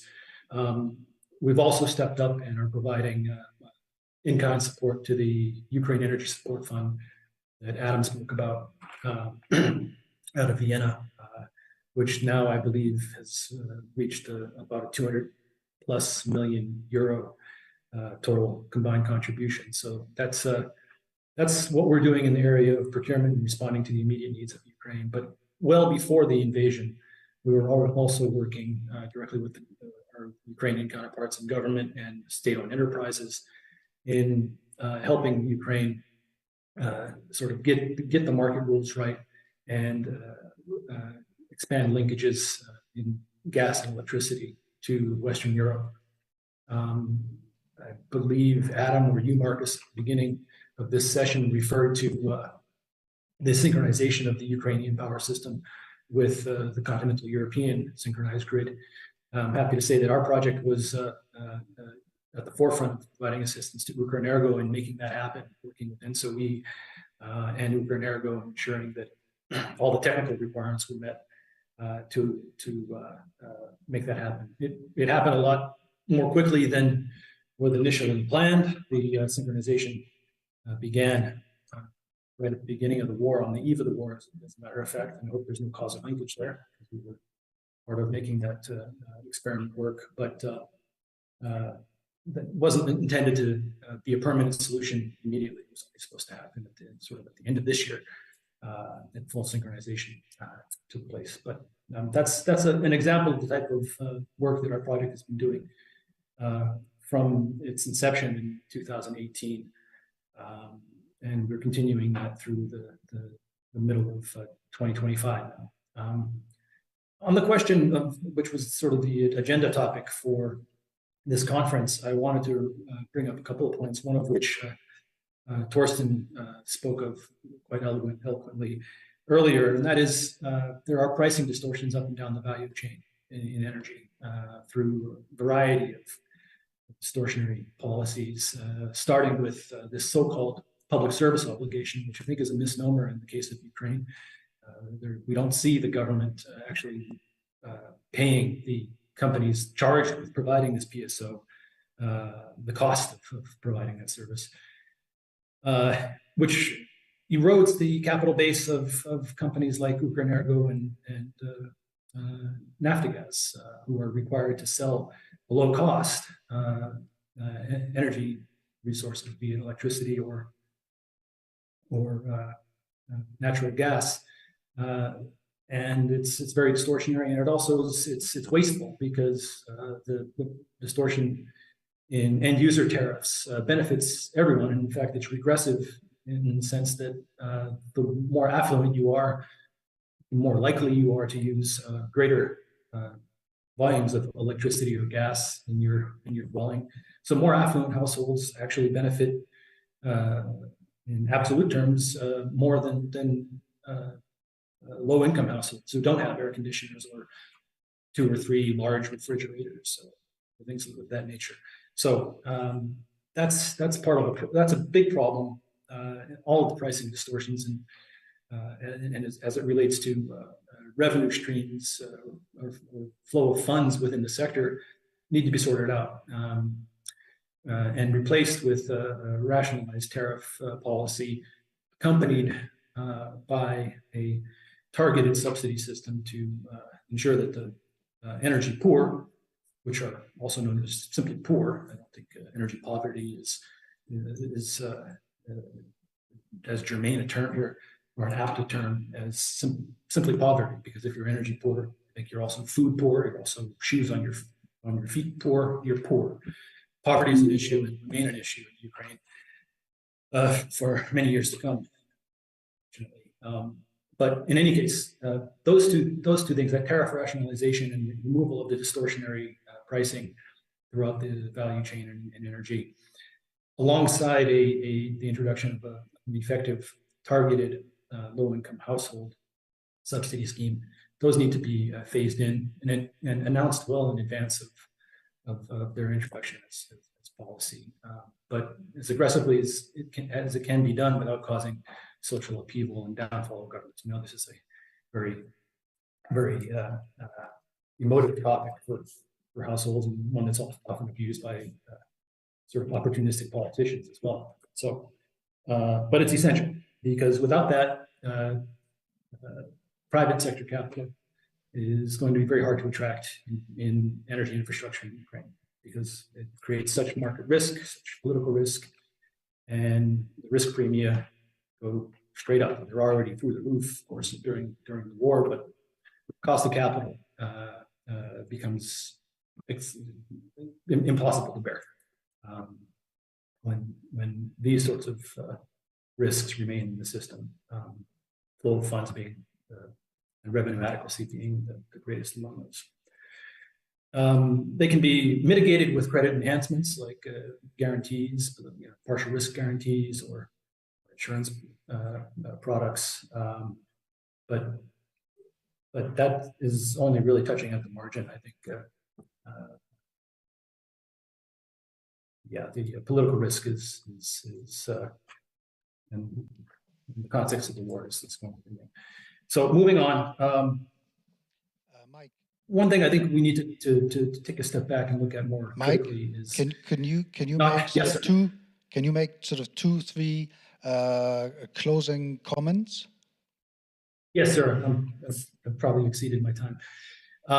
Sure. Let me just say this. I think before we rush into investments in distributed renewable energy, I think we need to look at the costs. Cost recovery, of course, is I just spoke at length about that a minute ago. That's one part of it, but the cost that it imposes on the Ukrainian consumers and the cost that it imposes on Ukrainian industry when post-war we're going to be looking at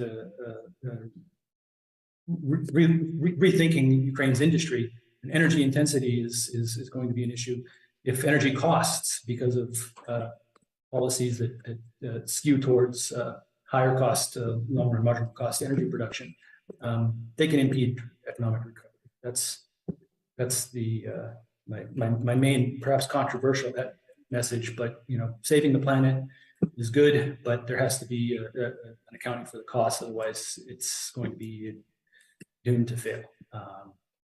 So I'll leave it there. Thank you again for the invitation, the opportunity to speak. I hope you were able to hear me, and happy to answer any questions. Mike, thanks very much, Mike. So some key points were the public service obligation, which currently is in place for most of the population, providing sort of cheap energy prices, that price signals and cost reflective prices are really key to get investments in.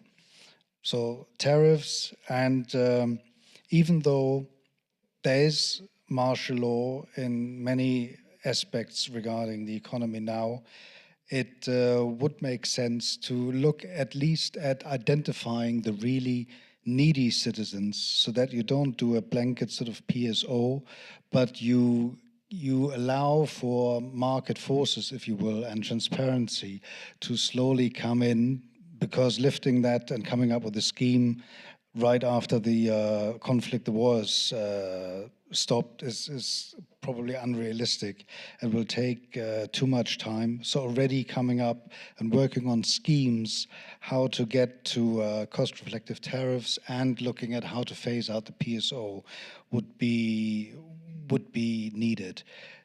Before I hand over to private finance, let me pass the floor to Eleanor, IFC.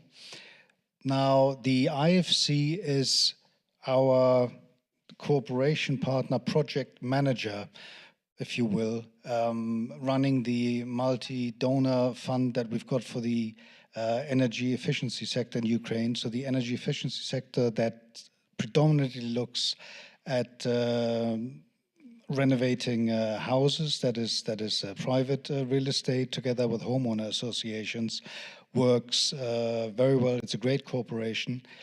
What makes all the difference basically is the corporate governance that has been put in place.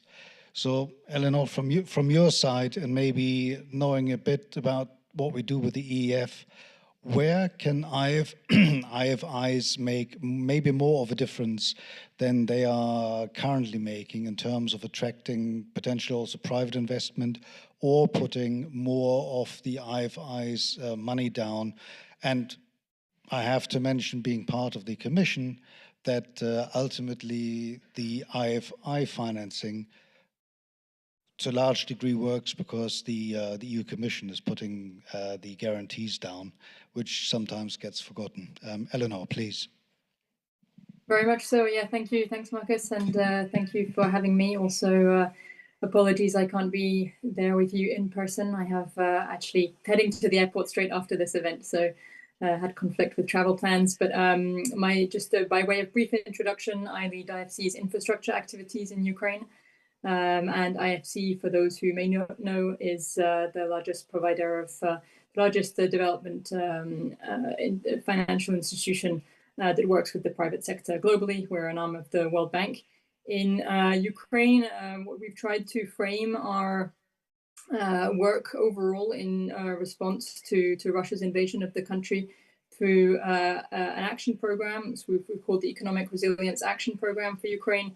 That was approved by our board of directors in December 2022. And to your question, actually, Marcos, it puts a number on actually putting IFI's own capital at risk. So it actually looks at a program of $2 billion of investment within the next 2 years. So that's kind of within the next 18 months. And leveraging $1 billion of concessional capital so that IFC can provide also $1 billion of own account capital and in turn maximize additional private sector investment. And that's really key to our overall strategy and the crux of, I think, it's very relevant for the distributed generation sector. It's relevant in other sectors as well. Under that program, we've now committed over 500 million own account, so our own balance sheet in Ukraine across different sectors, and are very much committed to do more, including in this energy space where you're right. We've had a great partnership on the energy efficiency side that was heavily dependent on grants and really completely only feasible thanks to grants from the EU.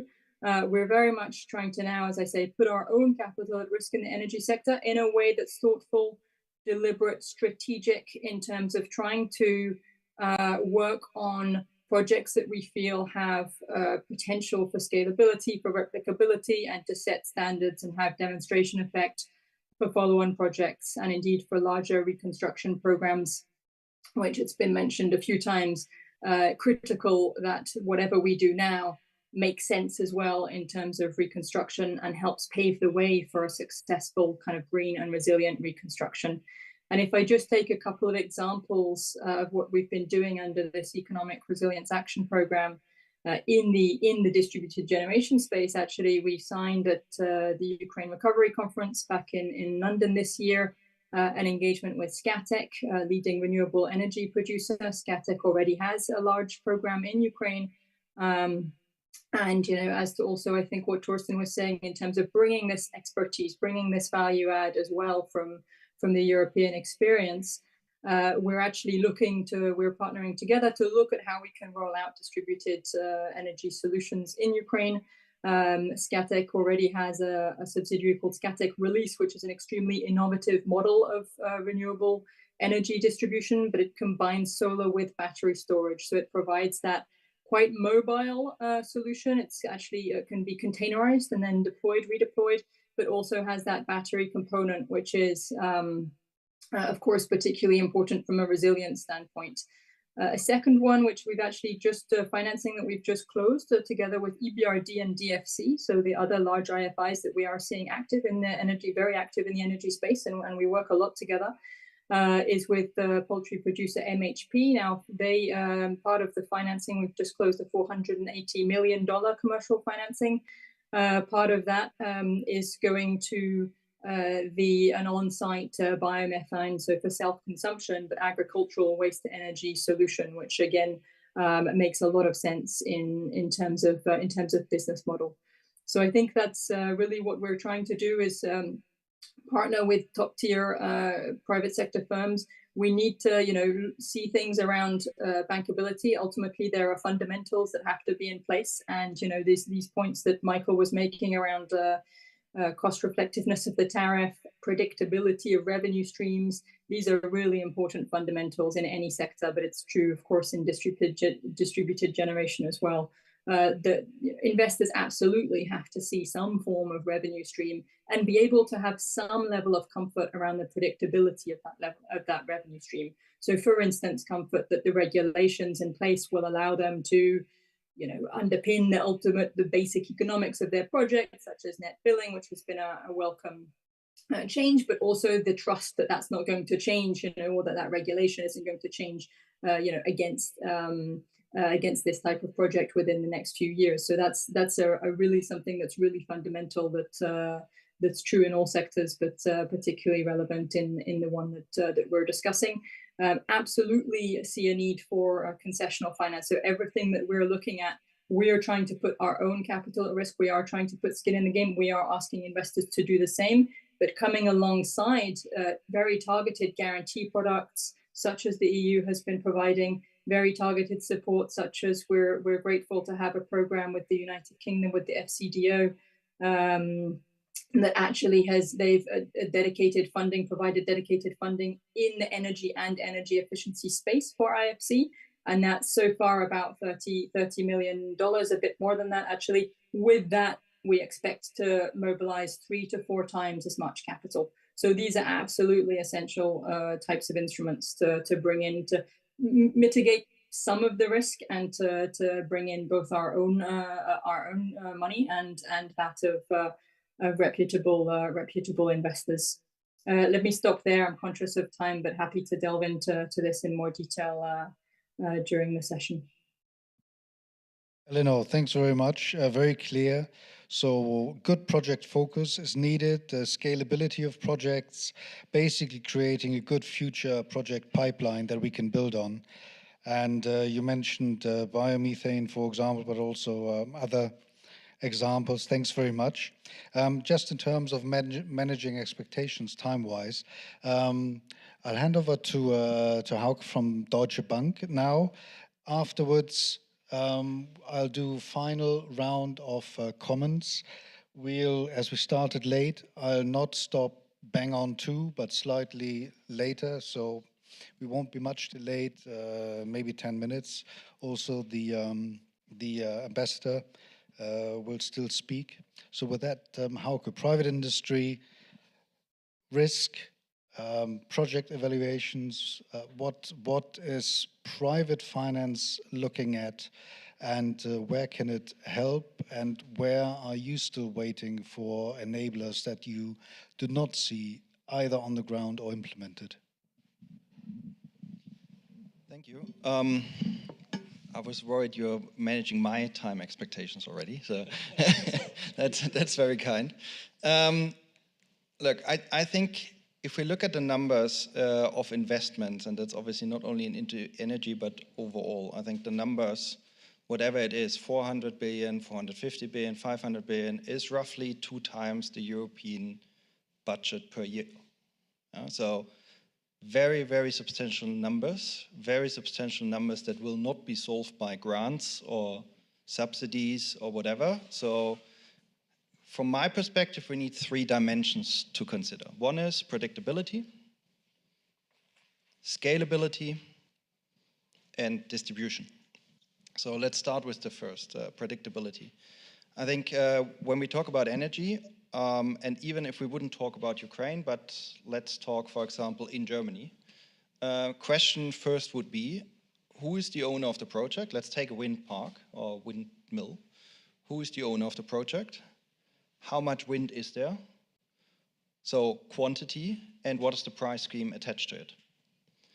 All of this needs to be answered in every individual project, and I think on quite some of these questions we still have to go quite some way.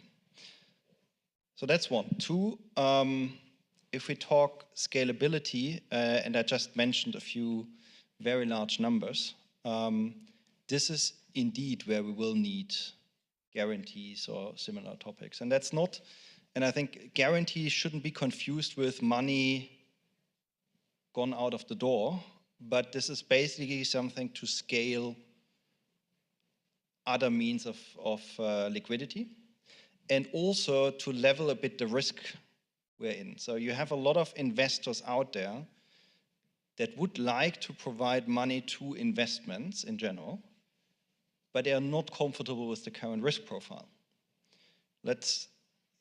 Again, we still need to answer who is the owner, who is the borrower of that project, but let's assume it's the state. That's currently CCC rating, state rating.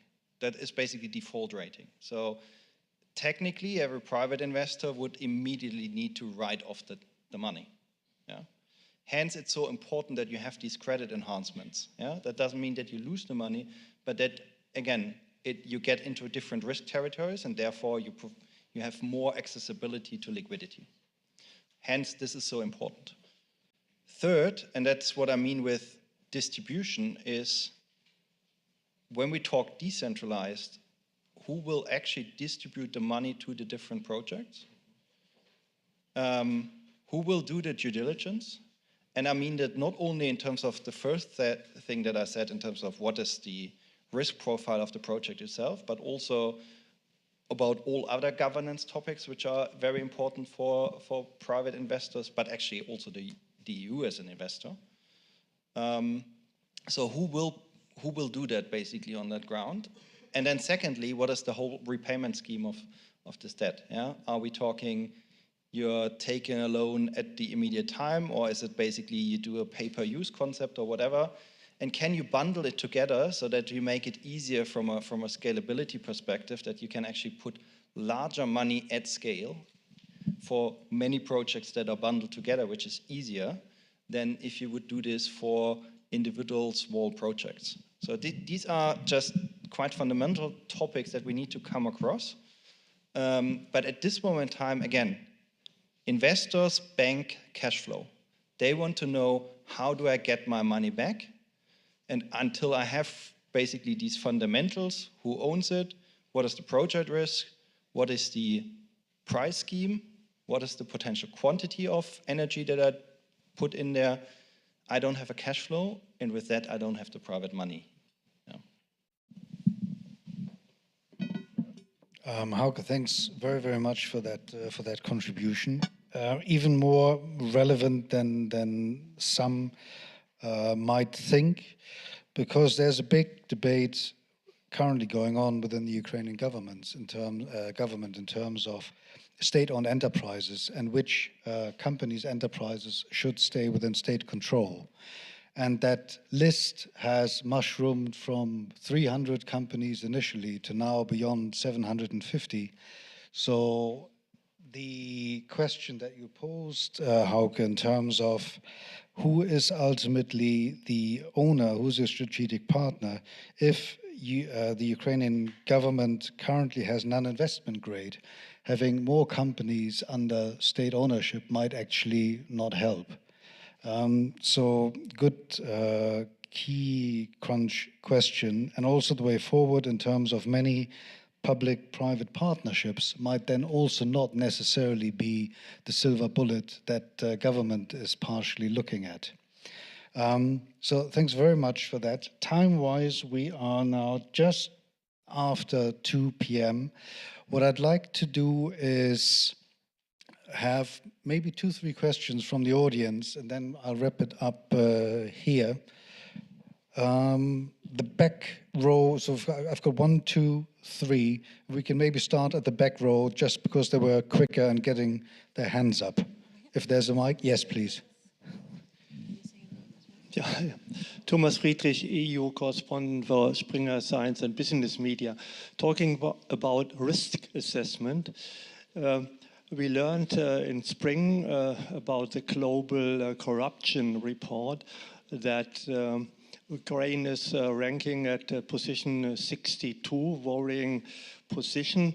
Only among the former US Union states, only Russia is behind at position 85. I would like to know if the situation is an obstacle for private investment or private-public investment nevertheless. Thank you.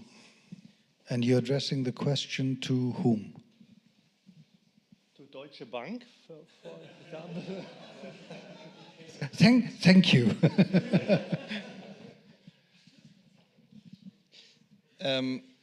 I think that is one of the most frequent topics that I also actually additionally hear at every conference and every discussion that is ongoing.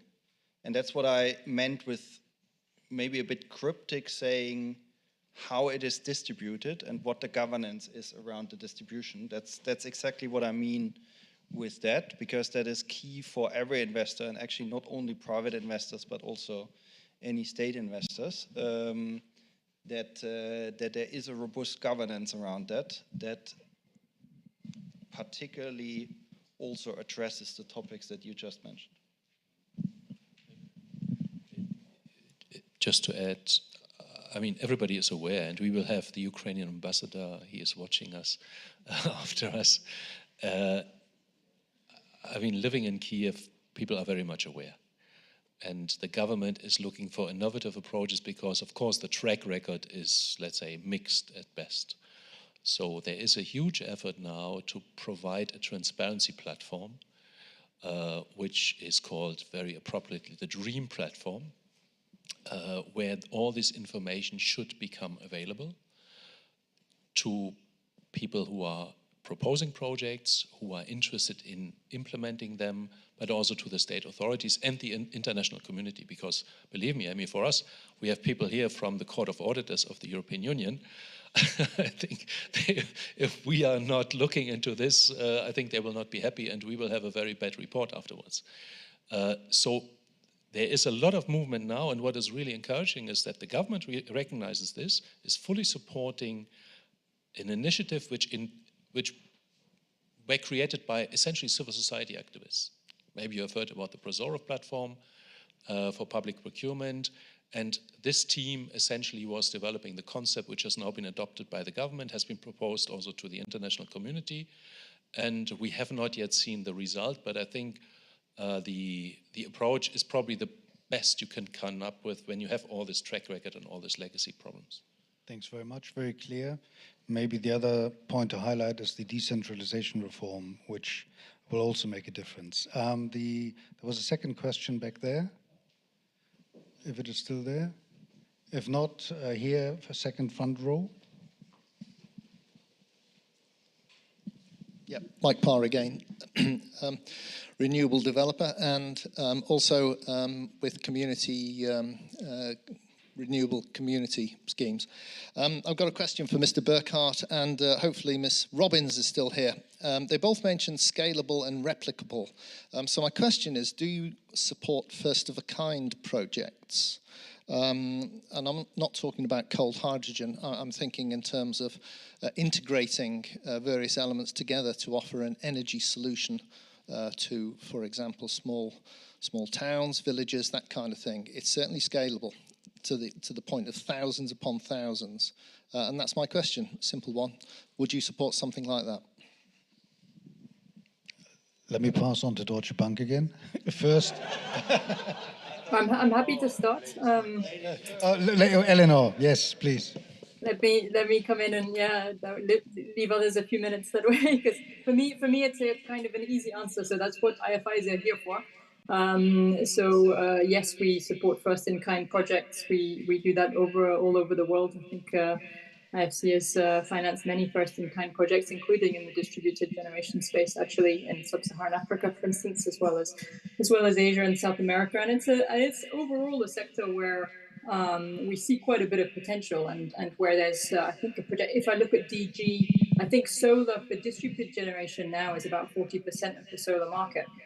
And distributed generation as a whole is expected to triple over the next 4 years. So there's growth there. It's not an easy segment to necessarily finance in a bankable way, without everything in addition, right, that we're seeing in Ukraine and the terrible situation that Ukraine is facing. So I think that's a first piece of the answer is first of kind is not a problem. It doesn't take away the fundamentals around bankability, as I think also the colleague from Hauke from Deutsche Bank was referencing, the capability of the private sector participants, but to actually be able to deliver the project, the cost competitiveness of the project itself. That's for us, it's a fundamental. I think Michael also mentioned costs. It's a fundamental piece of the assessment for us that the project has to make sense from a cost competitive basis. And in fact, the growth of DG is very much being fueled by the fact that we've reached a tipping point now where it is cost competitive in many countries compared to grid, where you have a more a transparent and a more cost reflective tariff in the underlying power system that's going to help that cost competitiveness, which again is lacking right now in Ukraine. So I would say it's not a first in kind, isn't necessarily an opposite or an oxymoron with scalable and bankable. All of these things have to come together. It can be a first in kind project. It has to have the potential to be scalable, but it also has to be bankable. And for those, I think a lot of this discussion has rightly been focusing on some of those fundamentals that are lacking at the moment in the markets in Ukraine. Thank you very much. Hauke, very briefly. Yeah, well, before I answer that, I briefly need to get on what you summarized on my statement. I think it's not only about, that has, from a rating perspective, we also need to look at country risks. Yeah, so from that perspective, that is not, as you summarized, a state topic itself, but it's actually for everybody operating within the country with a certain rating. So that's also what investors will look at. On the question, it really depends. I'm not only, what I said is not only in terms of Deutsche Bank, but in terms of private investors. So we really need to think about where are we in the risk scheme. Yeah. Even if we wouldn't talk Ukraine with the other topics that I mentioned, a first of its kind sort of project is not something that you classically finance with debt, but it's actually something that you finance with equity. Yeah? So again, it is all a matter of risk appetite. So can you get that financed? Maybe. But then it would be equity, then it wouldn't be cheap. And then you still need to solve the other topics around that, around insurance, war risk insurance, and topics like that. Yeah, so that is my honest answer to that. Yeah.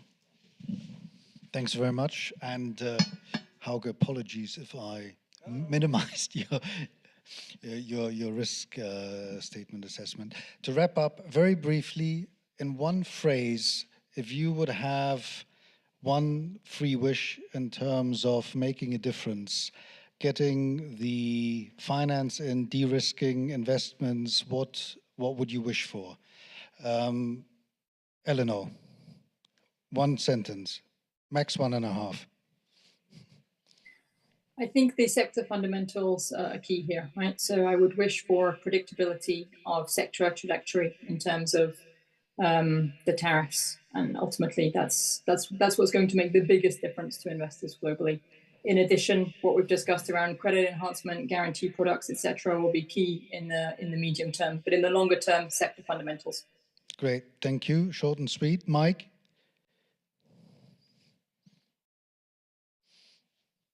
Hear me, I've had to switch to my phone, my laptop.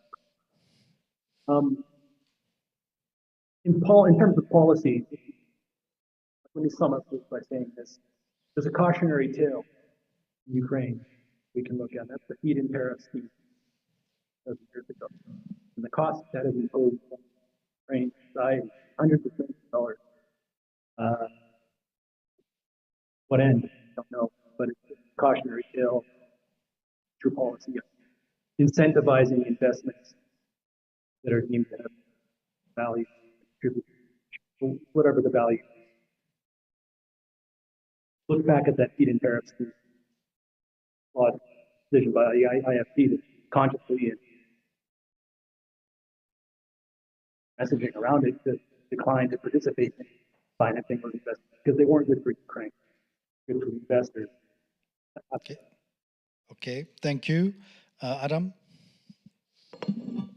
Yes, thank you, Markus. So someone from the Energy Community Secretariat, ex officio, rule of law and implementation of the energy acquis in Ukraine will contribute to market-based functioning, will contribute to having the price signals there, and will, in the mid, hopefully already in the mid, but in the long term certainly, contribute to de-risking investments and to look at all those KPIs which you mentioned and from IFC, and you also mentioned to comply with those for making projects bankable, to have the cash flow, and to build the trust for future investments.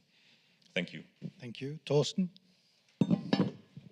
Yeah, all of the above, of course, plus partnerships between European local energy communities all over Europe, not only Italy, and Ukrainian hramadas, municipalities, communities, because I think this is a very important process where Ukraine can join, let's say, relatively easy from the beginning, but the expertise needs to be made available.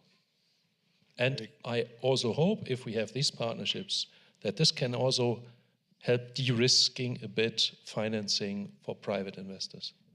Thank you. Hauke, famous last words? Look, I think my simple wish is that we very soon will see a lot of private capital moving into Ukraine, because that would mean that we have made huge progress, not only in terms of end of war, but also in terms of all the topics that we just mentioned. Thank you, everyone, for keeping your patience. And thanks to the panel.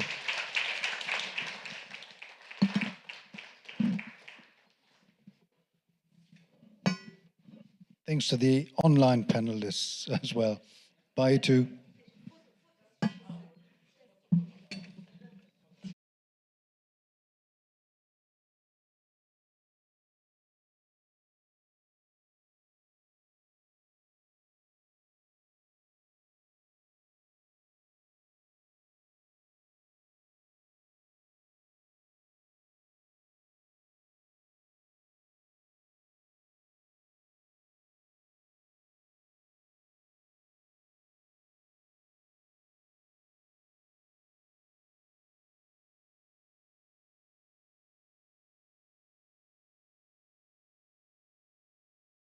Now it's working. So thanks again for a very interesting panel debate. So now I'm very glad to welcome the Ambassador Vsevolod Chensov, who will provide with a concluding remark. Thank you, Mr. Ambassador. Do you want here or here? I think it works.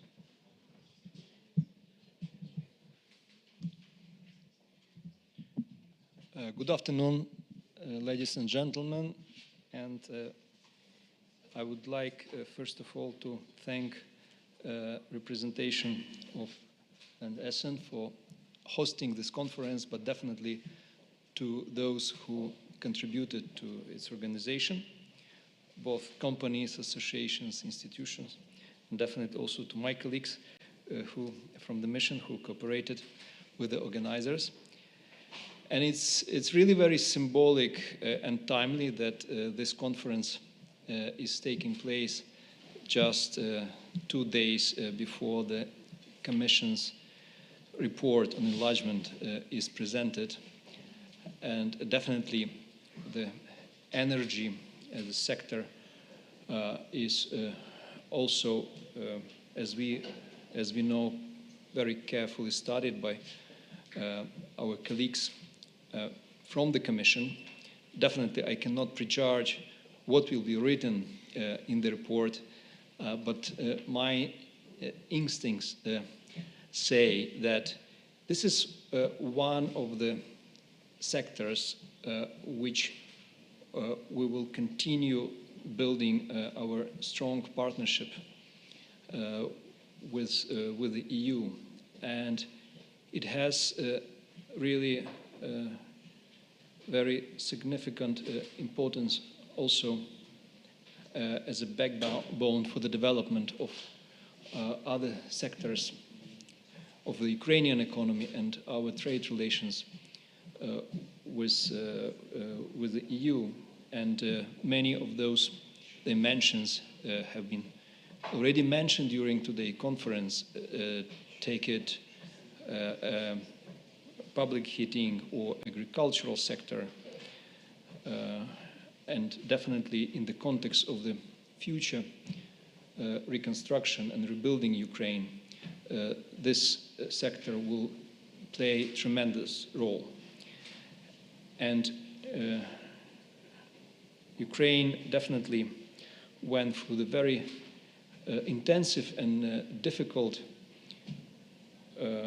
road of transformation during the last, I don't know, good 20 years, but definitely 15 years. Then Ukraine joined energy community and started to build real energy market in Ukraine. I remember when I came first time to work here in Brussels in 2008, there was only one association with Ukraine. Then we were talking to our American friends, to you people. They say, Ukraine, it's a gas transit from Russia to you. So that was, the understanding of Ukraine. Today, we devoted half a day discussing basically one subsector of our relations with Union, which is investment into the development of the green energy, in particular solar energy. So we can spend, I think, whole week discussing, the all dimensions of our energy cooperation.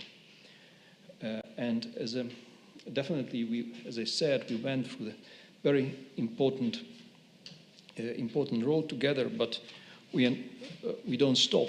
And even during those terrible months of a Russian war against Ukraine, we're still developing our energy sector, and we will continue reforming and aligning our legislation with EU standards. And I will just name few dimensions which are relevant to today's discussion. Definitely, we will need to continue our green energy transition and develop our reconstruction under big, uniting chapeau as a green reconstruction, adopting national energy and climate plan in line with the 2030 energy community energy and climate targets. Also adopting and implementing electricity integration package, improving energy efficiency, including in the residential sector, through using also our energy efficiency fund, implementing policy measures to encourage investment in renewable energy production, launching reform, and a lot has been said about that, of district heating sector, and introducing mandatory energy efficiency criteria, taking steps to achieve cost-reflective energy pricing by gradually phasing out public service obligations and replacing them by direct support to vulnerable communities. So I just named few directions which will constitute the main agenda for the months and also years to come. And I'm sure that today's discussion was very helpful to understand the details and the environment, how Ukrainian companies and other stakeholders operate now under tremendous pressure from aggressor country. Also, the unfortunately, Ukrainian people not getting richer these days. So it's a perfect storm for the whole sector. And definitely we need to support the whole sector, both state-owned enterprises and private entities, because they work together and without any distinction. They literally saved the country last winter, learned a lot of lessons, and we need to fill those gaps which have been revealed so far, whether it is developing of our grids, of our grid, or decentralization of grid, or taking other measures to stimulate also production of electricity on the local level and also by the households. And the crucial issue, and I will use the terminology which I heard today, how we really make this transition from the humanitarian aid / donation operations in Ukraine to the market-based operations. How we can use this moment helping Ukrainian energy sector to survive, but also investing already now into the future for our common future, because it's not just to help Ukraine surviving this terrible moment, but how also to create conditions how Ukraine can contribute to the main directions of the EU policies for EU energy transition, to support EU Green Deal and other important dimensions of development of the European Union as a future member of the EU.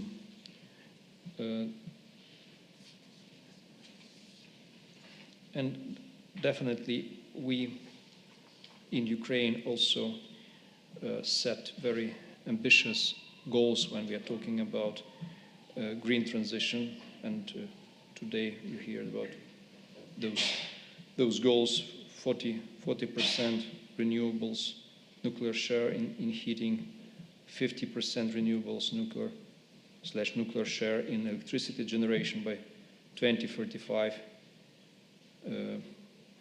Also accelerating heating pumps ramp up, building new facilities, and so on and so forth. But it's not only to support Ukrainian companies operating in Ukraine. I think there should be a road, to working in both directions, because Ukrainian companies, Ukrainian engineers, Ukrainian experts, they have a great deal of experience in Ukraine, and they can already now help European companies, help European governments also to develop projects in the EU, and not only in the EU. Recently, there was a big presentation of the global gateway, covering also issues related to the green transition in different continents, in Africa, in Asia. Why we don't join forces, both Ukrainian and EU businesses, to work together in those jurisdictions, and then to bring back this experience to Ukraine. Then time will come, and we should not also wait with the development of the projects in Ukraine. We need to get them prepared and implement as soon as possible. Last thing about guarantees, how we manage risks. It was also one of the cross-cutting themes today during the discussion. I'm convinced that aggressor should pay, not EU governments, not EU citizens. Yes, you're helping us to survive this moment, but at the end it should be Russia. And we need to find smart solutions how we use Russian assets already now and proceeds from those assets to guarantee operations of the development banks, of private banks in Ukraine. Because Russia need to understand, if they hit Ukrainian power station or Ukrainian port, they should pay. It will also work as a deterrent for the aggressor. So I wanted once again to thank you, especially those who are here with us till very end, for this very productive and encouraging discussions. And I would also encourage the organizers to continue with other sectors of Ukrainian energy industry, and not only energy. Thank you very much.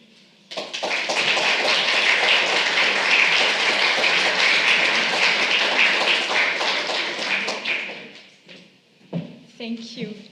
So don't leave, I have little gifts to share, but before I say the final thank you words with the gifts, Olga Michlo wanted to say one word. For those who don't know, the whole idea of the conference emerged by talking to Olga. Olga is a co-CEO, together with Elena here, of a PV company in Ukraine, but she is also extremely active in Belgium, supporting refugees, Ukrainian refugees in Belgium. Sorry for that. And supporting as much as she can the effort also in Ukraine. Olga, I give you a few minutes to speak, and then we close with a thank you. Thank you. Actually, I need not few minutes, 2 minutes, it's enough for me. It will be very quick, short. Actually, I wrote one idea. Besides the risk, it's in our DNA, but we can take a risk. And what I would like to tell you, so thank you very much that people that came here, so they are taking the risk for Ukraine. You are given you give to Ukrainian forces to continue. You need to know it, because in Ukraine it's difficult for the people. But you give the forces that we continue, and we will not die, so we will not give up. So for this reason, thank you very much that you came. Thank you very much for people that co-organize this conference. Really, thank you very much to Wisman, to to Alex, to Leonie, to Bettina. Thank you very much, girls, also to the embassy, mission of Ukraine, to the European Union, Yelizaveta, so special thanks, and Vsevolod Chentsov, so highly thank you very much for your help. So thank you, and maybe we will have another idea to make the conference. So, but it's for the future. Thank you very much. And now we come to the official closing again of this event. So I'd like to ask the ambassador, Vsevolod Chentsov, to come on stage. I'd like to invite Klaus-Peter Appel to come on stage, the Deputy Director of the Hessen representation. Olga Michlot, please come on stage. I'd like to invite Markus as a representative of the European Commission, and Leonie. Please come all on stage. And it's symbolic. Flowers, chocolate, it's symbolic, and it's a symbol of the friendship that unites the EU and Ukraine in this time, in this very difficult time. And please take this gift as a thank you and a sign of hope. Bettina? Yes, some chocolate, maybe for the ambassador. And for the others, maybe with flowers. So a huge thank you, really. Thank you.